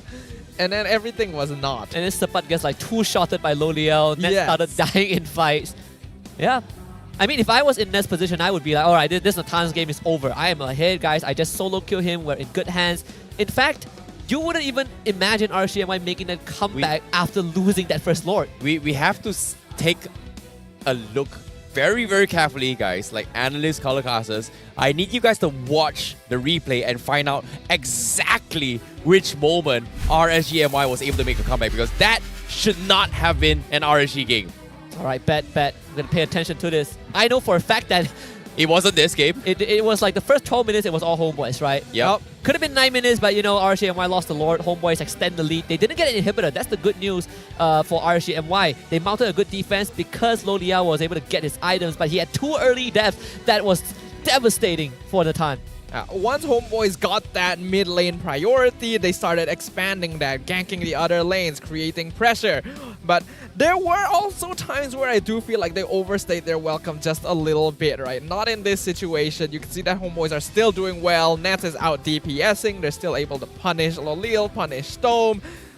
Up until this point, it seemed like an obvious Homebois victory. Even beyond this point, Homebois, they were still ballooning that gold lead, right? Like, Izanami got the kill, but look at this, 6 minutes plus, Homebois, they were invading RSG MY's jungle. And a lot of times they're abusing the fact that Izanami is just not actively using the Nether Realm. He died 2 times without using the Fireman's ult.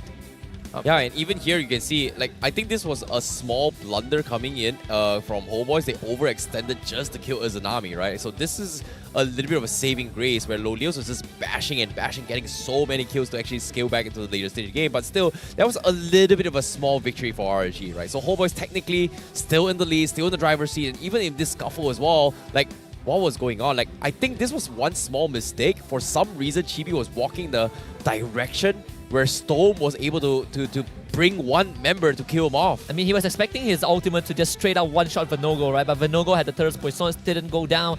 Homebois, they still got the Lord, and because of that Lord steal by Nets, they retained that lead. Again, they were not able to take down the inhibitor, and RSG MY, they started catching Sepa. They shut down the side lanes.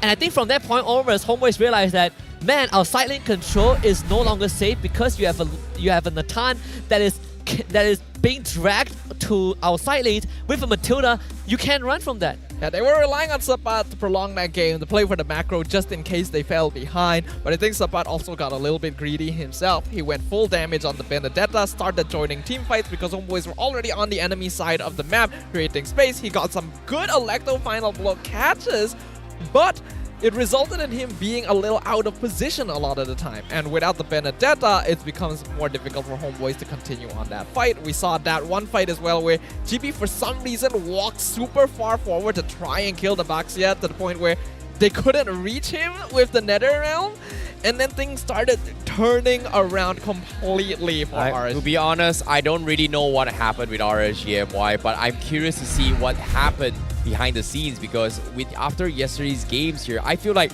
Coach Sora definitely one-upped for the team. Like, no one expected RSG MY to be so dominating against Homebois, and this time this is the stats coming in from Coach Sora. Most pick here: Frederick, Roger, Valentina. Most ban: Angela, Harry, Farmis, and opponent bans is Matilda, Yu Jong, and Harry. So what do you think? Yeah, I think the one that stands out is definitely the Yu Jong ban, right? Because Harry, Matilda, Angela, Farmis, these are all very normal bans. The Yu Jong ban is basically because I think it's the same reason as dealing with KGE, where they had the tendency to first face the Yu Jong, and Ripple plays a very mean Yu Jong, and it plays into RSG MY style. They can play fast, they can have all these backline impacts. That's why teams are taking out Yu Jong just like Homebois did in Game 2. But when we saw Sora like last season when he was with Red Esports, we know that this guy he's a genius. He's cooking something, and I'm glad he's able to prove himself with RSG. Yeah, Sora is a great coach. He's had a long-standing history here in MPL, but never truly found that peak success. And I think like a lot of us, LaFell especially, is a big fan of Coach Sora, and He's just spamming the WhatsApp chat. It's like, oh my god, RSG, yeah, that's my in-law. I'm like, great, yeah, Izanami, yeah, great. We know you have a special relationship with him. You know, shout out to you, Lafel, if you're watching the English broadcast. If you're not watching the English broadcast, you're biased towards the English broadcast, but never mind. Speaking of which here, now let's talk a little bit more in terms of bans, right? It's surprising that Sora has kind of focused so much on banning the Angela. And for this past 2 days, what Angela ban? I mean, Angela does not really exist in the S tier anymore. I mean, it's same as the Nolan and Barrage, right? They've kind of fallen off the tier list, which I'm all for it, right? We get to see a lot more different picks, but it has been 399 days, more than a year, since the last Savage in MPL Malaysia. Man, it has been that long here. The last one being the MPL Malaysia Season 11 playoffs in the hands of Momo, who was playing Martis at the time. And then even before that, it was Season 10 with Chibi and Gary all the way back to when Karina was meta. I think we had so many close calls for Savage this game. This regular season, we had a lot of maniacs, and even there, I think there was one unofficial Savage where, because he got 4 kills, and the time gap in between the fourth and the last kill took too long, and that's why he didn't get a Savage. So unfortunately, it doesn't count, right? You gotta hear the announcer say Savage, and then I feel old now that it's been 359 days since the last Savage just won, and I think, I don't know, I feel old now. Don't worry, I mean, you're aging every second. All right, true. All right, boy, what you got? What's your coolest pose? We need more cool poses. I like this. Can you do that again? No. Yeah, please don't. Actually, you missed it. I'd rather not hear that again. Why not? Don't you like a little bit of in your life? Please don't do that again. Let's go into the game here. Game 3. We already talked about the adjustments Homebois need to do for Game 2. They did it. It wasn't enough. So what needs to happen for game number 3 is my question now. Zor needs to play something that he can play, because 2 games now he hasn't. Wait. Joe? Say that again. No, okay. So Zor needs to play something that he can play that can deal with RSG. And in this case, I feel like banning off strong roamers such as the Edith as well as Arlott is gonna be an awkward spot. Like it doesn't come back. It also comes back to my situation, right? Like earlier the weeks here, we saw a lot of chose coming from SRG. We saw a lot of chose coming from Homebois as well. But when the nerfs come in, when the buffs onto his tanks as well as the tank items affected Cho, because Cho did not get that defense buff. That is true, because he's categorized as a fighter. So they need to draft Zorn's hero right from the get-go rather than just leaving it for last so that he can be a little bit more flexible. But there's very less options, right? If you are looking at it at that manner. If the Arlott gets banned now, you're only left with probably Matilda and Minotaur, but no one really first picks Minotaur right now because you're just asking for an X-Proc to get picked. Learn to play an Enchanter properly. I feel like it does the job well enough. We have some pretty good enchanters. It's more like, just because they lose doesn't mean it's not played well. Okay. Yeah. Okay. you gotta base it on the gameplay itself. Like in game 1, yes, he went on the Matilda. They didn't end up winning there, but I don't attribute that fully to Zorn either.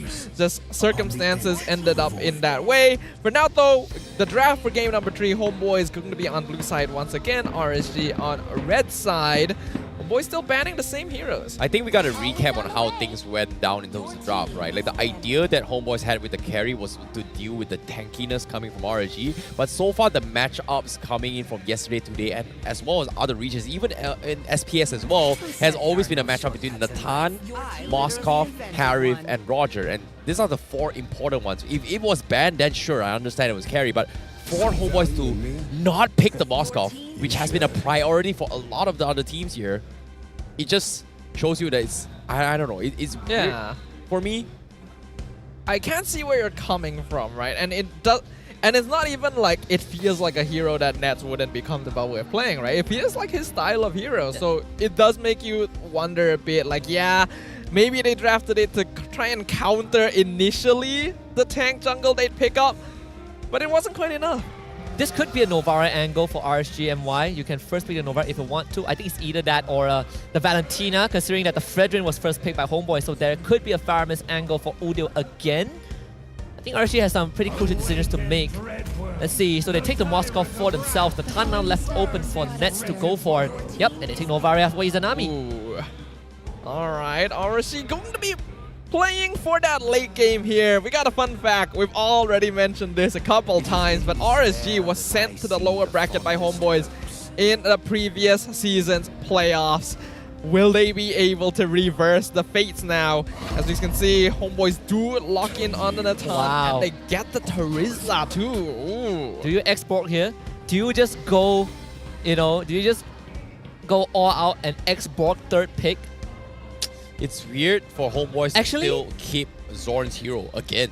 Like, all RSG needs to do is just pick whatever Roman they like, and then just start banning off all Zorn's hero. No, but there usually is a reason why you leave roles like the Roam or the EXP lane for later in the draft. They are very important, pivotal roles, and you need to counter pick. That's the thing, right? From your perspective, I can see where he's going, but from my understanding of Zorn's hero pool, it's limited already. Like, he's been known to play aggression, and I've not seen him play Enchanter style, right? Like, let me give you an example. Look at how SRG went. Why did they lose the game? Yums is known for his aggression style, played on Rafaela, great, they lost. You know what? My conclusion is that Terrence is the guy that looks at KD and then uses the KD to decide whether you're a good player or not. I feel like, yeah, no, it's more like habits. Like, their player habits doesn't suit an Enchanter. Enchanter are players that play similarly like how a mage positions themselves. But for both Zorn and Yums, they don't play like that. Sure, I can... No, not necessarily. I mean, I get where you're coming from. Yeah. Yes. Though I would say that this Edith pick is genius in a way because Ripple plays it. Yeah. Now you have a flex option for RSG MY. I would prefer this Edith in the roam role, but at least RSG, they are opening up options for themselves. Banning the artillery from Homebois, I absolutely love this Farsa ban. I think that Faramis might not be a main concern at this point. You ban the Farsa, you make sure that Udil doesn't get any long range, doesn't get to provide long range support for his team in these team fights, not when there's Terizla and Natan and Fredrin already. I think like Faramis could still be worth a ban here because RSG is clearly not going for the Valentina anymore. Like, the NetherRealm is still very scary in the hands of the Homebois, especially now that they straight up have a fighting color. I think just ban the Faramis, like just make Udil uncomfortable as much as they can. But Homebois, they banned the Baxia, so that means it is going to be them threatening Vinogo's hero pool a little bit here, forcing to play something else. But what surprises me this time is Matilda completely ignored from both sides now. Oh wait, sorry, Matilda is banned, my bad, sorry. It is banned now. What is Vinogo going to play against a Fredrin, right? Like, we've seen him play Barats, we've seen him play, the Fredrin a lot, but when it comes to succession or win rate percentage, Vinogo has had higher win rates with a Fredrin as well as a Baxia, whereas his Barats and Akai doesn't really do too much. It can be an option, I think, in this game if the Barats gets banned out.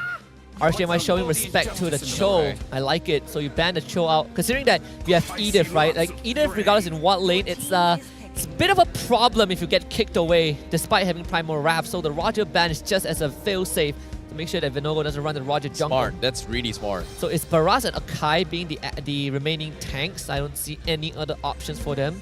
Unless they want to bust out the Hellcurt, which I feel like it's... They should. It's a little risky. We've been hyping up the Hellcurt for the longest of time, but we haven't seen it a single time. If there's one guy to play Hellcurt, it's probably Chibi first. Oh, yeah, I agree. It was one of his like secret picks. During season 7 or 8, that was a long Even time last ago. season, it was like last season, it was like the Fredrin Buster.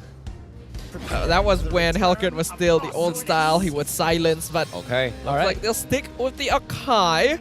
One of the safer options could really open up these team fights as well, since RSG wants to make sure Homeboys cannot play around that penalty zone. It's interesting to see a lot of Archives in other regions, or even SPS as well, but it's so rare to see an Archive here in MPL MY. Yeah, it makes it rough for a Fireman's pick, right? Because now there's ways to split you away from the Nether Realm. Not to mention that heroes like Fredrin absolutely hates Akai. I want to stand still and slam you with my big sword, but now I cannot because you're bumping you away from objectives.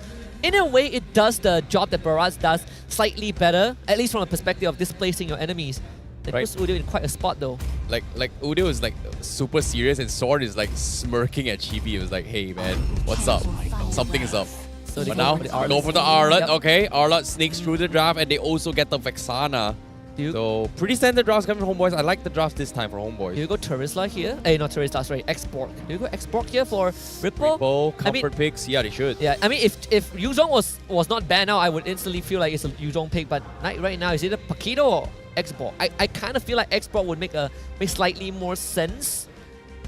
Yeah, he definitely needs somebody to be the front lines, right? Like, Akai isn't exactly the tankiest. Natan does a lot of damage, but again, if you go for the export here, Natan can still shred through the Infragama armor relatively quickly. Unless you run Ruby again. And then you run like the Ripple Edith XP lane. Yeah, they could go for it right now. Like, yeah. It's not that bad. Fading away. Let's see what it is. Wow! What? Wow! No way! Wow! By the way, the first time we saw this was yesterday. Yeah, we saw it yesterday, yeah. But the first time we saw it was in the regular season. I believe at that time it was Niners versus KGE. Barbosa and Moon ran the same draft. There's a different iteration where you run Novaria with the Beatrix, where he has Renner. But either way, I'm all out for this. If we can't fight you team fight, we poke you from long range. This is going to be very interesting. RSG MY 1 game away from sending the defending champions to the lower bracket. 1 game away for getting vengeance from the playoffs of Season 12. Can the Homeboys defy this fate? Can they bring it back and show us why they are the favorites of this series? Well, we shall see. RSG MY, if they 3-0 Homeboys, it is going to be a statement of them being the prime. Ladies and gentlemen, here, match point for RSG MY as we head into Game 3. RSG MY versus Homeboys. This does indicate something about RSG MY though. It means that their setup heavily relies on Vinogo or Ripple getting a good crowd control, but mainly from Vinogo, because if you are Stoem, you are trying to set things up from long range. That means that Zorn, he's probably going to be walking up to Stoem and Izanami, and there's nothing much that they could do about it. Yeah, that's the problem when you have this double mage mid-roam combination. It's going to be particularly weak against these tankier heroes that can dive from the front line. So Zorn wants to try and take advantage of that as much as possible. I'm personally just very curious about how well the Selena Novaria combo will do in that early stage. I think it's more like when you get your first core item, right? When the Lightning Truncheon comes out for the Novaria, when you are starting to play for Vision, that's where it gets very, very crucial. Comes down to Izanami though, he needs to actively use that Astral Echo, which he has been doing in Game 1. Well, seems like it's a little bit of an interesting approach this time for RGMY, where Vinogo preemptively waits for the XP lane. Yep. What's going on right here? Like, it's a completely different standby here. Middle aggression is still on, coming from Homeboys. RGMY, they anticipated this, but I don't think they can do too much, considering that they've got two mage as, I would say, I don't know, like, who can actually open the map? It's gonna be up to Rippo and Venogo. The whole reason they are okay with going double mage is because they have Akai and Edith already, so at least they're not just relying on one player. Oh no, he's dead. Like he might be okay. No, maybe not. Heavy spin comes in, he gets out. All right, sure, whatever. Yeah. That means no turtle. That you give turtle away to Homeboys. I don't feel like Venogo can contest this. Even if he tries, it will be a bit hard. Well, I was thinking here, but setup comes in from the top. Xana as well. Estreko barely connects up, but he's dead. First blood for Venogo. No turtle, no problem. I'll get the kill instead. But turtle not even started yet. This is going to be a good time here. RSG MY regroups for this fight, but Venogo is solo. He doesn't have retry as well. Can Izanami steal the turtle? He used the Astral Recall already, so nope, not happening. I think this is wise. RSG MY will choose not to contest this. They already got a kill. They know they don't have their resources up. Better to just go back to farming and not interact and give free advantage to the Homeboys. Yeah, I think Homeboys didn't expect Venogo to stay. They probably thought that Venogo recall just to reset. And it came pretty close. I mean, Sepat, I felt like he hit his 4 a bit too late. If he hit it like a second earlier, that penalty zone would have changed everything. But he got his level 4 late, and Izanami landing that snipe from a farm.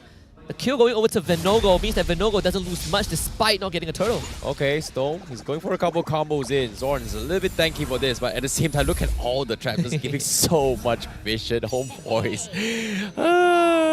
This is annoying. Yep. I mean, to add up to follow up on the earlier point on who is going to open the map, it's not just Venogo or Ripple, right? Izanami can also do that, Stone can also do that. They have a lot of tools to get vision, to get information, as long as they use it correctly. I think that's the prerequisite. I think getting information is one thing. Taking space is another thing. So my question is that who is RSG? Sorry, let me rephrase that question. It would be like, how does RSG MY take space? Then it comes down to, you find info, Storm lands a stun, and then you threaten having Venogo or Ripple start a fight. I think that's probably the way.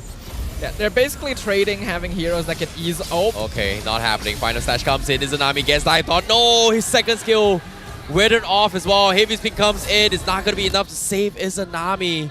He tried to cross the wall, but just so unlucky. But good catch here coming from Homeboys. Good catch. Izanami didn't really notice that until it was too late. Had to blow his flicker and ended up going down. Venogo is trying to be a little bit oppressive. Purple ball gets caressed as well. Zorn taking half HP. Combo comes in. Storm needs to get the arrow in, doesn't connect, so they will forfeit the purple buff for Venogo. So resets from Homeboys and RSG MY will need to stabilize somehow. With a draft like this, hold on, they do land an arrow, not gonna do too much with it. RC is basically trading information gathering for tanky heroes that can open up the map for free, right? And that does make their life a little difficult. Okay, final stash catches on 2. They got the Eternal Guardian in here. Can they burst down Rippo? Yes, they can. Venogo a little bit late for the heavy speed. He pins on Nets, but where's the follow-up? They don't have focus fires. They finally got the job done. Venogo will pay with his life to get the kill on Nats. They lose 2 for 1. And again, Lolios nowhere to be found yet. He's so quiet throughout the entire game, and Turtle in the hands of Chibi. It's not worth. He felt like it was not worth joining the fight. Might as well get the top tier 1. Get something in return. Rippo didn't get to get his primal wrap off. That was very unfortunate because that could have perhaps changed the fight around. Rippo needed to get his ult off for the extra damage because everyone else just does not have enough. At this stage of the game, Homeboys are just going to be superior during team fights. They have oh my goodness, Lord. Oh, wow, the so close. So close. He could have died right there and there. So as I was saying, Homeboys has the better team fight overall because they have Belly Zone, they have Final Slash, Chibi is tanky. RSG needs the delay. Their game plan is basically catch stragglers or take longer fights to whittle down health bars with that Star Shatter and that Abyssal Arrow. But they're also just basically distracting Homeboys long enough for Lolil to come online the same way he did in game number 2. Yeah, the only way for RSGMY to have enough damage in a short fight is Moskov. In a little bit of trouble, forces the prime round. Final stash comes in. 4-man Echo. He's going to get obliterated by Udil. Meanwhile, Chibi, he's going to be pinned on the wall. Lolios with the saves comes in, but now here comes the heavy spin. They find Zorn. A 2-for-1 special. Bargain for RSG MY. Oh. Izanami and Lolio both got a kill each. They needed that goal to come back. Yeah, that's quite an overextension from the Homeboys. Again, Chibi being a little bit too far away from his team, getting punished by being isolated. And now even though RSG MY are still behind in terms of net worth, getting those kills, like you mentioned, on Lolil and Izanami especially, are way more valuable. What is happening with the gold laners for this past 2 days, man? Like, yo, it's been clutches after clutches by the gold laners. Damn, Lolios. He's having a good game. Yup, and now here comes the start. He catches Udil. Can he get the kill? Oh no, he goes for the counter play as well. He needs to get out. No fights here coming from Homebois. And now, here comes the catch from Zorn, but they will be able to escape safely. Meanwhile, Vinogo is still around. Turtle still exposed here. RSG MY, they've got their health dropped down pretty low. Yeah. Turtle down to 20%. That's it. Nah, not worth going for it.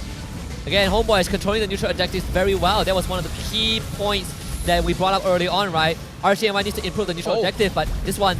Oh, Vinogo, do it. You don't want to go for the heavy spin as well. No, Chibi sidestep his way through. Penalty zone comes in. Lolio goes in. Udil finds Repo. Lolio still deciding if he should join, but nope, not a good fight for RSG MY. Echo comes in. Not sure what's going to object to that as well. Missile, not going to be connect. Tier 2 still stands for Homebois. Man, look at the way that Lolio set up, right? Almost taking down the top tier 2. All this considered, this is great for RSG MY. Normally, when you have a network disadvantage, you're immediately on the shoulder end of the stake, but I don't feel that way for RSG MY at this point of time. Yeah. Look at that. Doing a good job here. Even the AI winning prediction predicting in their favor right now, but Homeboy's not letting up on the pressure. Chibi diving the jungle. Ooh, final slash just barely missing, but look at the opposite side. Lolil just getting free reign to do whatever. Yeah, now Chibi going for the fronts. RSG MY, they have to go through the reset. Lolio's nowhere to be found, but Nogo, he's getting burst out a little bit too much damage here, but a nice stun here from Hudio to set up for the kill. They find one, they find two, Repo and Nogo is out. Nets and Zorn getting a little bit too much damage here. Lolio is finally joining the fight. He finds Chibi as well, and now Lolio is mad. Completely ignored the entire fight. Sure, Homebois got the top tier 2. They killed off 2 members of the side of RSG MY, but the crucial ones, they are still getting the kills, right? Lolia got 2 kills off of that. The Stone's arrow landing onto Ness was also important because Ness could not participate in the fight because he was brought down so low. Yeah, this is looking a bit dangerous. Lolil 3-0-1 right now. Homebois needs to find a way to shut him down. They still have the net worth lead, yes, but their positioning not really respecting RSG just yet. Like, they're going very aggressive to try and get kills, which they can do because they have Fredrin and Terizla. They gotta understand, there's no nether realm this game. The arrow, Repo trying to extend his fight, half HP. Another arrow comes in. Oh, triple stun of Surfat. He just wants to move. Can't seem to move. And now Repo with the flicker forward. Oh, just a pixel off. A second too late from the Echo. Maybe, just maybe, if the Echo hit it a second earlier, maybe the hitbox would have gotten the hook. Yeah, the Echo is going to come back in like 30 seconds because of the Enchanted Talisman, so it's fine. But damage down ranking, Udio still holding the first place. All the splash AoE damage from this Vexana, making sure that he's contributing, but most of them not resulting in enough kills, and that's what I'm worried about Homebois right now. Unless Nets becomes the insurance policy like we've seen the entire series. And Nathan has the capability to go 1v5 as long as he's given enough space. So Nets really just needs to farm up. Ooh. But Lolil is doing the same. Huge. That is huge. Homeboys definitely spot that out. So if they go now and Lolio doesn't make it in time, it is going to be in trouble here. But Lolio seems like he is going to be regrouping here. He showed himself down middle. So Homeboy still going to be going for the Lord Dance once more. It's hard for Surfat and Zorn to hide properly because they're just getting exposed by the Abyssal Arrow and the Novaria. Oh, advance. Surfat getting checked. 4-man Echo comes in. Do they want to go in? Arrow connects to Surfat. This is huge. This is go time. Repo, he's getting taunted as well, but Appraisal's round. Nats blows him off, and now he's going to find Vinogo. One more auto attack. Vinogo survives. Homeboys now rushing the Lord. Can they go for this as well? They need the arrow to connect. Spear comes. Nats, he runs away, but Lolios is getting chased on. Can he survive? Yes, he will. He's got the Purify. He fights one, but he eventually falls. Surfat finishes him off. Homeboys, they get the biggest catch. RSG MY denied. Denied. That's a mistake from RSG MY. The rest of the team were lady. Oh no, it's not over. Vinogo, he's got the heavy spin. They got Nets as well. This is huge for RSG MY. They trade the gold laner for the gold laner. Homeboys, they could have gotten out. The arrow! The arrow! They got O'Neal! Oh my god! RSG MY! They're doing it without Lolios! Then now Chibi, they're forcing the fight. Lolios is back on 0 seconds. Repo will fall. Binogo is trying to extend the fight. Where's the spear? Where's the spear? Binogo is dead. The spear not out on Lolios. RSG MY, what seemed to be a good fight, has become a disastrous moment in this game for RSG MY. Man, both teams overextending at this point. Stone will be back in time. Loliao needs to take out the Lord. Is an army caught? Uh-oh. Uh-oh. Do they get him? Tier 2 still stands. They are going to be able to clear this minions, but Spear. Oh, Chibi sidesteps here. Lolios, he still wants to kill him off. That's pokes him away. Can he get out? Yes, he will. Homebois trading on thin ice right now. Same can be said for RSG MY. We're getting to the point of the game where things are a little bit dicey. Homeboys still have that 3k net worth lead, but it's getting to the point where it doesn't make all that much difference as long as both teams are taking fights the way they want to. And Nets and Olil are both going to be hitting about the same peak very, very soon, where they can basically one-shot anyone that they find. So positioning, angles of approach are going to be very important. And it's gonna be harder for RSG because this Novaria Selena comp is still harder to execute comparatively. Sword, conceal. Oh, Wow. great disengage. Lolio uses Purify as well. That is great. That is great for Homeboys. I was about to point out that Nets took Flicker this game, so he's a very juicy target. One Selena arrow, if no one is body blocking for Nets, he will evaporate. But the fact that you got the Purify out of Loliao means that RSG MY will not feel comfortable fighting for the next lore, at least for a while.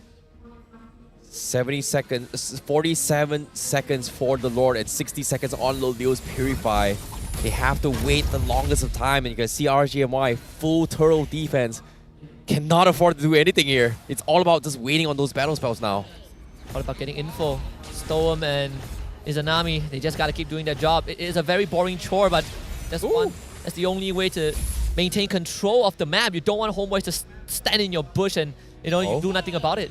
Okay, arrow connects on Zorn. He's thinking about it, but as soon as he saw it's Zorn, it's like, nah, that's not worth it. It's a roamer only. That's not the target he wants to be looking for. He wants to find Nets or Udil. Basically, landing the arrow on anyone else is not worth it unless they're 100% sure that they're isolated. And Homeboys is not going to make that mistake right now, especially since the Lord just respawned. Now that I think about it here, if they get an arrow on towards Nets, he's dead. He doesn't have a Purify at all.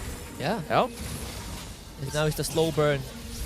Indeed, but now Echo connects on tree. Arrow, oh, so far off. Not going to be able to connect here. Homeboys will be resetting the Lord for now. The minions are not pushed from both sides, so it's pretty 50-50. It comes down to a individual mistake now from both sides. Chibi looking at an attempt. RSG MY dodges for now. Yeah. Lord once again gets resetted. No conceal for Homeboys. Zorn used it. They wanted to make a play, but RSG MY read that perfectly. This is a terrifying Lord dance. I would not want to be part of it. It's tough now. Binogo takes the full run, forces the heavy spin. The arrow connects the support. Here comes the Echo as well. Chibi whiffing the Appraiser's Wrath. Lord dropping down pretty low. It's going to be close. The spear comes in. Do they go for the fight? No go! Steals the Lord. They come in as well, and Lolio cleans house. He gets one, he gets two, he gets them all. Repo gets one as well. Nets runs for his life. It's only him and Udil left, and RSG MY is looking for the fight. Lolio comes in the midst of chaos. He destroys all of Homeboys. Oh, that was close. I had to see. Oh my goodness, Nets. The crowd absolutely silent. RSG MY, they are doing it. They have done the impossible. No minion wave. Are they gonna do this? Zorn, 5 seconds left. Chibi 10, 8 for support. RSG MY with the Lord. They need to do everything. The arrow comes in. They're losing. They're focusing on the crystal. They have done it. They have done it. RSG MY has done it. They are your upper bracket finals.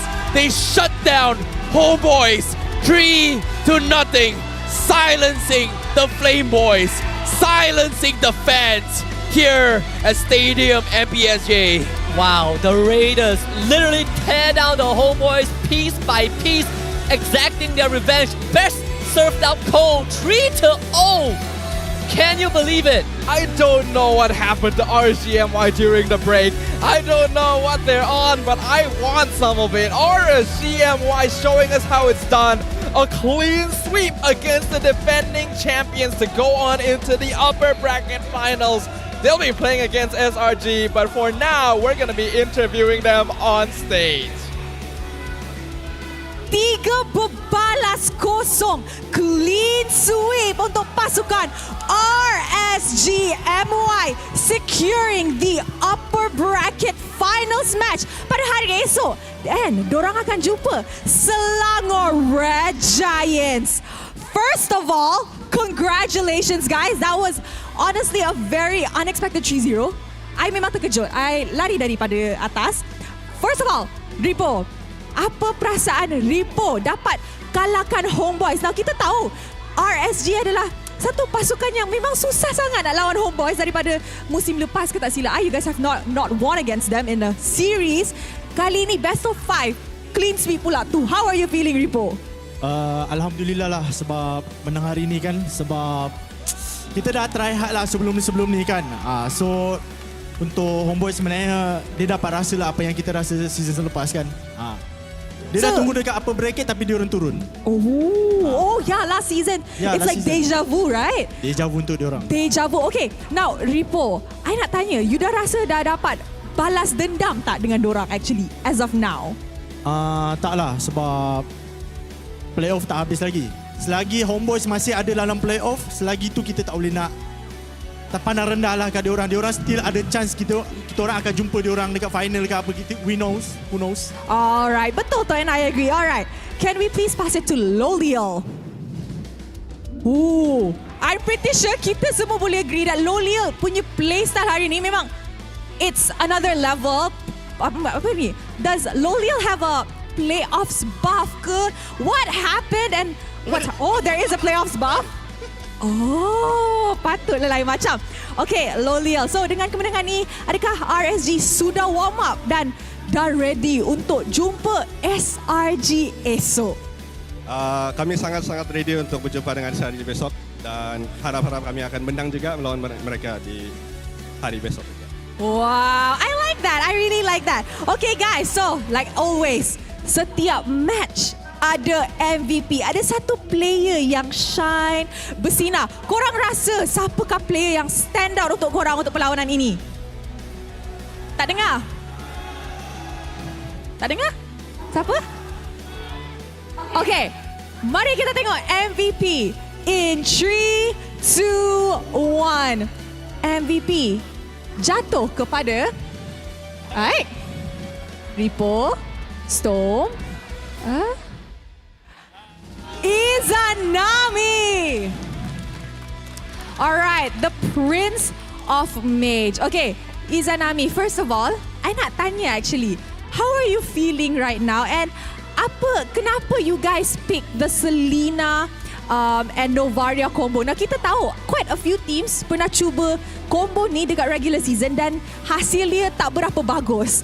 Apa yang you guys macam cari ataupun what did you guys do to make sure that you guys could pull off combo ni dekat playoffs? First, happy lah sebab menang game ni kan. And Selena dengan Novaria punya combo tu kami just try untuk main di scrim sebab Storm pun sebelum ni adalah mid lane kan. So dia memang berpengalaman lah juga main Selena. So kami cuba di scrim dan benda tu tiba-tiba menjadi lah. So kami just try untuk bawa pergi MPL ni lah. I see. So macam maybe tu playstyle kepada pasukan lain tak jadi tapi playstyle dengan RSG dia jadi. Alright. Okay, can we please go back to Vinogo? Alright, Vinogo. Yesterday was a do or die match for RSG. You guys managed to come out of that red zone. And now you guys are back in the game with still 2 lives on hand. Now tomorrow you're gonna be going up against SRG. Now they are pretty strong, really great contender this season. How ready are you to be facing up against a local jungler who's a lot of people are saying is one of the best jungler we have right now, Sakais? Are you ready to go up in this matchup? And if you are, do you think you guys can actually secure the first grand final ticket tomorrow? Yes, of course we are ready to face tomorrow. But like I said yesterday, anything can happen. And see, we easily 3-0 today. So, tomorrow might happen also. I just believe in my team and hopefully we can get the first spot to grand finals tomorrow. Wow. All right. I like that. Okay, Stone. All right, Stone, you just beat the Roamer from technically our past season champion and the number 2 Roamer in the regular season. Tomorrow you're going up against the number 1 Roamer during the regular season. Now last season you were the number 1 Roamer. So what do you have to say to Humes with this upcoming matchup? I think from last season, I think he really improved, and I agree that this season he's the best roamer, so I'm hoping to have a good match with him. Wow, all good words, all love and fair with RSG and SRG. Okay, last, can we give it to Coach? All right, Coach, just want to say amazing draft this game, but what would you like to say to all the RSG fans who are watching at home and in the stadium? And jangan lupa, suruh dorang sokong korang pada esok. So, pertama sekali saya nak cakap terima kasih sebab regular season kita orang bermula dengan tidak baik. Kita orang dekat bottom league dan saya nak bagi penghargaan juga kepada orang yang komen dekat social media, still support player. Sebab walaupun benda tu macam benda yang nampak mudah, tapi sebenarnya bagi sangat efek dekat player, dekat saya, dekat seluruh team. Kata-kata sokongan korang. So, tolong teruskan bagi kita orang support dekat social media, dekat venue, dan kita orang harap sangat fans akan datang juga untuk venue tomorrow. Terima kasih. All right, thank you so much to RSG MY. You guys may now go celebrate your victory, and once again, congratulations on securing the second upper bracket final match tomorrow. Now, esok SRG akan lawan dengan RSG untuk the first grand final slot. But sebelum esok, mari let's show it back to the casters to dissect what happened in this crazy clean sweep. You know, guys, we talked about it earlier today that the playoffs has brought many unexpected results. But I think this has been the craziest one thus far. RSG MY, a clean sweep against the defending champions, sending them down to the lower bracket.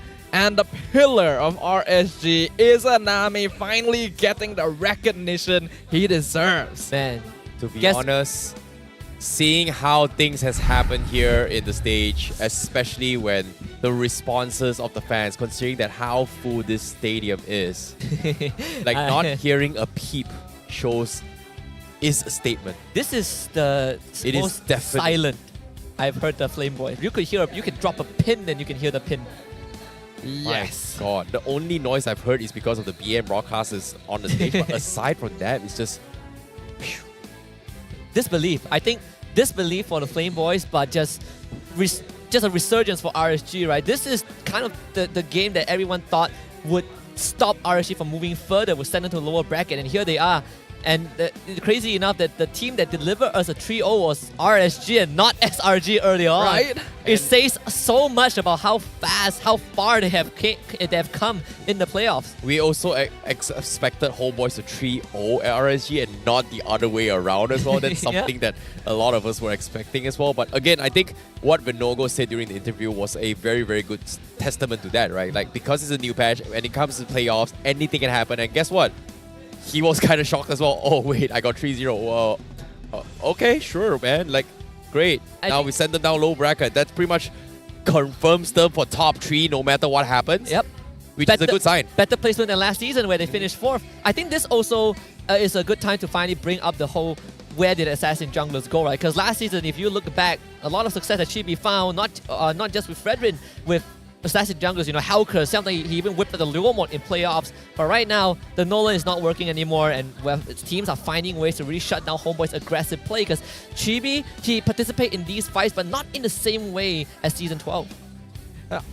Personally, I think what ended up happening is that Homeboys did get a little bit affected, right? I feel like there was actually psychological damage inflicted, but not by the Homeboys who were spam recalling throughout game 2 and 3, right? It almost feels like they really wanted to force things, to try and get that victory, to regain their position in this series, and that made them make mistakes, right? It made them overextend, because RSG MY, this is a difficult composition to execute. Novaria, Selena can be punished quite easily as long as you make sure to dodge all the abilities, as long as you mind your positioning. It's a composition that's designed to punish overextension. Yeah. And Homebois, I feel like, fell into that trap. If they just played normally. I think it's more like, it might be like it's annoying to be in front of people seeing recall, right? It tempts people to kind of dive into this conversation without ever thinking, or maybe we just like take the bait most of the time. But what I felt like from that game itself, it came down from second game onwards, where Homebois were so dominating and all the way through here. They were spamming recalls. But to be honest, the reason why we're spamming recalls is because we know we are ahead and we are winning this game. But when you have that kind of confidence and suddenly out of nowhere, all those confidence and getting punished, it just shows that, wait, I should have won this game. And I throw that, it actually sends a reverse psychology onto yourself. And I feel like they tilted a little bit here. And you can start to feel the pressure is on them as well, especially in game 3. Like, wait, we're 2 games behind. We don't really want to disappoint the fans or even ourselves. And I don't know, like, you can see the silence, even though we can hear it. But to be honest, it is hurt the most from the players themselves. I think, sure, I can agree with that. I feel like, okay, perhaps Homebois didn't expect to drop game 2 in that fashion, considering that they almost won game 1.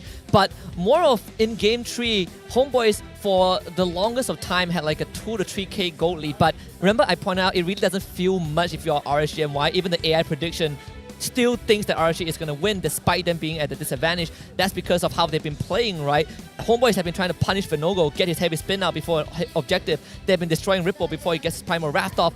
But in the later games, they overheated. They started to overextend, get displaced by Vinogo, get displaced by the Edith. That's where it started going down the drain. The Hall of Fame shows a lot. Izanami again showing up on that most damage. Vinogo, the sandbag, rich guy being Lo Liao.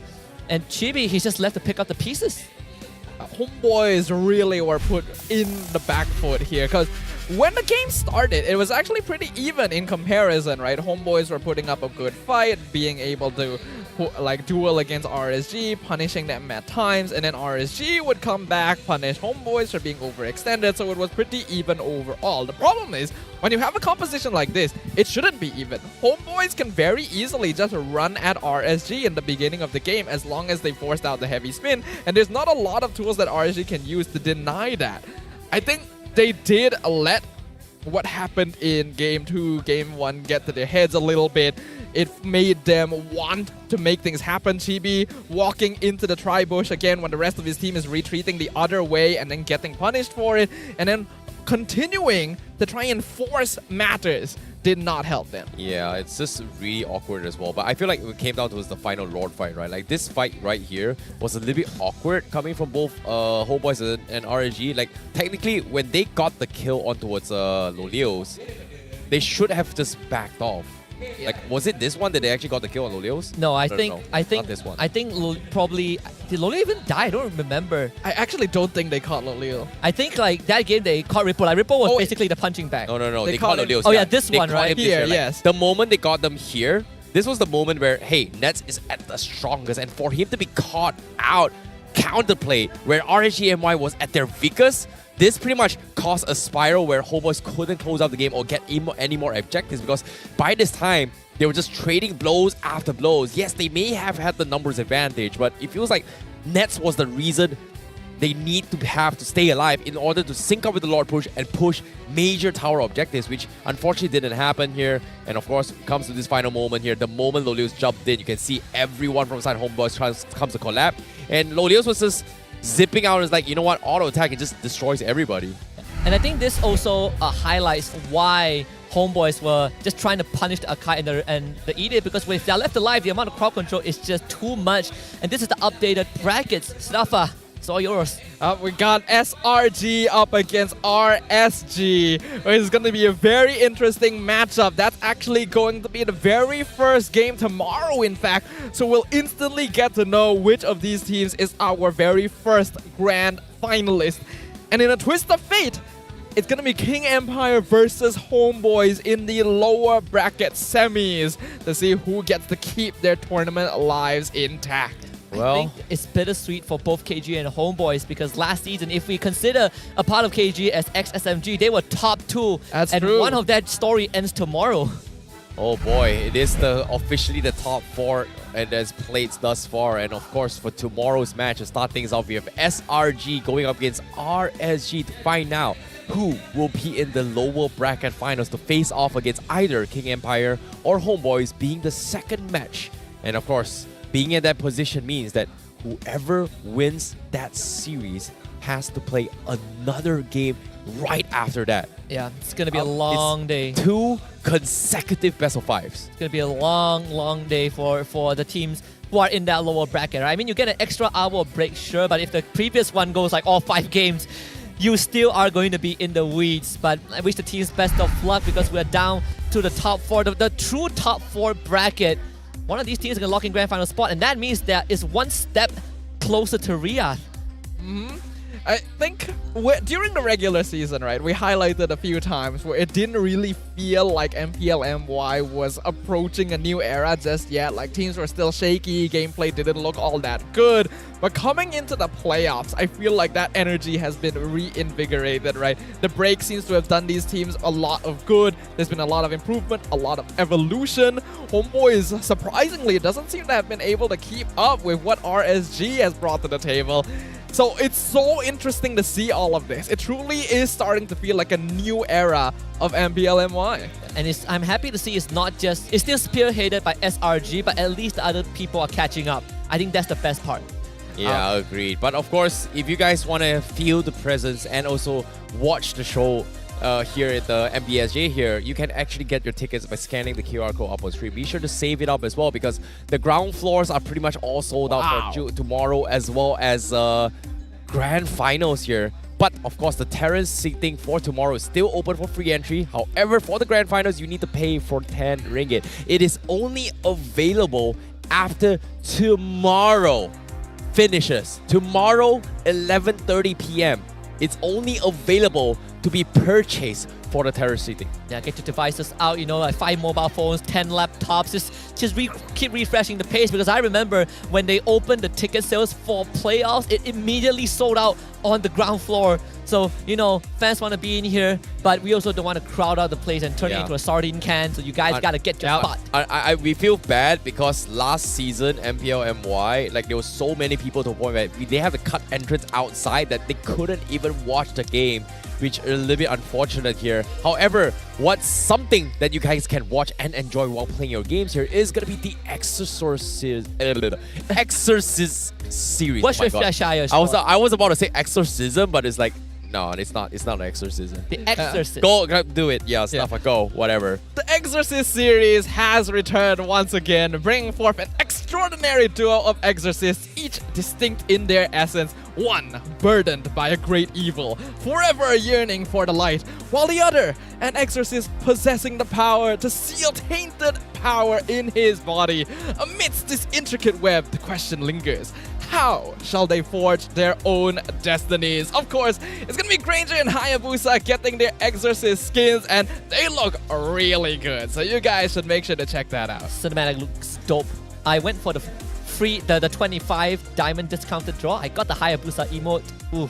Yeah. That is nice. I love it. And I think I need an exorcist right now because I'm being possessed from the glares, the goosebumps. I can feel everything. Right? I think something is around me right now. I think you're just cold. Yeah, I know, right? I'm icy baby. I get it. Yeah, whatever. Yeah, you're living up to the name. Yeah.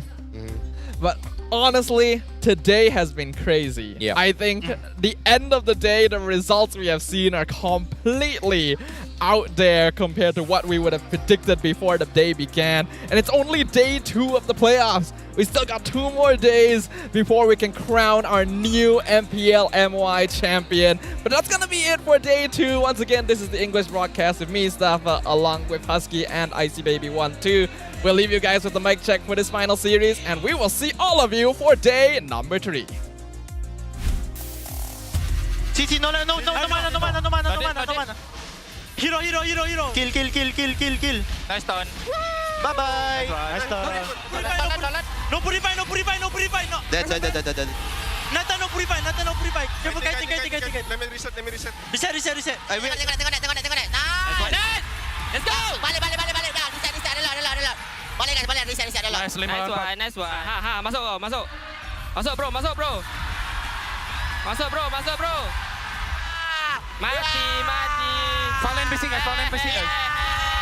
Hey bro. Fallen missing guys. Guys, Fallen missing. Yeah, next minion guys, next minion. Just answer bro. Choose no flicker. Careful, fight. Dead. No, I can stun carry. GG. Nice one. Boleh. Hero. Pergi atas. Nice fight. Aduh, kena lagi. Hati-hati skill 2 mouse kau sama tombak dari KS Lord. Sini. Lobby. Nice. Nice ball. Nice one. Can you go? I go for... I got. Careful, back up turn. Fight. You have ulti po? Hey, bang. Tower. All tower, guys.